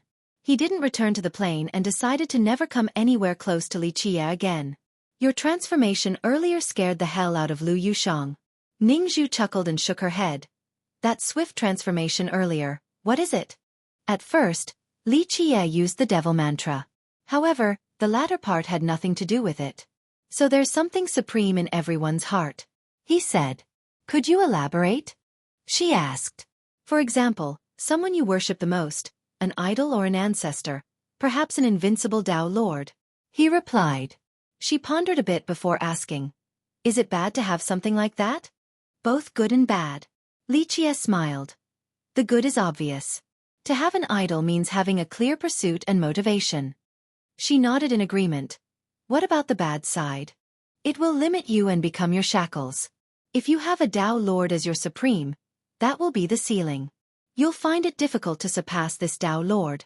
His images, tales, and life will affect and model you. You'll find the ridiculous things about him perfectly acceptable. He responded. How do we surpass it then? She inquired. It requires maturing, not one of age but rather the Tao heart. He paused and stared at her. In order to mature, one has to surpass their limit and kill their father. Kill their father? She became confused. He chuckled and shook his head. Not literally. Once reaching the right level, you should start thinking about the flaws and deficiency of the Supreme in your mind, then replacing it with your own radiance. In other words, escape this being's shadow, that's maturing. As for the father metaphor, it's because this Supreme has accompanied and motivated you your entire life. But in order to become stronger, you must crush it. Hence the father-killing part. Thank you for your guidance. She took her time digesting this information before bowing deeply towards Li Qie. This was a beneficial perspective, perhaps even better than a top merit law. He chuckled and didn't say anything. As for the blood progenitor earlier, she remained curious about the devil transformation. He smiled and said, those fools obtained an evil art somewhere and thought that they knew the principles and truths of the blood race. They wanted to become gods who devour blood. Unfortunately, they knew nothing of their race's true origin. I merely transformed into their supreme. So is the progenitor of the blood race a blood-sucking fiend? She asked. There were plenty of rumors about this race being bloodsuckers at the start. However, the blood race vehemently denied this. 1. Trying not to bring vampires into this since it has Western ties. But in a modern setting on Earth, vampires would be the most accurate translation. Chapter 4069. Time erased everything, the world doesn't remember and neither do I. Li Qie didn't answer the question. She nodded and restrained her curiosity after hearing his non-answer. But of course, maybe he was telling the truth. The blood race has existed for a long time. No one in the present day might have an answer. Only rumors and legends remained, one of them being the bloodsucker's belief. In spite of the blood race's denial, future generations still brought this up. This was because of some unfortunate occurrences popping up here or there. For example, the vampiric dyad in this generation. Everyone knew that they cultivated an evil art of the blood race. Nonetheless, their actions made people think of this race's origin, that the forefathers of this race were monsters who hid in the shadows and survived by sucking blood. Fate played a part later on. One of their kings copulated with a female human. The latter gave birth to an entirely new race. The monsters eventually died out and were replaced by their offspring. This was the origin of the blood race that most people believed in. Things have disappeared with time. The truths no longer matter to regular people. Only a few would benefit from knowing the origin. He saw that she was ruminating on this topic. Which group would that be? She looked up and asked. The origin of the blood race was nothing more than a conversational topic in the present. However, only a few would find this significant. Those who want to surpass. Li Qie gazed at the horizon and said, they want to exceed the limit of their race. Of course, only peak existences are allowed to search for this. Then there's another small group. Another small group. She asked since Li Qie paused. This only added to her curiosity. The first group was understandable, but what about the second? Searching for the origin is not a good thing. It can cause devastating disasters. He gazed at her and said. Though she didn't know what he was referring to, it must be a big deal coming from him. We'll stop here regarding the blood race. Let's talk about your cultivation instead. He smiled. She bowed towards him right away and said, young noble, my meager cultivation isn't worth bringing up in your presence. It's fine. No need to hide anything. What do you think is your current ranking among the 10 sword prodigies? He asked. She pondered for a bit before answering honestly. We rarely competed and have our own strong and weak points. I do not dare to carelessly comment. Top 3. He said flatly. I will not let you down, young noble. She replied. What about first place? He lazily stretched. She looked at him and earnestly said, this assessment is not easy. Abyss Scion has one of the 9. It is the defining technique of Sea Emperor, virtually unstoppable. But when we're just talking about Tao comprehension, Goldflow, young noble of virtuous school, makes everyone feel inferior, the previous generation included. She only mentioned Abyss Scion and Goldflow, young noble out of the other 9. It's not difficult to overcome them. He smiled. Young noble, I am not being unduly humble, but I don't think it will be that simple. She smiled wryly. The Swordbreaker Dao from Wooden Sword Holy Devil is not the only thing you have. He explained. Imagine your potential when you also cultivate the Sword Dao of Jade Bamboo Dao Lord due to your bloodline. She thought that he knew everything about her Sword Dao and secrets after a single glance. Those two are excellent in their own way. My bloodline is special as well, but it's not omnipotent. She said. That's a good mentality you have. Wise beyond your years. He praised. No one should be considered wise in your presence, young noble. She bowed. What you lack is neither bloodline nor a Sword Dao. It is a lack of realization and focus. He explained. Young noble, listening to the guidance of a supreme being such as yourself will benefit me for a lifetime. She bowed again. Flattering me again? He chuckled. She kept her head down, looking obedient and lovable. I won't mistreat you for serving me. This is a type of fate anyway. He said, agreeing to help her. She became ecstatic and said, Thank you, young noble. I will do everything in my power to repay this debt. She knew that despite his meager cultivation, a piece of advice from him was worth more than anything. On this long path ahead, I will not be teaching you a supreme sword law or any grand Tao. You'll come to understand them in due time. But, I have something else immensely suitable for you. Now, it is yours. Take your time learning it. He said and took out an item. She accepted it and took a look. She found it surprising since the gift was an old root. It didn't look like a peerless treasure, but there was something inscrutable about it. She felt harmonization the moment she touched it, something originating from her source. She assumed that he would give her a mantra for comprehension, not a piece of root. She was aware that a gift from Li Qie would be extraordinary. It's just that she didn't have a clue right now. It doesn't belong to this world. Li Qie looked up at the sky and said, But the unexpected will always happen. His expression perplexed her. He seemed to be lost in remembrance. Of course, this root was none other than the one given to Li Qie by Tai Jian back in the antique shop. After a while, Li Qie stopped looking and told Ning Zhu, Jade Bamboo Dao Lord, your ancestor, was a bamboo demon. This means that he was deeply related to the wood affinity. This root has the same origin, and its mystery is beyond your imagination. Take your time learning and you won't be disappointed. I will not stop trying in order to live up to your expectations, young noble. Ning Zhu bowed and said. Chapter 40-70. With Li Qie's guidance and time, Ning Zhu and the servants finally cleaned up the plain. The place didn't return to its golden age, but its buried foundation could finally be seen. It resembled an ancient diagram with numerous intersecting lines and fortresses. This was the work of a godly creator. One could say that this appeared to be a universe being engraved onto the ground. The lines were too confusing and obscured, enough to make spectators dizzy. With this task finished, Li Qie entered a hidden cellar inside the mansion. The descendants of the Tang didn't have a clue about this cellar. Perhaps the early generations had an idea about this cellar. As time passed, the method to open the cellar became lost.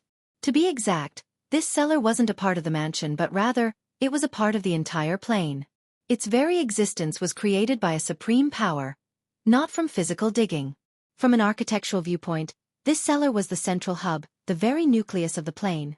All the lines and fortresses were built around and from this cellar. Crack! When Li Qie activated the door, the bricks on the ground started shifting into different spots, a process looking like a paper fan spreading. What is this place? Ning Zhu didn't notice the existence of this cellar at all. Given her cultivation, her divine intents could have scanned the mansion countless times. A secret cellar wouldn't have been able to escape her scout. This meant that the creator must have used a powerful shielding method to hide the cellar. Their power far exceeded Ning Zhu. It's a secret purposely guarded even from the descendants. Li Qie smiled and entered the cellar with Ning Zhu right behind him. She was surprised to see the content, or rather, the lack of anything. The entire cellar was empty. Since someone put in the effort to hide it, it should have contained a wondrous treasury of manuals and artifacts.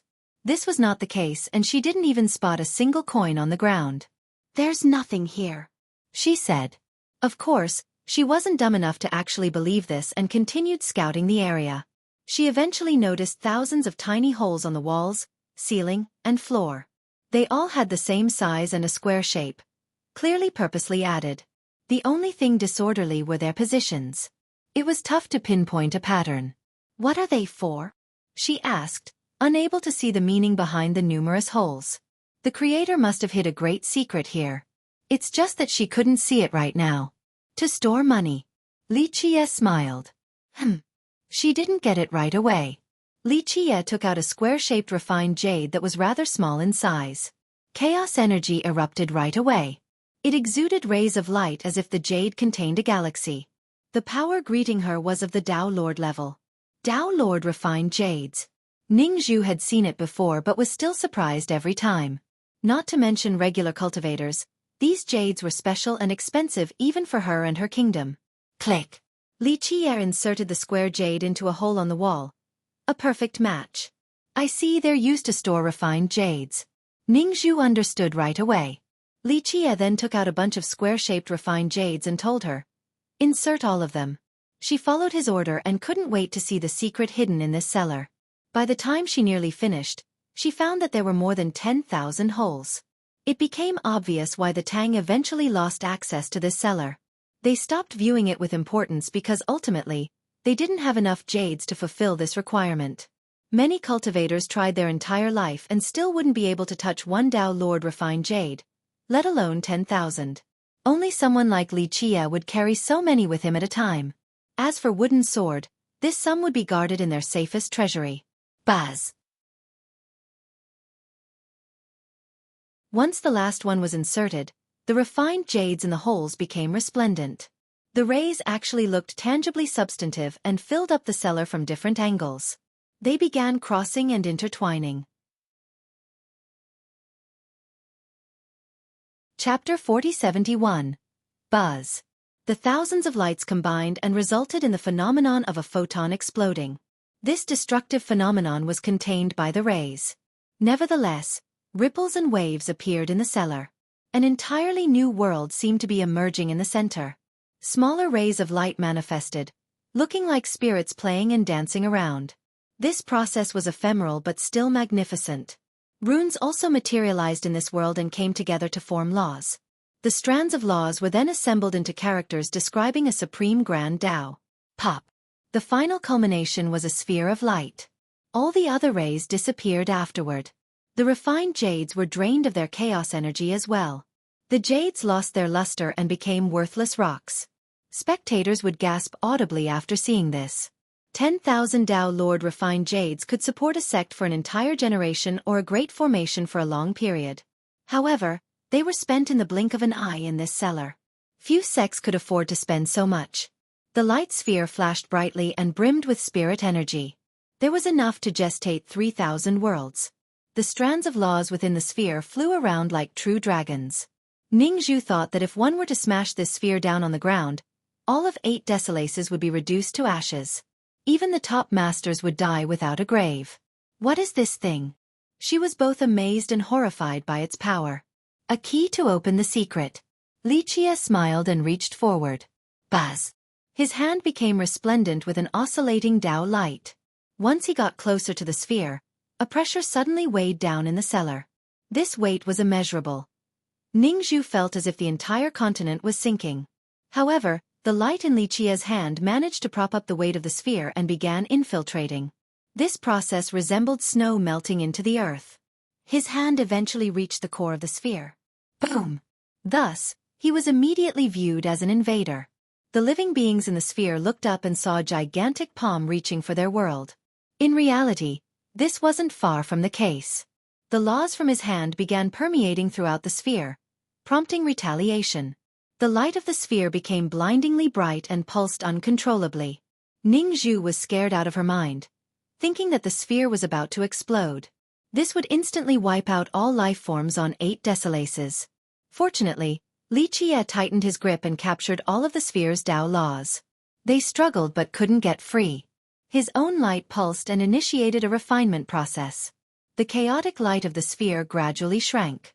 Its light and laws fused with his palm, seemingly wanting to imprint themselves. Buzz! Finally, everything entered his palm and disappeared from sight. What did you gain? She asked.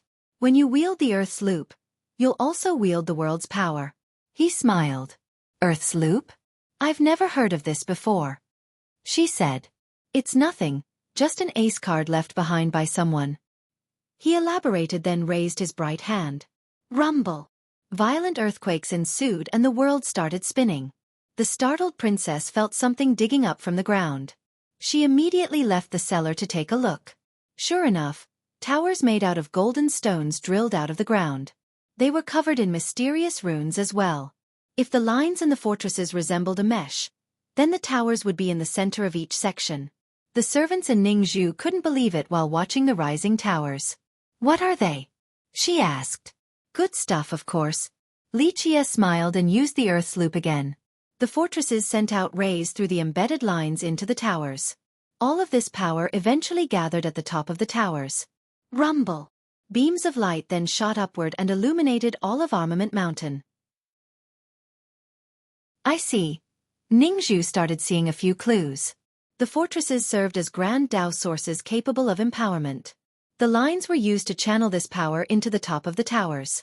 As for the Earth's loop, it was the tool to control the entire plane.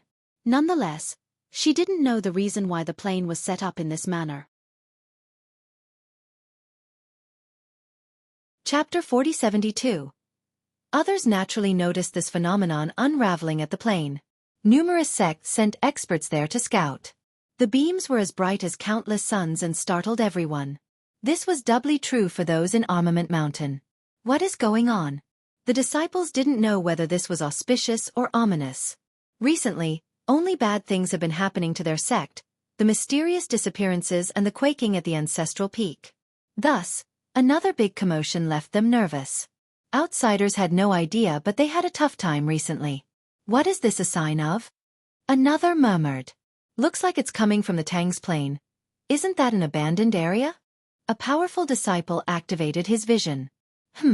Maybe a treasure is appearing? A friend speculated. This excited the crowd. Really? That desolate land actually has treasures? Those from Armament thought nothing of the plain. Who knows? Someone versed in history said, that clan had big shots before. What do you mean by big shots? Like a Dao Lord? I haven't heard of any Dao Lord with this last name. Others hurriedly asked. No, their ancestor was a tycoon, extremely wealthy, the first disciple responded. Still just a country bumpkin then. The others said. Members of the cultivation world didn't hold a high opinion of money. Most only cared about power and the fists. Not quite. He explained. He was special and created a method called moneyfall. It's magical. Plus, he was rich enough to stand out in all of 8 desolaces. In that case, maybe he really did leave behind a treasury. Someone else speculated. Then what the hell are we waiting for? Let's go check it out. The group wanted to travel to the plain. However, one guy hesitated and said, I don't think we can go outside right now. The elders aren't letting us leave our post. I don't get it. We didn't even panic this much during the disappearances. His friend said. They started talking about the issue privately. The disappearance scared them at first, but all the victims returned after losing their belongings. This wasn't a big deal and it didn't kill the spirit of the sect. However, something else happened recently. The rules became strict and numerous defensive lines were put up. Disciples weren't allowed to travel freely. Since the order came from above, they didn't dare to question it. The chief elder, one of the strongest elders here, also gazed at the plain. What is going on there? He found this astonishing. We haven't heard of any peculiarities recently. A disciple next to him reported. Go ask the Tangs see what's happening. He ordered. Armament Mountain allowed sects within its jurisdiction to deal with their own internal problems. The elder also followed this rule. The disciple went to gather information and came back to report. Elder, the plain has a new master now. The members of the Tang are leaving as well. New master? Who bought it? He slightly frowned, wondering who would buy the crappy piece of land. A guy named Li Chia. Everyone says that he's the richest in the world. The disciple had a strange expression. Li Qie, the brat that won the preeminent legacy? He frowned again. Yes. The disciple answered. Which sect is he from? He asked. I'm not sure, he's definitely not one of us though. The disciple answered. He came to buy land under our jurisdiction? He said. The sect never cared who the Tangs sold the plane to before. However, they thought that since it was so close to their sect, no outsiders would purchase it. Thus, he had a bad feeling about this unknown brat. I heard that first brother tried to stop it but Clan Master Tang insisted. That Li Qie guy paid 100 million, he couldn't keep up. This disciple had access to new information. Humph, trying to act tough with dirty money here? He snorted. It seemed that Li Qie, a new rich, was trying to provoke their sect by flaunting his wealth. Tell your first brother to be in charge and get to the bottom of this. He ordered with a serious tone. I understand. But, Li Qie is not under our jurisdiction. The disciple bowed and hesitated. He's in our territory right now and will have to obey. He paused for a bit before continuing. It doesn't matter how rich he is. If he's a dragon, he'll coil for me, a tiger? He better crouch down. Otherwise, humph. I'll teach him a lesson. Affirmative. The disciple said before pondering for a bit. Should we report this to the sect master? No need. She has something more important to take care of, so she's in isolated cultivation. Just report back to me. He waved his hand. The disciple obeyed. However, he found it quite strange because their sect master hasn't shown up for administrative duties for a while now. Their sect master had always worked hard and never slacked off before. He wasn't the only one thinking this either. Other sect members shared the same sentiment. Chapter 4073. The repeated occurrences in this region didn't go unnoticed by its inhabitants. Thus, it didn't take long before numerous experts appeared by the Tang's plain. Some who were familiar with it became startled to see the changes. In the past, this barren plain was abandoned. Now, they saw fortresses and lofty towers along with runic lines. The fortresses flashed brightly and sent their energy through the lines to reach the towers. This wondrous project couldn't have been done in a day or two. However, it really appeared overnight. The land itself was still sad and desolate with withered grass. Nonetheless, a new sign of life could be seen as if it had awakened. This is unprecedented. Where did all of these towers come from? An old local became startled. What is the Tang doing? A disciple from a nearby sect asked. The plain is not theirs anymore. The man is known as the richest in the world. Li Qie had bought it. A well-informed spectator revealed. Everyone knew the world's richest at this point and found this surprising. What does that guy want to do? He's going all out? Someone wondered about Li Qie's ambitious plan. I think there is a treasure coming out. A member of the crowd informed everyone, whether it be on purpose or otherwise. A treasure here? Others haven't heard of this at first due to the condition of the plain. I heard it from Armament Mountain. Don't you know about the history of the Tang's progenitor? He's just like Li Qie, extremely rich. But the most important thing is that he's the creator of the moneyfall method. The first cultivator responded. People exchanged glances and found this reasonable. This progenitor was famous once and had miraculous tales about him. There could be incredible treasures hidden here. We have to go take a look right now. Initially, most only wanted to observe, but now, they have all lost their patience. After all, who would want to miss a supreme treasure coming out? Unfortunately, someone stopped them before they could make it in. The plain is personal property. No trespassing is allowed. This person declared. Princess Ning Zhu. Most didn't expect this at all, but a few knew that she had become Li Qie's maid. Thus, the latter began spreading the message quietly. Gentlemen, please leave. She said. These cultivators came for a treasure and didn't want to give up so easily.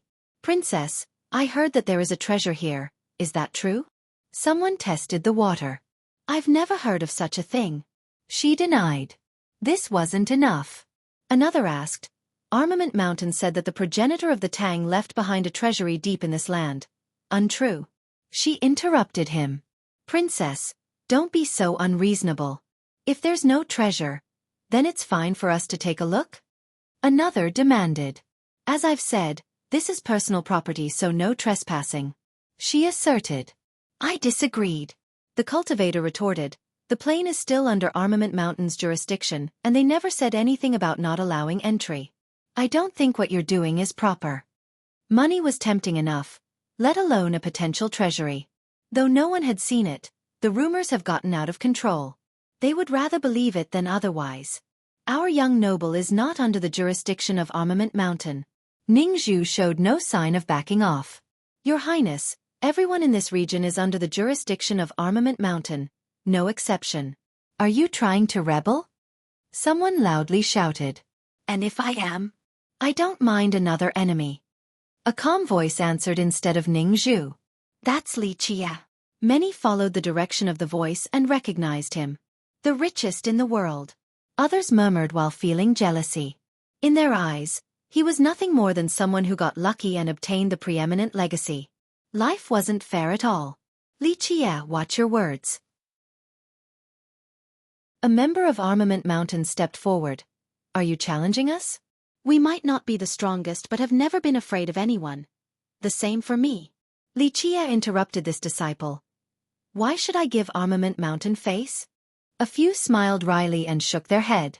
They had seen Li Qia's haughtiness before when he didn't give a damn about Sea Emperor Sword Kingdom. Armament Mountain was no exception. In fact, he even made the kingdom's future queen his maid. He definitely didn't mind having another enemy. The plane's treasury once belonged to the Tang. They're no longer here, so it is up for grabs. Are you trying to monopolize it? An expert shouted. He spoke with absolute confidence as if there was indeed a treasury here. No, the entire plane belongs to me. The same with a random rock or a treasury. Li Qia chuckled. See, he wants to monopolize the treasury. Another crowd member fanned the flames. You already got the preeminent legacy. Now you want this treasury too? Your greed knows no bounds. You're taking up too many resources. One more joined in. Yes, I've heard all of this before. Scram if you don't have anything else to say. Stop bothering me. Li Qia said. Li Qia, don't even think about monopolizing it. It belongs to the worthy. This didn't stop one more from yelling. Yes, we need to look for it right now. Eventually, the crowd became heated and tempted. They teamed up and tried to enter. Chapter 4074. Li Qia smiled while watching the intruders trying to rush in. I've said my part, so if you all insist on trespassing, don't blame me for being merciless. The rushers suddenly stopped with a changed expression, clearly showing hesitation. Who is he trying to scare? We're just here to observe the changes in the plane in order to avoid a potential disaster for everyone else in the region. A crowd member shouted. Damn right, this is also Armament Mountain's territory. I am responsible for observing any peculiarity. Do you have something to hide? A member of Armament shouted. Who knows if he was being egged on by the crowd or if it was his own thought. Thus, the intruders became emboldened after listening to them. Yes, this is about the safety of the region. Nearby sects have the responsibility to do something. An expert roared. Feel free to come up with whatever reason you want because I certainly have no qualms in killing any trespasser. Li Qia chuckled again. We live on the edge of the blade. You're not scaring anyone. Plus, we have the number advantage here while you're all alone. Come, let's go. Another instigated. Just like that, several powerful cultivators continued moving forward. Look at how many of us are here. There has to be a reason why he won't let us go inside. This is about the well-being of everyone in Armament Mountain. An expert declared. This is our responsibility and duty. One more shouted. Most thought that a great treasury must have appeared. Li Qia's refusal to let them enter only confirmed this. He can't stop us. A dozen experts formed an alliance in order to break through. Clank, clank, clank. They unsheathed their weapons, swords, pagodas, bows. We won't show mercy to those standing in our way. One of them declared murderously and released their energy. Their intent was clear, killing Li Qia for trying to stop them. Very well, don't think about leaving this place then. Li Qia smirked and raised his hand. It became bright due to the earth's loop appearing in his grasp. The fortresses and towers resonated with the loop and activated. Attack! The experts didn't waste any time and also braced themselves for battle. "You're courting death," Li Qie said. Boom! The lights from the towers gathered behind Li Qie, looking like a peacock spreading its tail. His hand became even brighter as he unleashed a mighty pulse towards the enemies. What? The attackers saw this, but it was too late to turn back. They raised their weapons, resulting in a colorful spectacle. Swords and pagodas flew through the air. Alas, their effort was futile. The pulse's destruction couldn't be stopped and crushed through all the defenses. Ah! They screamed in pain as their body was reduced to pieces first before being pulverized completely. The scene became silent right away. The hesitated intruders were horrified. "God damn." Some reacted quickly and ran out of the plane right away, paled. No one expected Li Qie to stick to his word so closely. After all, he was alone against the mass. Chills and sweat coursed down their back. They thought that they were lucky for not rushing like the first group. There's a grand momentum built on the plane. Someone from the last generation immediately recognized what was going on. Li Qie has control over this momentum as long as he is in there. A peer looked around and said, "What is his goal?" Someone else wondered. Maybe the treasury is real. He's using the momentum to stop others from coming. An old cultivator speculated. "Li Hao, how dare you?" A member of armament calmed down and shouted, "You dare to kill members of armament, we will not let this go." Boom! Li Qie sent another pulse and reduced him to a pile of flesh before he could finish speaking. "I'll spare your life." He pointed at a survivor and said, "Go tell armament that only a massacre awaits for those who dare to act haughty in front of me." "I will." The frightened survivor instantly fled back to Armament Mountain. "Anyone else?" He then smiled at the crowd. They all had awkward expressions. Though they thought that there was a treasury, no one wanted to be the first to come in and die.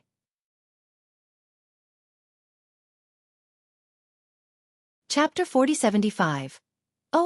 Command horns echoed like the roars of dragons and tigers. A flood of steel hurriedly gathered by Armament Mountain, accompanied by an awe-inspiring battle intent. Armament Mountain's horns. The sects in the vicinity became startled.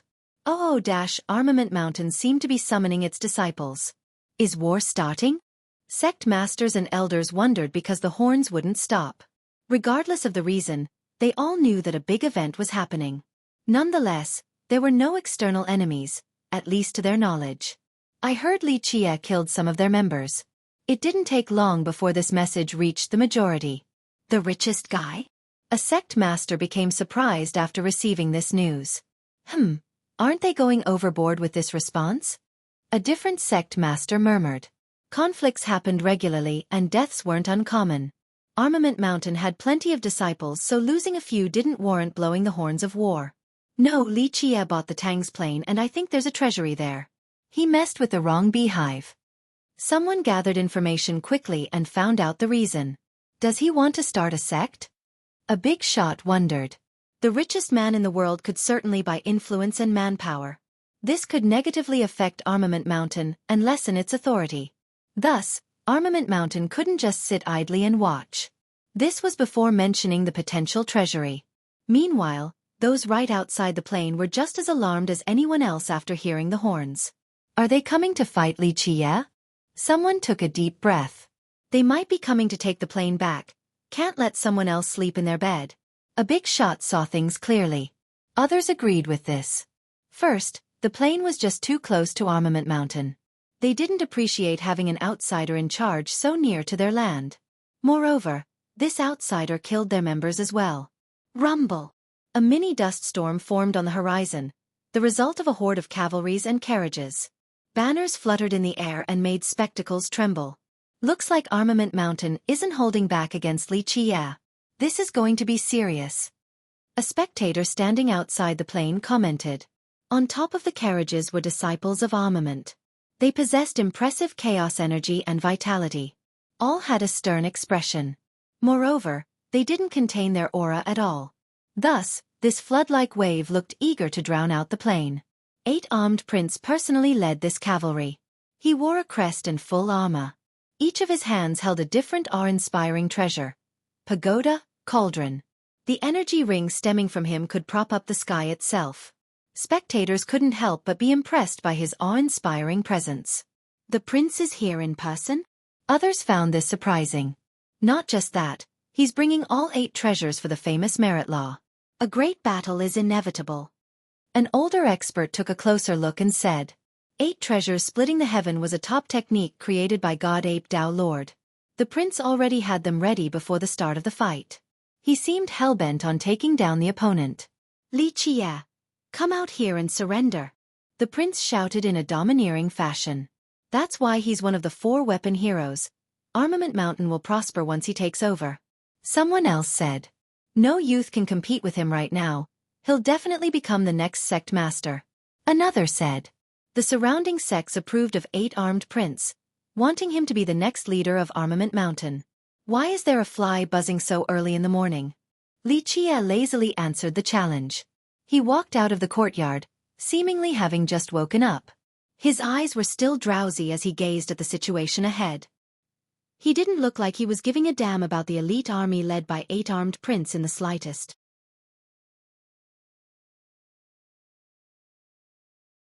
The members of the army were furious. They had never experienced this level of contempt within their territory before. I demand an explanation for your murders. The prince was furious just like the rest. He expected Li Qie to be trembling with fear, but the opposite occurred. Such contempt was a clear challenge to Armament Mountain's authority. Something unforgivable. As I've said, trespassers will be killed. Why act so surprised? Li Qie responded. You. The entire army glared at Li Qie, wanting to cut him to pieces. Chapter 4076. The members of the army found Li Qie's arrogant attitude unforgivable. This was nearly the same as him declaring war on Armament Mountain. However, those who had seen him before didn't think much of it. He had acted in this manner towards Sea Emperor Sword Kingdom before. The prince took a deep breath to calm down before glaring at Li Qie. Do you know the consequences of your crime? Don't know and don't care. Li Qie waved his hand and smiled. But, I'll kindly remind you of the consequences for trespassing here. Spectators thought that Li Qie had no intention of de-escalating the situation. Does he not mind going to war against Armament Mountain? Someone from another sect murmured. Whatever, it'll be a fun show for us, the richest in the world versus Armament Mountain. Another couldn't wait. Well, this is Armament Mountain's territory. Is money that useful? One more uttered coldly. The excited crowd made it difficult for the prince. He led this army here in order to demand an answer for their dead disciples on top of re-seizing their prestige.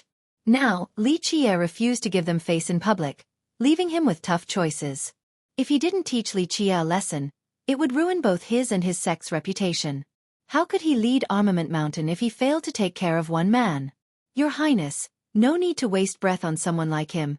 Let's teach him a lesson. A member of Armament shouted. Yes, Your Highness. Just say the word and we'll capture him. The majority of Armament Mountain's members here were from God Ape Kingdom.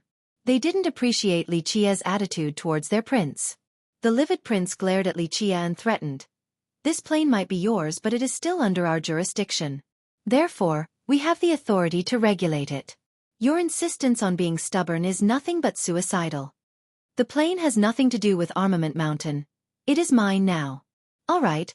Go back, since I'll be nice and won't hold your ignorance against you. Stop disturbing my peace or I'll kill you all. Li Qie replied. Li, stop being an idiot. Hand over the plane and apologize right now before it's too late. The prince furiously shouted. The prince would rather believe in the existence of the treasury than otherwise. Taking it back was playing it safe due to the sudden changes here. If they were to find something, that would be a great contribution to the sect. You're finally revealing your tale. Li Qie smiled. All of this only to take the plane back. That's fine. I'm a generous man. Pay me 10 billion and you can have it back. The crowd exchanged glances after hearing the demand. You might as well rob us. The prince trembled with anger. Li Qie bought it for 100 million and now, he wanted 10 billion for it? It's just business. Li Qie nonchalantly said. Plus, I'm not asking for Tao Lord Jades either, this is just a tiny sum. Sigh, it sucks dealing with poor plebs. Stop daydreaming and wasting my time. Know your place. The members of Armament nearly vomited blood and gritted their teeth after hearing this. Their sect was famous for its power and resources. They took pride in having all the advantages from being a part of this sect. Thus, they didn't appreciate being called poor plebs. Some of the neutral spectators were left speechless. Only Li Qie would consider 10 billion, albeit not Dao Lord level, a small amount. Alas, he had the wealth to back it up. Li, I guess you want it the hard way. Don't blame us for cutting you to pieces. The prince uttered coldly. No, that's showing too much mercy towards a scum like him. A calm voice interjected. People turned around and saw two youths walking together. Both had an impressive aura. One was a familiar character, Star Shooter Prince, who was taught a lesson by Li Qie not long ago. The other was also a member of Sea Emperor Sword Kingdom. He wore an expensive robe and looked quite spirited. Sword energy surrounded him even though there were no physical swords in sight. Just these sharp rays alone could take down his enemies. 100-Blade Noble. Someone shouted his title. He was actually from Sea Emperor Sword Kingdom, while Star Shooter Prince was only a member of a tributary. Nonetheless, Star Shooter Prince was still considered as part of the main branch, just like 100-Blade Noble. It's just that the noble had more advantages and a higher status than the prince. For example, he was a direct disciple of an elder there, on top of cultivating a Dao Lord merit law, reversion sword art. Another sword prodigy. Someone else said. There were 3 members of the 10 sword prodigies and 1 weapon hero present. This was an impressive and rare gathering at the plain. Sea Emperor Sword Kingdom can't let go either. Another murmured. Everyone knew about the feud between Li Qie and Sea Emperor. Star Shooter Prince causing trouble was one thing. However, 100-Blade Noble's presence had a great significance. The former couldn't represent Sea Emperor, while the young noble could due to his background. Everyone has the responsibility to get rid of villains. Star Shooter Prince glared at Li Qie and declared.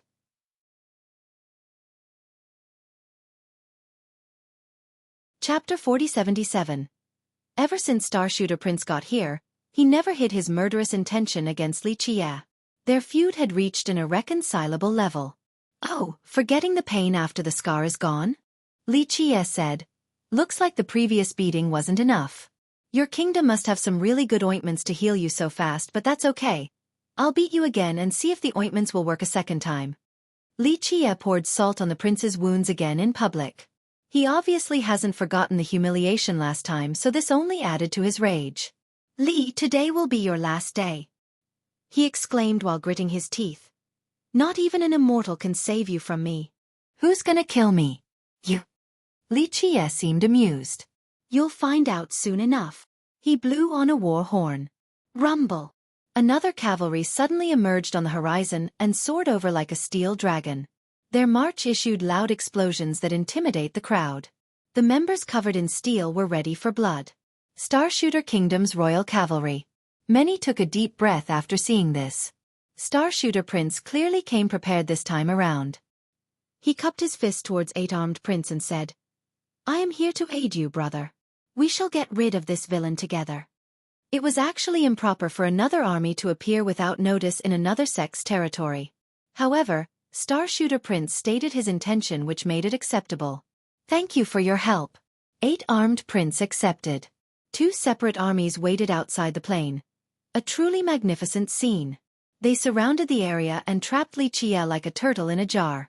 Li Qie is probably not getting away this time. Many weren't optimistic about Li Qie's chances since he was facing 3 geniuses and 2 armies. Li, your offenses are unforgivable, 100-Blade Noble said. Hand over the plane and surrender yourself to Sea Emperor and Armament right now, and we might think about sparing your life. 100-Blade Noble, who had the highest status here, spoke with confidence and conviction. Others shuddered after hearing him and were certain that he was the strongest out of the 3. Wow, how cool. Someone clapped and laughed loudly. That's a disciple of Sea Emperor for you, so inspiring and intimidating. The sarcasm was rather obvious. The crowd wondered who was bold enough to provoke the kingdom. They saw a youth wearing a slightly dirty robe with a wine gourd hanging by the waist, clearly a lover of alcohol. Nonetheless, his sharp and bright features were similar to his unrestrained temperament. Dongling. Many recognized him despite his lack of fame compared to 100-Blade Noble's group. Another sword prodigy? They were surprised to see him here. What's the date? Why are there so many of them here? Another commented. Normally, it wasn't easy seeing these prodigies around, but one appeared after another today. Brother Dongling, you want to wade through this muddled water? 100-Blade Noble scowled. I'm just a little annoyed at what I'm seeing, that's all. Plus, young Noble Li doesn't need my help, but if you want to fight, I'll entertain you. Dongling smiled. His direct response prompted the crowd to think. This guy is audacious. I can't believe he called out Sea Emperor Sword Kingdom. A cultivator whispered. He's one of the 10 for a reason. Another responded. He's qualified to fight 100-Blade Noble. Another day. 100-Blade Noble coldly responded. Dongling then smiled at Li Qie and asked, Young Noble, do you require my assistance? I heard that you made a fortune recently, so I don't mind being rewarded with a few coins to buy more wine. I can be your errand boy. No rush, you'll have a chance later. Li Qie replied. Dongling shrugged, then told the trio. Looks like I don't have a spot here. That's fine. Continue on, I'll just enjoy the show. He then moved to the side, looking quite entertained. The spotlight returned to Li Qie and the trio. Li Qie, this is your last warning. 100-Blade Noble glared at Li Qie. Enough. Leave now and keep your lives. Otherwise, come faster because my afternoon nap is coming. Li Qie yawned and said. The trio was furious since they have never been treated in this manner before. No one can tolerate such disrespect outside of cowardly turtles hiding in their shells. Dongling laughed and shouted.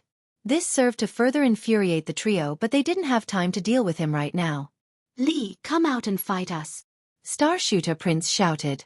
It wouldn't be a fight. Li Qie swatted his hand as if he was trying to chase away a fly. I'm getting tired of this. Come with your armies or just leave already. Young Lord, we will cut him to pieces. Both cavalries were furious and begged to fight. Since you're so confident, I'm sure you won't mind taking all of us on then. 100-Blade Noble calmly stated.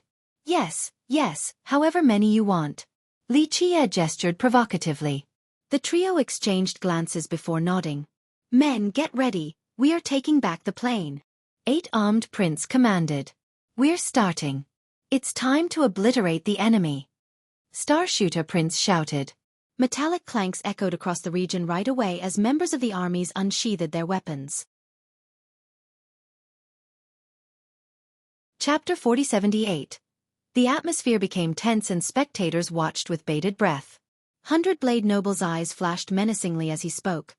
We can't be considered taking advantage of you since you are a willing participant against all of us, young Noble Li. Let's see what you can do. Having said that, he patted behind his back. Clank. A box opened and countless divine swords soared upward. They posed behind him just like a forest. He raised both hands and they moved towards his front. Terrible sword energies rampaged the area, causing the crowd to tremble. They felt a sharp pain after being brushed by the rays. Reversion sword art. Spectators trembled at the sheer number of swords. Saber-learned Dao Lord is supreme indeed. A previous gen cultivator praised. Such unstoppable keenness, the unique Dao Lord stood out indeed. An ancestor added. 100-Blade Noble was performing a sword Dao named Reversion. Its creator was the second Dao Lord of Sea Emperor, Saber-learned. He was a golem who had a great Dao debut with the saber, virtually unmatched throughout the land. For some unknown reason later, he swapped from the saber to the sword. His sword Dao became the focus instead for his ascension. His decision solidified the sword as the main weapon of Sea Emperor Sword Kingdom for the future. This feat was rather unique in history and could only be described as miraculous. Thus, this particular technique was a big deal when used by 100-Blade Noble. The majestic and ferocious energies seen here had the style of the Dao Lord. He proved himself worthy of being a member of the 10 prodigies. Activate! 8-Armed Prince didn't want to fall behind and roared. He grew to the size of a giant in the blink of an eye. Just one stomp of his could take down a mountain, or in this case, the plain. He spread his hands and showed how massive they were, capable of raising the sky and suppressing the earth. The 8 treasures became resplendent, making it hard for the spectators to keep their eyes open. The cauldron released an inferno. The pagoda had a light brighter than the sun. The sky was blotted out by his treasures. They looked like 8 rising suns that were creating a new world. 8 treasures splitting the heaven. An expert shouted in astonishment. This was a technique from the second Tao Lord of Armament, using 8 treasures at the same time to their maximum potential. Since 100 Blade and 8 Armed have used their top technique, Starshooter didn't want to fall behind. He pointed his sword at the air and summoned a galaxy. The stars then turned into swords as he channeled more energy into it. You're dead. 8 Armed Prince was the first to enter the plane. Each of his steps caused a violent quake and damaged the ground. The army of armament also rushed forward with the force of a tsunami. Die! 100 Blade Noble's countless swords flew towards Li Chia like a torrent. Starshooter Prince did the same and released a rain of swords down on the plane. His royal cavalry marched right behind them. Rumble! The armies and the powerful techniques seemed hell-bent on destroying the plane and Li Chia. Spectators trembled at this horrifying sight. They're so strong! One spectator roared. This group could actually destroy an entire sect, let alone one man. Can Li Chia stop them? Another wondered. I don't think so, he's all alone against several great powers. One expert took a deep breath. This wasn't the extent of the sect's true power either. Nonetheless, it was enough to destroy the average sect. Haha, he asked for it. One youth sneered in response. He thought that he could challenge these ancient lineages just because he's rich. Humph. He never stood a chance. Battle cries echoed from the other side while all eyes were on Li Chia. No one else wanted to help him. Not even Ning Zhu. This eventually astounded the spectators. Does he really want to face these armies alone? One of them asked. No one had confidence in his victory. You've made your choice, so be it. Li Chia smiled and raised his hand. The Earth's loop became radiant once more. Rays and thick fog suddenly appeared all over the plain. Careful, this might be a maze formation. 100 Blade Noble shouted.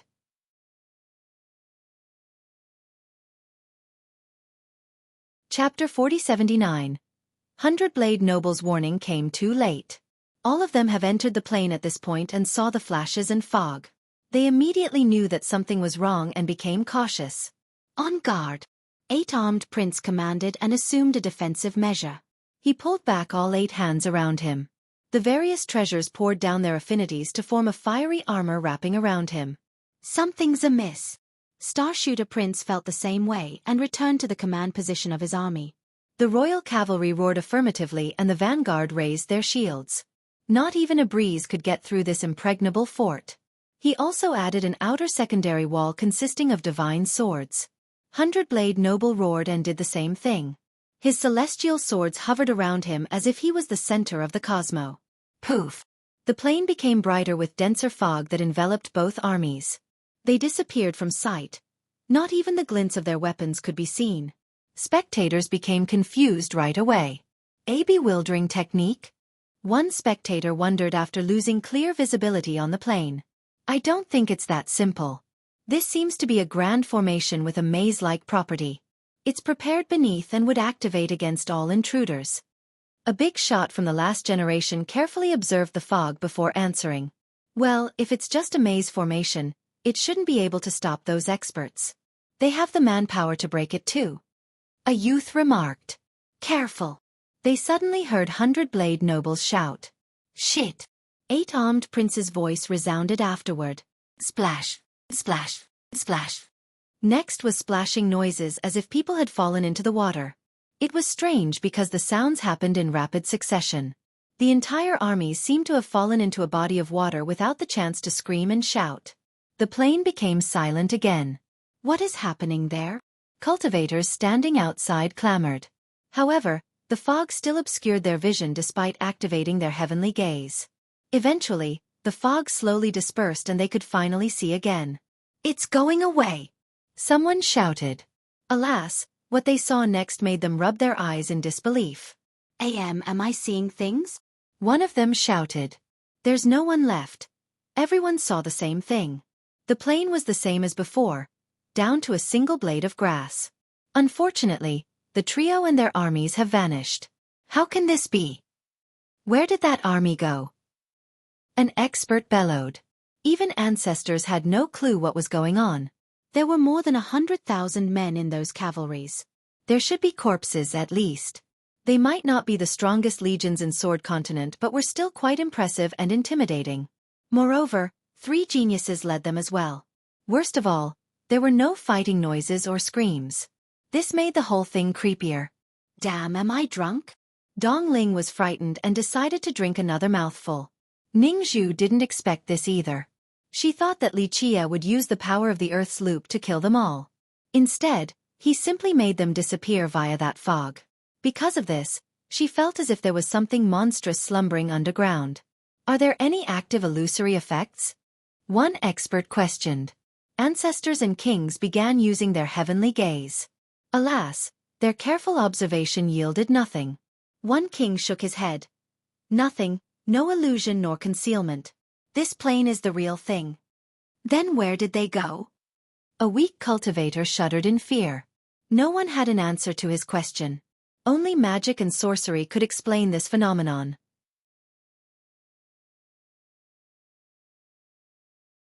Chapter 4080. It seemed as if the trio and their men had evaporated into thin air. This would make sense if this place was a forbidden zone or they were mere mortals. In this case, the group consisted of powerful cultivators while the barren plain had no danger to speak of. Now, the latter appeared to be an ominous ground. There's something bizarre going on. An ancestor got chills and decided to move back. The crowd didn't need this reminder and felt the same way. In their eyes, the place seemed to be cursed now. Spectators exchanged glances and kept on thinking about this issue.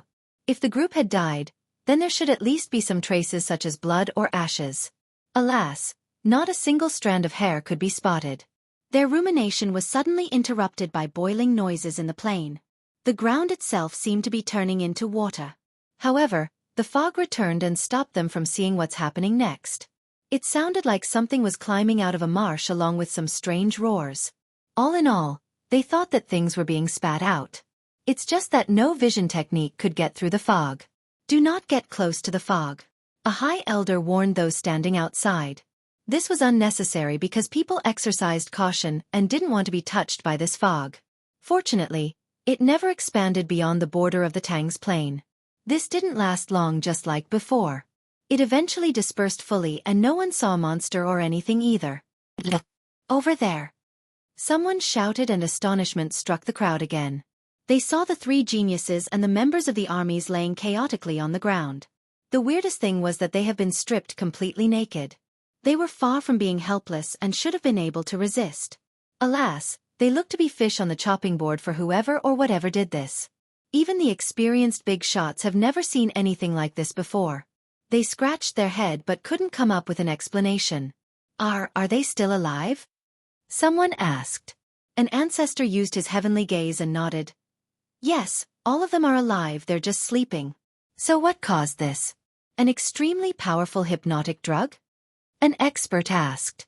No, such a drug would need to be at the immortal level or something to work on those cultivators. A national teacher disagreed. Poisons popular in the mortal world no longer worked on cultivators. They were impervious and could even rebuild destroyed body parts. For a poison to actually inflict damage, it would need to reach their true fate. The fog being a hypnotic drug doesn't explain their disappearance earlier. Someone else brought this up. The crowd had no response since they did see an empty plane earlier. Why did the disappeared victims come back? Tie all of them up. Li Qie ordered Dong Ling. The latter calmed down and put on a bright smile. I got this, young noble. He then entered the plane while no one else dared to do so without Li Qie's permission. He took out a rope of seemingly infinite length.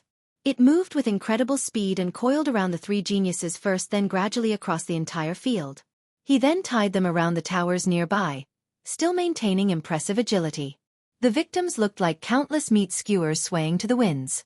Remember, they were all naked as well. This prompted some spectators to giggle despite the seriousness of the event. Isn't this too much?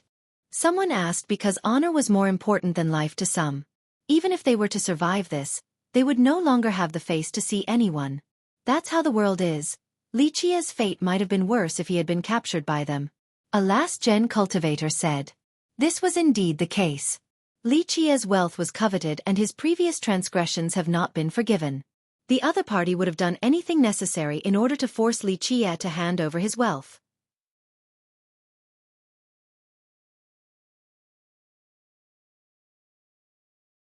Chapter 4081. 100,000 men or so were being tied up on the towers. This was an unforgettable spectacle for the crowd. "This is really happening," someone commented. Everyone observed from a distance instead of setting one foot in the plane. They didn't want to share the same fate. Hundred-Blade Noble and the others gradually awakened. Confusion struck first, then rage once they realized their current predicament. They all came from famous clans, yet they were being tied up naked right now before everyone.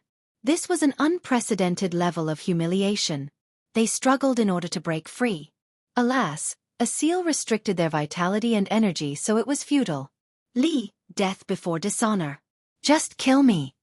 Hundred-Blade roared furiously. "No rush, no rush. You might want to die, but I still need to make some money first." Li Jie smiled. "Li Jie, how dare you abduct and humiliate us? This is a crime deserving of 9-clan extermination." Eight-Armed Prince was livid and red. This was his territory, the place where he enjoyed love and respect. Today, he no longer wanted to show his face to anyone. "Armament Mountain will cut you to pieces and spare no one from your clan." A few members of Armament roared as well. "Keep going, I have plenty of time to stick around." Li Jie smiled and said. They continued to yell while he relaxed on his chair, letting them go hoarse from screaming. "Li, I dare you to fight me one-on-one." Star Shooter Prince eventually shouted. Li Jie shook his head. A loser shouldn't run his mouth pompously. Was the previous beating not enough? Must I break your arms and legs too? "You!" Star Shooter trembled with rage. "What about me, Li Jie? If I lose, you can do whatever. If I win, you must release them." Hundred-Blade interjected. "Fish on the chopping board don't get to negotiate." Li Jie interrupted. "Your sex can't negotiate with me either. I will get what I want." Hundred-Blade was furious as well, but the guy was indeed telling the truth. "I will have my revenge one day." He gritted his teeth. Meanwhile, the mass continued to curse and scream at Li Jie. Some started losing their voice. Li Jie didn't pay it any mind and continued to relax. Eventually, the screaming stopped as they lost their strength and motivation. Their energy and vitality have been sealed, so they were no different than mortals. The sun was high, and if this continued, they would be dead soon enough. "What is he doing?" a spectator asked. "Just humiliating them, maybe?" Someone responded. "No, he wants to extort Sea Emperor and armament." An expert familiar with Li Jie answered. "What? Is he tired of living?" Another blurted out. These two were behemoths, especially Sea Emperor, the #1 sect in Sword Continent. Extorting them was awfully unwise. It's true, he did something similar to Soaring Hawk Monarch back in Hallowed. The expert was confident. "The feud is already there. This doesn't really matter." An ancestor added. Those who heard the story regarding Ningzhu knew that there was no going back between Li Jie and Sea Emperor. "How long has it been since someone dared to challenge Sea Emperor?" An old cultivator said softly. The big shots exchanged glances, thinking that the odds were against Li Jie. Wealth and schemes don't matter against Sea Emperor. Its resources and foundation are unfathomable. A new rich like him has no chance. One youth snorted. The older experts refrained from commenting. If someone were to take down Sea Emperor, a fat piece of meat would suddenly become available for the taking. They actually wanted this to happen. "Wow, so obedient now."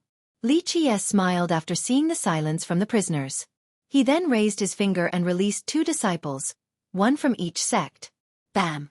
Bam! They fell to the ground, confused. He released their seal and said, "Go back and give them this message. If they want the hostages back, I'm not asking for much, only 2/3 of their treasury. They have 5 days before these guys are roasted." The 2 released disciples regained their wits and immediately ran away. It was impossible for them to save their allies. It was better to stay alive and just report to their seniors. "Li, our Armament Mountain will never concede to your demand," Eight-Armed Prince coldly uttered. "No big deal, I'll just roast all of you then." Li Jie shrugged. The prisoners trembled with rage but realized their helpless situation at this point. 2/3 of their treasury? That's pretty much 2/3 of their wealth. A listener took a deep breath. Maybe not that much, but it's still a ridiculous demand. A big shot smiled wryly.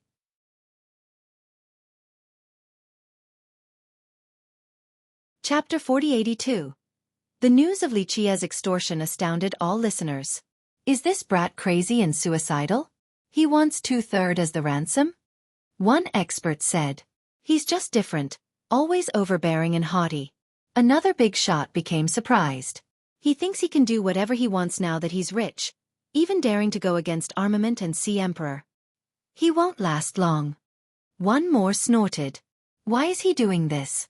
Isn't it better just to tuck his tail between his legs and enjoy his wealth? An elder said. All in all, everyone thought that it was unwise of him to create enemies everywhere.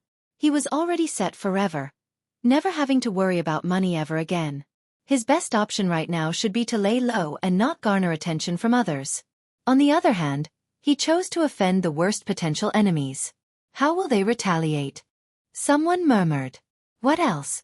They'll have to kill him. There's no way they'll accept his demand. Another answered. This was also an issue of pride and reputation. Acquiescing here would ruin these sections. Moreover, spending 2/3 to save these men would weaken them considerably. Buzz. While everyone was having these conversations, an arrow could be seen exploding in the sky. Sparks scattered and resembled illuminating stars. A vast Tao diagram emerged and an ancient voice could be heard. Liqia, release everyone now or nothing will be left of you in 3 days. The voice left no room for negotiation as it echoed. That Starshooter King. Everyone recognized him. The father of Starshooter Prince. Starshooter Kingdom had maintained a strong stance against Liqia. See, they will not let him extort them. An expert said. Most shared this view due to Liqia's outrageous demand. Brat, release us now or when our real legion comes, you'll be crushed. Starshooter Prince took advantage of this opportunity to threaten Liqia. That's fine, I'm bored anyway. I'll kill whoever dares to come. Liqia answered with a smile. Listeners outside exchanged glances after hearing his confidence. Your death will be ugly, Starshooter Prince uttered coldly since his threat didn't work. Worry about yourselves first because if I get in a bad mood, I'll light up a torch and turn you all into roast meat. Liqia interrupted. The prince had an ugly expression but decided to stop speaking. Liqia might actually go crazy and do so. That type of death would be too agonizing. Would Liqia be able to stop the incoming legions? One spectator asked. Both Armament and Starshooter had mighty legions consisting of elite disciples. Boom! A pillar of light from Armament Mountain tore apart the sky. Waves of light rippled from the top, looking holy and making others want to prostrate. Rumble! The ground suddenly shook violently as a massive figure emerged. This was an old man with a human body and an ape head, adorned in full armor. His eyes were as bright as 2 suns. No one dared to look straight at him. His aura alone made their knees buckle. Celestial Ape Demon King, the first elder of armament. Someone took a deep breath after seeing him. 8-armed Prince was ecstatic to see him. The Demon King is doing this himself? Even the ancestors were wary of this character. The first elder of armament was once the national teacher of Starshooter for 3 generations. This was a testament to his ability and power. Let them go right now or face death. His voice echoed and had more oomph compared to Starshooter King. A pressure descended on the plane, making it hard for the crowd to breathe. It's starting soon. The spectators gasped because armament was right next to the plane. The king didn't need to arrive in person. The plane was already in range of his techniques. Make your move, I'm ready. Liqia nonchalantly responded. Brat, die. The Demon King raised his hand and a massive hairy palm manifested above the plane. Terrifying energies ravaged the sky and Tao laws poured down like waterfalls. Spectators immediately rushed away from the border in order to avoid being crushed to mincemeat by the palm. Last chance. The king threatened.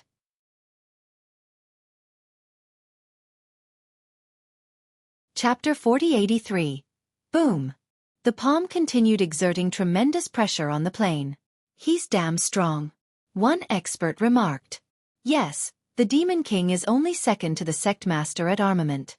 His friend replied. Though he was still 10,000 miles or so away, this palm strike was still insanely strong.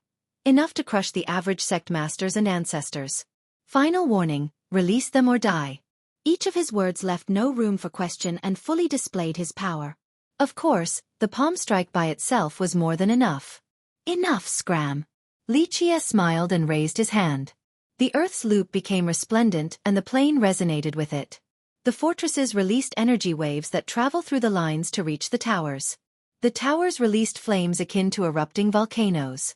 Their lights then gathered on Li Chia, looking similar to a peacock spreading its tail. Each light had a different color. Boom! The loop then shot out a pulsing beam with unparalleled power. The spatial fabrics were instantly torn apart. This scar could last forever. The spectators became aghast right away. The same case with the Demon King. He immediately channeled his energy and Grand Tao power. True chaos energy poured down like a flood and could flatten the entire area. Nonetheless, the beam didn't relent at all against this mighty defense. It looked like a true dragon climbing up a waterfall, ready for its ascension. The spectators took a deep breath or gasped after seeing this. Such impudence! The Demon King was furious. Though he wasn't here in person, he still expressed the will of Armament Mountain, yet Li Chia dared to resist? Moreover, he felt danger coming from that beam. Thus, he added Tao laws and celestial power to that palm strike, increasing its potency to the limit. Boom! The palm strike became as grand as the 9 firmaments and pressed downward. By now, Li Chia said, and the pulse turned bright enough to illuminate heaven and earth, becoming several times wider. The Tao laws and celestial power were useless. The Demon King screamed in pain as blood rained down. Everyone saw the beam piercing through the palm and leaving a gaping wound. One could see the sky on the other side. The palm suddenly pulled back and disappeared from sight. The Demon King clearly lost this exchange and had to return to the sect. Winds and clouds returned. The blood on the ground was the only thing left of the exchange earlier.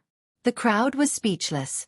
Most thought that he was crazy for challenging Armament Mountain and Starshooter Kingdom.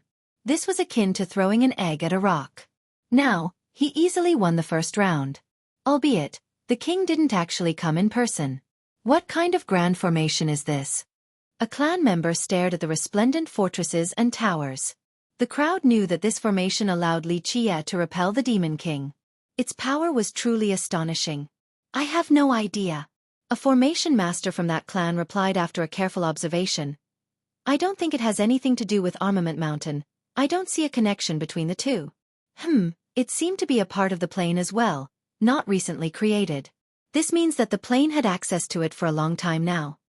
The progenitor of the Tang. Maybe he created this too. Another brought this up. No wonder why Li Chia spent so much for it. There are secrets here. One cultivator who saw the purchase in person said, putting the treasury aside, this wondrous formation alone might be worth 100 million. The formation master responded. The big shots from the region were going crazy with regrets. I should have bought it. That clan master only asked for 3 million back then. A clan master remarked. The plane was on sale for a long time now, but no one wanted to purchase it. Alas, they saw its true potential now and blamed themselves for missing out. See, should stop thinking about being saved by your seniors. Li Chia drank a cup offered by Dongling and smiled. Gotta beg them to come up with the ransom amount or you'll die here. The hostages didn't bother responding. They initially thought that the seniors would have no problem saving them. Unfortunately, Li Chia had the upper hand, at least while fighting at the plane. If we die here, you won't have good times ahead anyway. See, Emperor will not let this go, so you'll have to stay at the plane forever. 100-Blade Noble uttered coldly. I'm afraid you're mistaken. Li Chia said. I don't give a damn about your sect even when I leave the plane. By this point, 100-Blade was smart enough to know that Li Chia was telling the truth. If he were afraid of their sects, he wouldn't have done any of this in the first place. Sigh, your ancestors should calm down and be smarter. I don't really want to roast all of you since we're from the same generation. Dongling shook his head before taking another gulp. The prisoners felt the same way and lamented their helpless situation. They could only pray that their seniors can come up with an incredible plan to save them.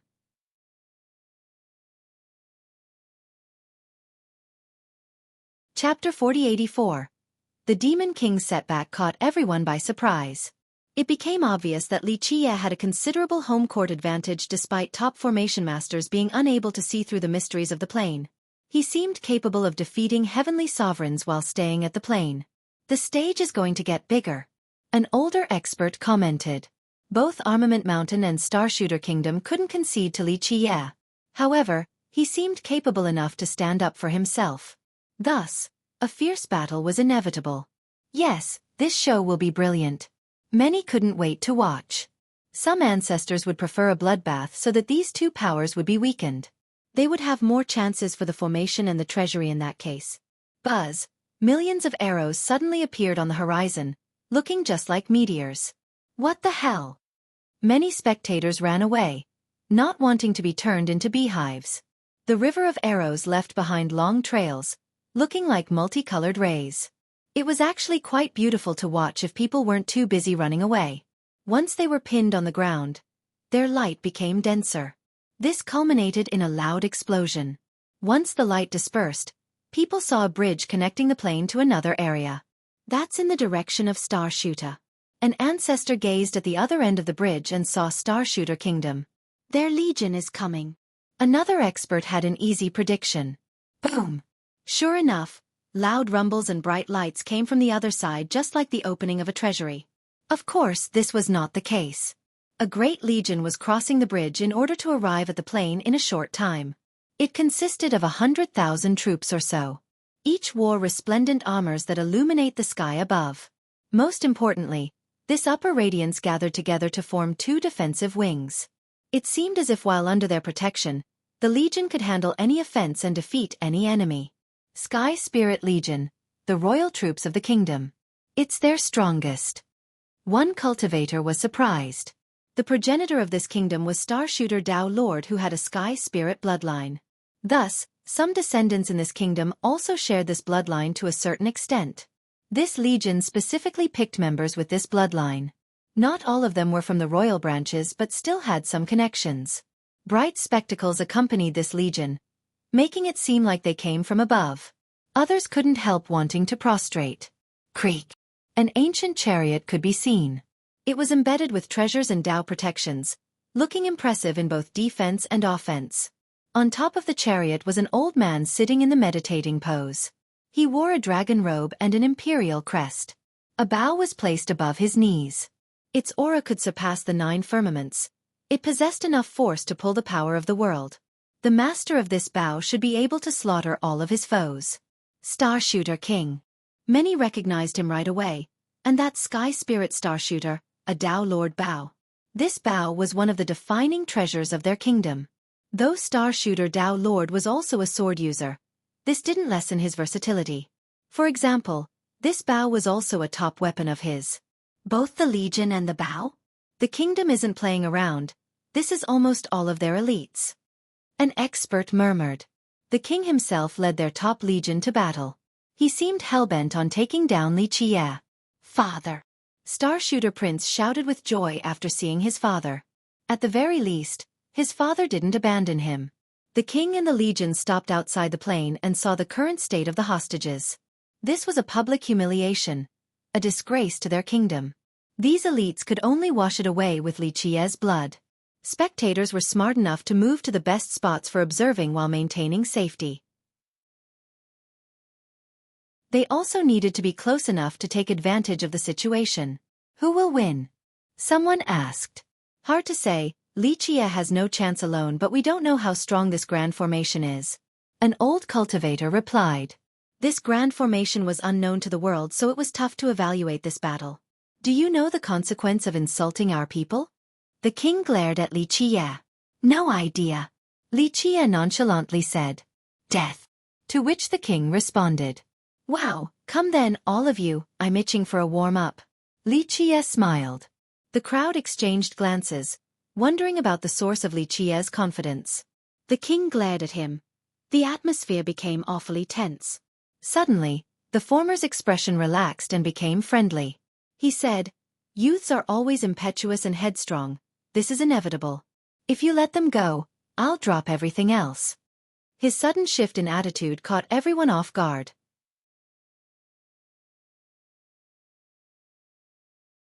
Chapter 4085. In fact, even the members of his legion didn't expect the king to act in this manner.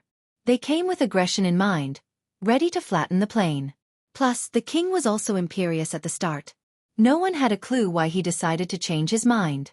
What is going on? One expert murmured. Yes, what an abrupt change. A young cultivator became frustrated.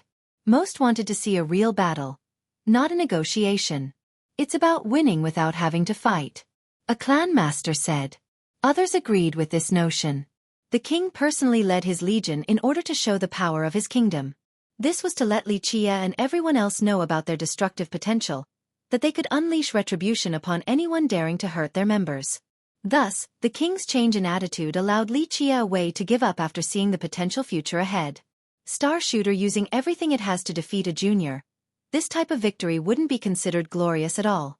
One ancestor analyzed. But they have no other choice due to this grand formation. Easy for the defense and hard for the invaders. Failing here would ruin their reputation that has taken generations to build. So this is an easier way to deal with the situation. Others agreed with him and waited for Li Qie's response. You're smart but still not smart enough, unable to grasp the situation. I won't let go of the hostages because of this. Your best choice is to listen and hand over 2/3 of your treasury. Otherwise, be ready to smell some roasted meat. Li Qie chuckled before answering. The members of the army were furious since they considered this as arrogance and ignorance, a blatant insult. Show some respect. A general roared. The king gestured for the generals to stop. Otherwise they might have rushed into the plain. Your demand is unreasonable. No one in the world would agree to this, let alone our prestigious kingdom. Star Shooter King said. The generals, soldiers, and even the spectators nodded in agreement. No one would acquiesce to Li Qie's demand. Doing so would throw their reputation in Sword Continent away. They wouldn't be able to look at anyone with their head held high. That's your business. Li Qie smiled. Feel free to refuse, just get ready to smell some roasted meat. Do whatever you want with us, but just know that there will be no place for you to go. See, Emperor will make sure of it. 100-Blade Noble roared. Star Shooter King agreed with him and said, You need to reconsider. You might have the upper hand today, but this will not last forever. I'm afraid disasters are coming for you. This wasn't an exaggeration since Sea Emperor Sword Kingdom would join the fray eventually. 100-Blade Noble's master was an elder there. The latter would certainly try to avenge him. This was before taking Armament Mountain into account as well. Who cares about the future? I live for today. Li Qie laughed. Everyone dies eventually, whether it be tomorrow or another day. It is inevitable, so I shall enjoy life whilst I can and make it interesting by taking 2 armies down with me. Though the crowd was left speechless by his mentality, they thought that there was a sliver of logic in this. He was trading himself versus all the hostages. That seemed like a great trade. Take one step back and everyone wins, especially you. The king uttered coldly. You seem to be misunderstanding something. I have all the cards right now and all you can do is say yes. Li Qie said. Go back from whence you came if the negotiation is over, lest you want to smell some meaty aroma. The king's expression became unsightly. Li Qie seemed hell-bent on keeping this up. Brat, don't ask for a foot when giving an inch or you're dead. Another general shouted. What are you waiting for if you don't wish to pay the ransom? Come get them, I don't mind killing some more. Li Qie smiled.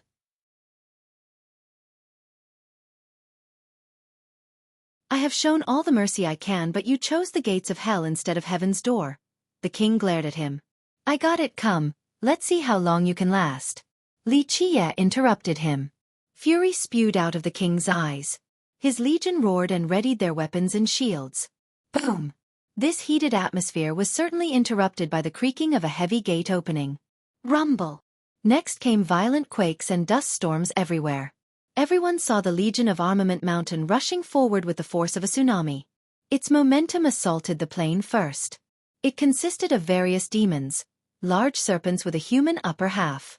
Another was a great centipede demon with golden legs, then a tiger king as large as a mountain with fangs as sharp as blades. Rah! They let out intimidating roars while crushing the terrains in their way. So many demons. Is this Armament Mountain's legion? Many experts turned pale. The Sky Spirit Legion of Starshooter was quite powerful.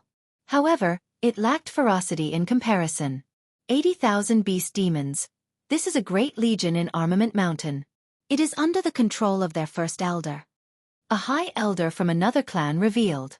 Armament Mountain recruited from many races with humans and demons primarily in charge. This didn't used to be the case until God Ape Dao Lord.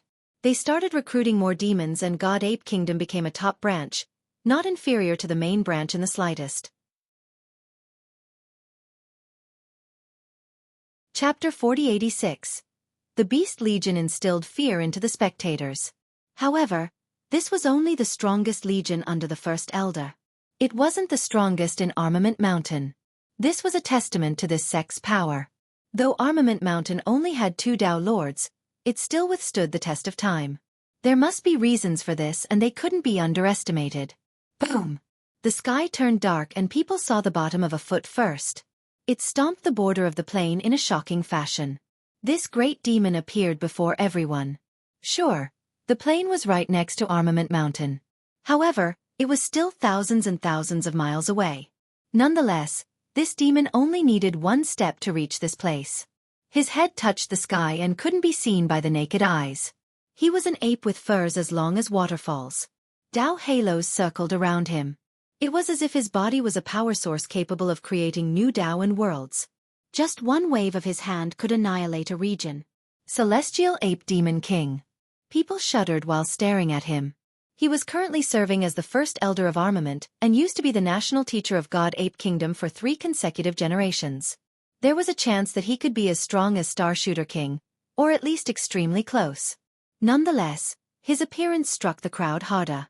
Starshooter King was obviously mighty and had a regal aura, looking like a crane among a flock of chickens.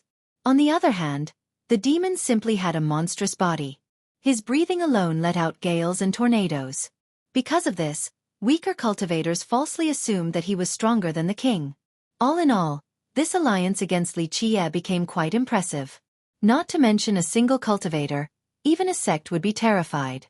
2 legions and 2 powerful sovereigns. Can Li Qie's grand formation handle this? A cultivator asked. We'll see soon enough. If the formation fails, it'll be over for Li Qie. More people will go for him. A high elder replied. At the present, no one dared to invade the plain because of the grand formation. However, when Li Qie fell into a disadvantage, they would certainly want a piece of the pie. No, Li Qie is insane. Maybe he'll be able to rout both legions. Just watch, everything will end quickly. One ancestor said. Only a few hoped for Li Qie's victory. The majority wanted to see him lose so that the legacy would be available again. Just a little bit from it would be enough to last a lifetime. Hurry up and fight already. Another gloated, ready to see a bloodbath. The 2 legions remained outside the plain. Their commanders' eyes were fixated on the fortresses and towers. This was especially true for Celestial Ape Demon King. He was quite frustrated due to the lack of information on the plain. They never realized its value in the past. These fortresses and towers seemingly appeared overnight. He and the king exchanged glances, unable to fathom the formation and its source. Thus, they certainly lacked confidence in a direct attack. Junior, it's not too late to give up or there will be no place for you to go in this world, the Demon King uttered. The world is where I am. Li Qie interrupted him. This is quite simple, fight or pay the ransom. Just pick one and start already, stop wasting time. The Demon King turned red but no one saw it to his large stature and hairy face. Being disrespected by a junior was both new and unacceptable to him. We'll see how long you can last, brat. He roared, then swung his hand forward. Start.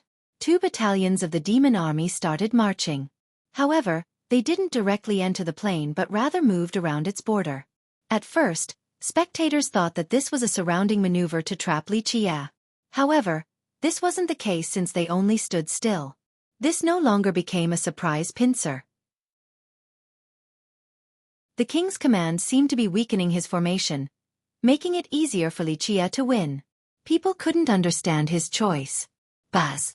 Suddenly, roots came out of the members from the 2 battalions and started drilling into the ground. They're plant and tree-based demons. The spectators gradually got a good idea of their goal. Things seemed to be moving rapidly beneath the plain, evident by the trails on top of the soil. Eventually, these roots dug out of the ground and started growing bigger, looking like serpents. This phenomenon happened as far as the eye can see. Tentacle-like roots have taken over. That looks so gross. One spectator felt his scalp tingling. They began coiling around the coordinate lines, fortresses, and towers, looking like pythons killing their prey. The Demon King wants to stop or destroy this formation from underground. The spectators knew his true intent. Is it actually possible? One expert wondered while staring at the countless roots and vines surrounding the buildings.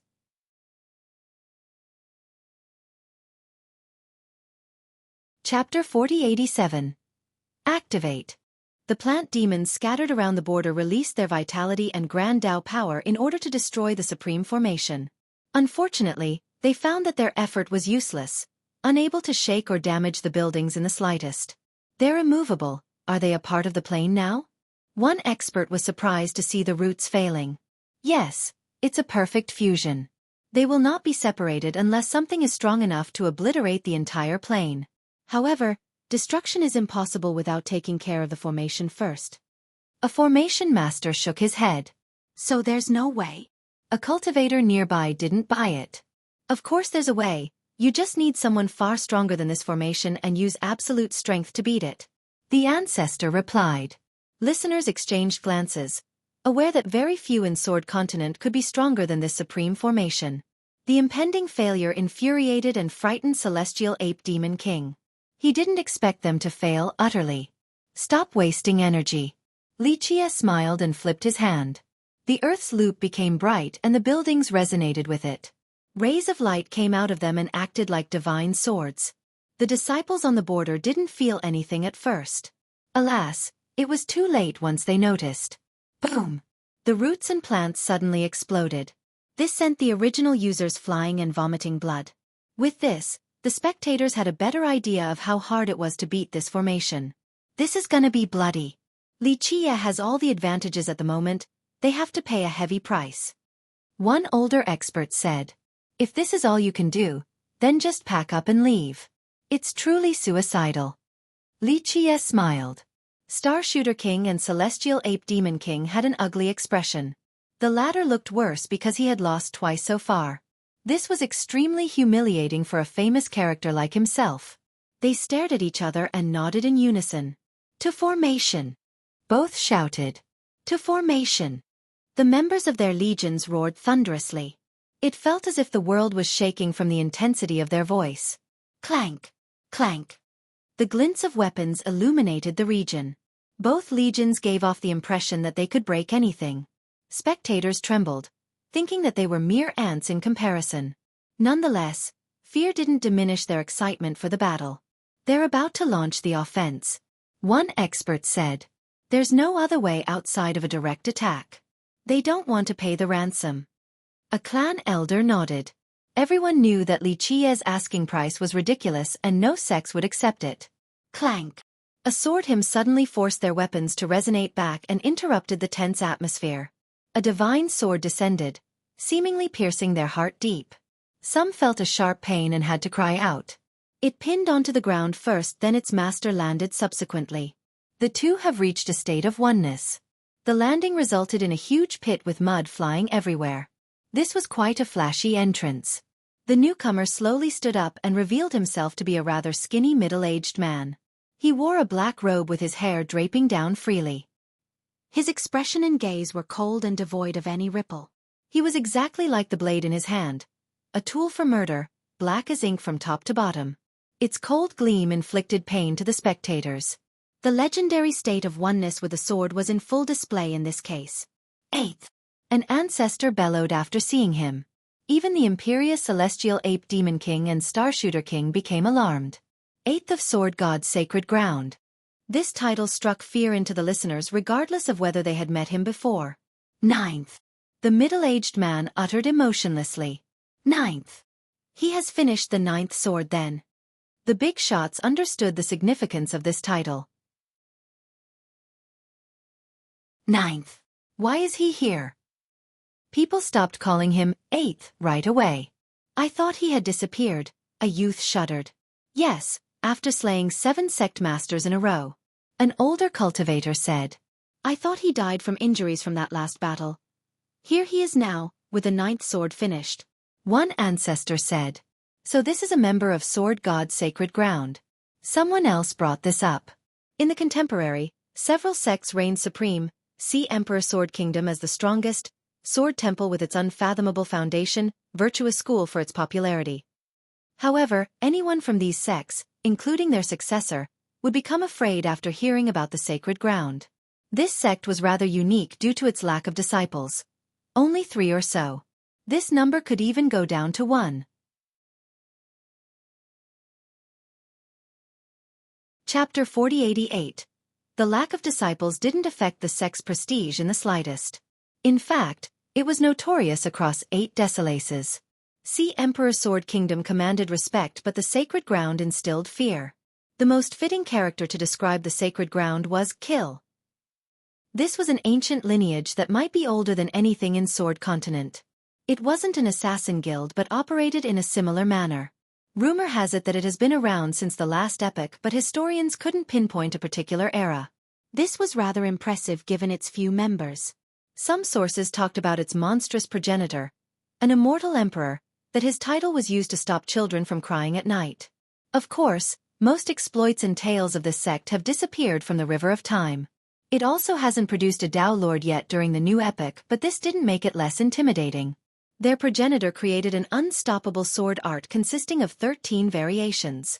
All members of the sect were eligible to learn it. They didn't use their own name but rather, what stage they were at. For example, those who have learned the first technique would be known as first, the second as second. The strongest ancestor of this sect was 13th, a person who successfully learned all the variations.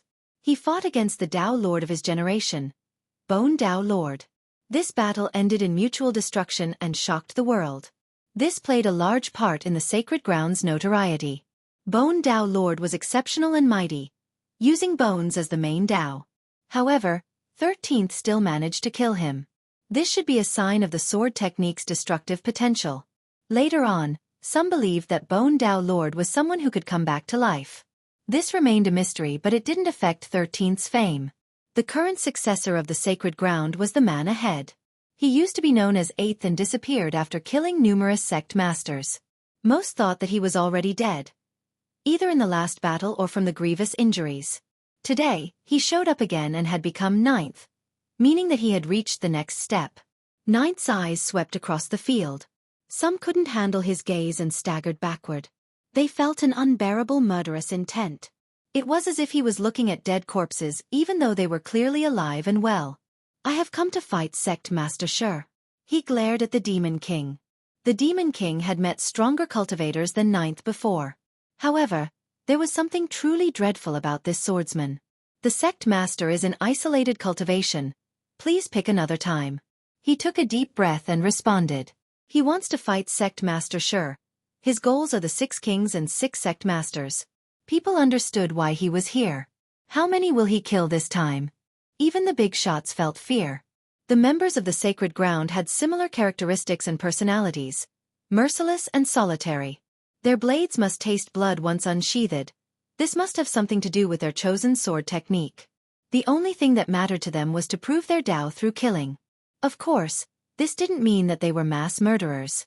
They only wanted to kill the right foes, usually powerful cultivators. After picking their targets, they would challenge and kill them in order to hone their sword Tao. The criteria had nothing to do with existing feuds and vendetta. In fact, the targets might even be their friends or benefactors. As long as the targets were deemed as best for Tao improvements, they would be chosen.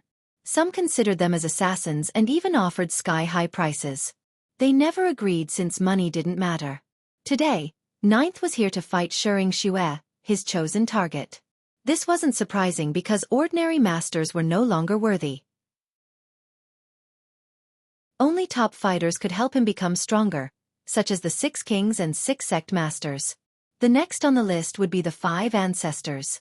Would Sect Master Shi agree? The crowd started talking. She's famous alongside Peace Ocean Sword King. Her power is far above the average ancestor now. Another replied. The 6 kings were far stronger than the 10 prodigies due to the age gap. The crowd wondered about the victor between these two. Not in the sect last time. Now in isolated cultivation? 9th glared at Celestial Ape Demon King. The Demon King felt the same fear as everyone else. He hurriedly responded, Our sect master is really in one right now. Please pick a different date. The Demon King was imperious no longer, feeling quite nervous while being questioned. Nonetheless, the sect master was indeed in isolated cultivation. She wasn't around when Ninth came last time. Now, the moment she returned, the sect told her to do so. First, it might be an excuse to dodge the challenge. Second, this might improve her cultivation enough to fight him when all else failed. This was a well-thought-out plan. 1.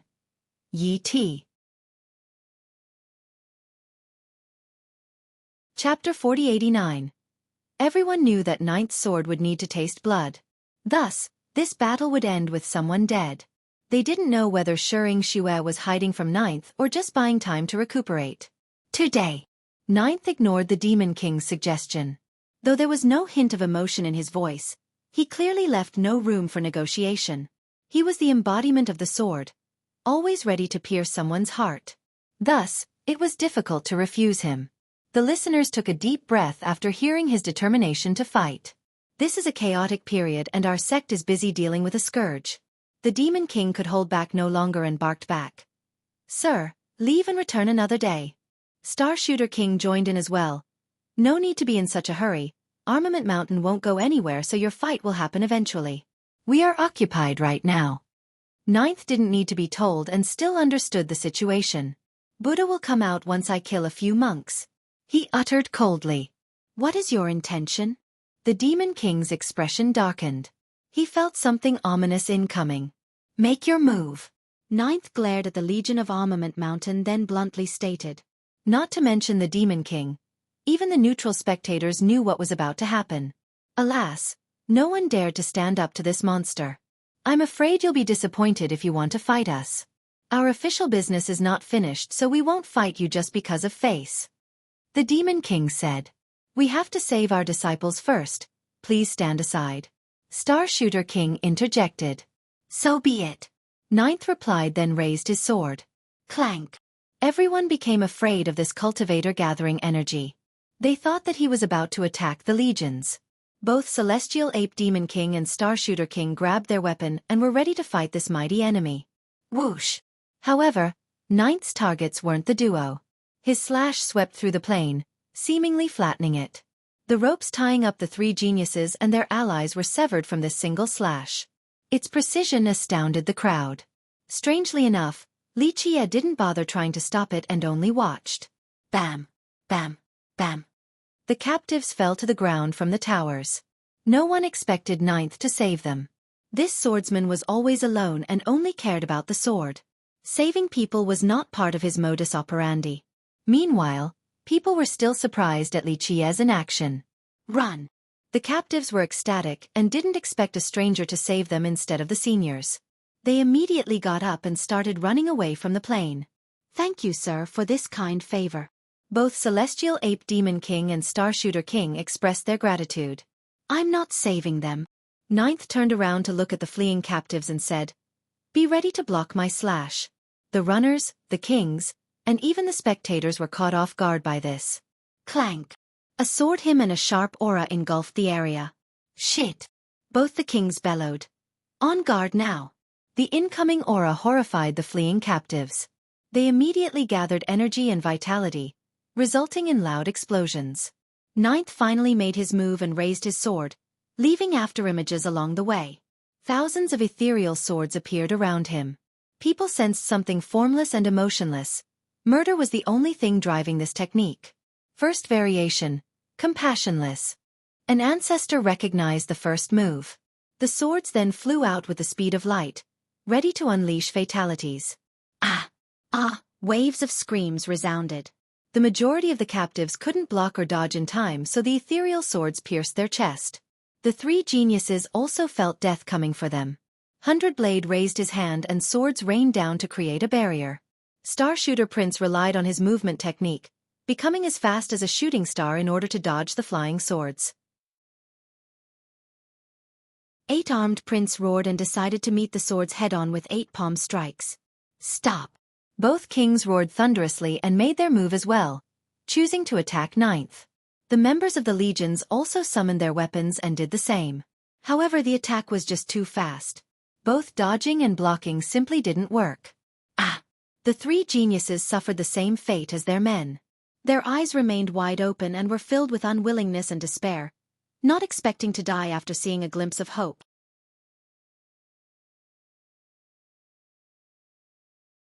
Chapter 4090. They finally got away from Xueqi, but their supposed savior killed them. As color started leaving their face, blood also gushed out of their chest. Struggling was useless. The weaker captives didn't even have time to react and had no idea that death had come for them. Nonetheless, some fish still escaped the net and was drenched in cold sweat. That was a trip to hell and back. Boom! At the same time, treasures and weapons assaulted Ninth. The two kings went mad after seeing their dead disciples and unleashed their strongest attacks. Boom! The world shook violently with sparks flying akin to numerous volcanoes erupting. Alas, one could still hear the hymn of a sword through the cacophony. Ninth's sword could pierce through the myriad realms. Spectators saw a majestic grand Tao as Ninth turned around with incredible speed and easily stopped everything with one move. Two legions have launched their offense.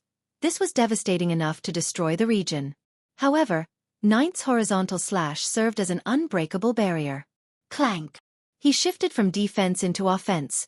One sword became thousands and thousands again. An overwhelming net of swords engulfed the battlefield and massacred both legions. Tens of thousands died right away with gaping holes on their body. Second variation. Emotionless. The previous ancestor gasped. Ninth had only used 2 variations so far, yet he still frightened the crowd with his brutality. The 2 legions were here to invade the plain. They didn't expect to lose more than half of their men in this manner. Retreat. Maintain the lines. Both kings ordered a regroup. Blood dripped down the tip of Ninth's sword as he stood and glanced at the corpses like a god of death. This didn't affect his mental state. Spectators thought that few in Sword Continent could be as merciless as him. The air became tense. Both the combatants and the spectators held their breath. They had heard of Ninth before, but seeing him in action was a different story. The two kings had an ugly expression due to this unfavorable deviation from their initial plan. This was an unacceptable loss to both sects, and Xueqi was no longer the primary target. "You have no regard for lives," Celestial Ape Demon King stated, still feeling fear. "Swords are meant to kill." Ninth didn't think much of it. Everyone else besides him was no different than a corpse in his eyes. Normally, people would chastise a mass murderer and brand him as a devil or monster. Such descriptions didn't describe here. Ninth came to kill. Whether it be 1 or 1,000,000 didn't matter to him. There was a certain purity to his conduct. "Your turn," he told the survivors. The Demon King staggered backward and said, "Why must you kill the innocent? Just wait for a duel between you and the sect master." He clearly didn't want to fight Ninth. "Is he afraid?" a youth asked after seeing the imperious Demon King act so cowardly. "Not necessarily, he just doesn't want to die for no reason. After all, Ninth is looking for Xueqi." An older expert said. "Is there a difference? Shouldn't he be helping her?" The youth whispered. Most sects would never let anyone get close to their sect master without putting up a fight. Such a scenario would invoke solidarity and teamwork. As for the Demon King, he insisted on letting Xueqi fight Ninth. Armament Mountain has 2 main factors. The ancestor simply responded. Sure enough, Xueqi represented the branch belonging to Armament Tao Lord. Humans were in control of this branch. As for the Demon King, he belonged to the God Ape Kingdom's branch where demons had control. Thus, Ninth's challenge was actually good news. If Xueqi were to die in battle, they would be able to take over. This was especially true for him, considering his post as the first elder. Therefore, it would be idiotic for him to fight Ninth right now. There was a serious risk of dying. All of his effort to get to his current position would be in vain. Once again, Buddha will show up after I kill enough monks. Ninth coldly said. Since Xueqi was in an isolated training session, he just needed to kill enough people to force her out. You're tuning in to the Xueqi's Martial Arts Saga YouTube channel. Don't forget to subscribe and join us on this journey to catch the most captivating stories.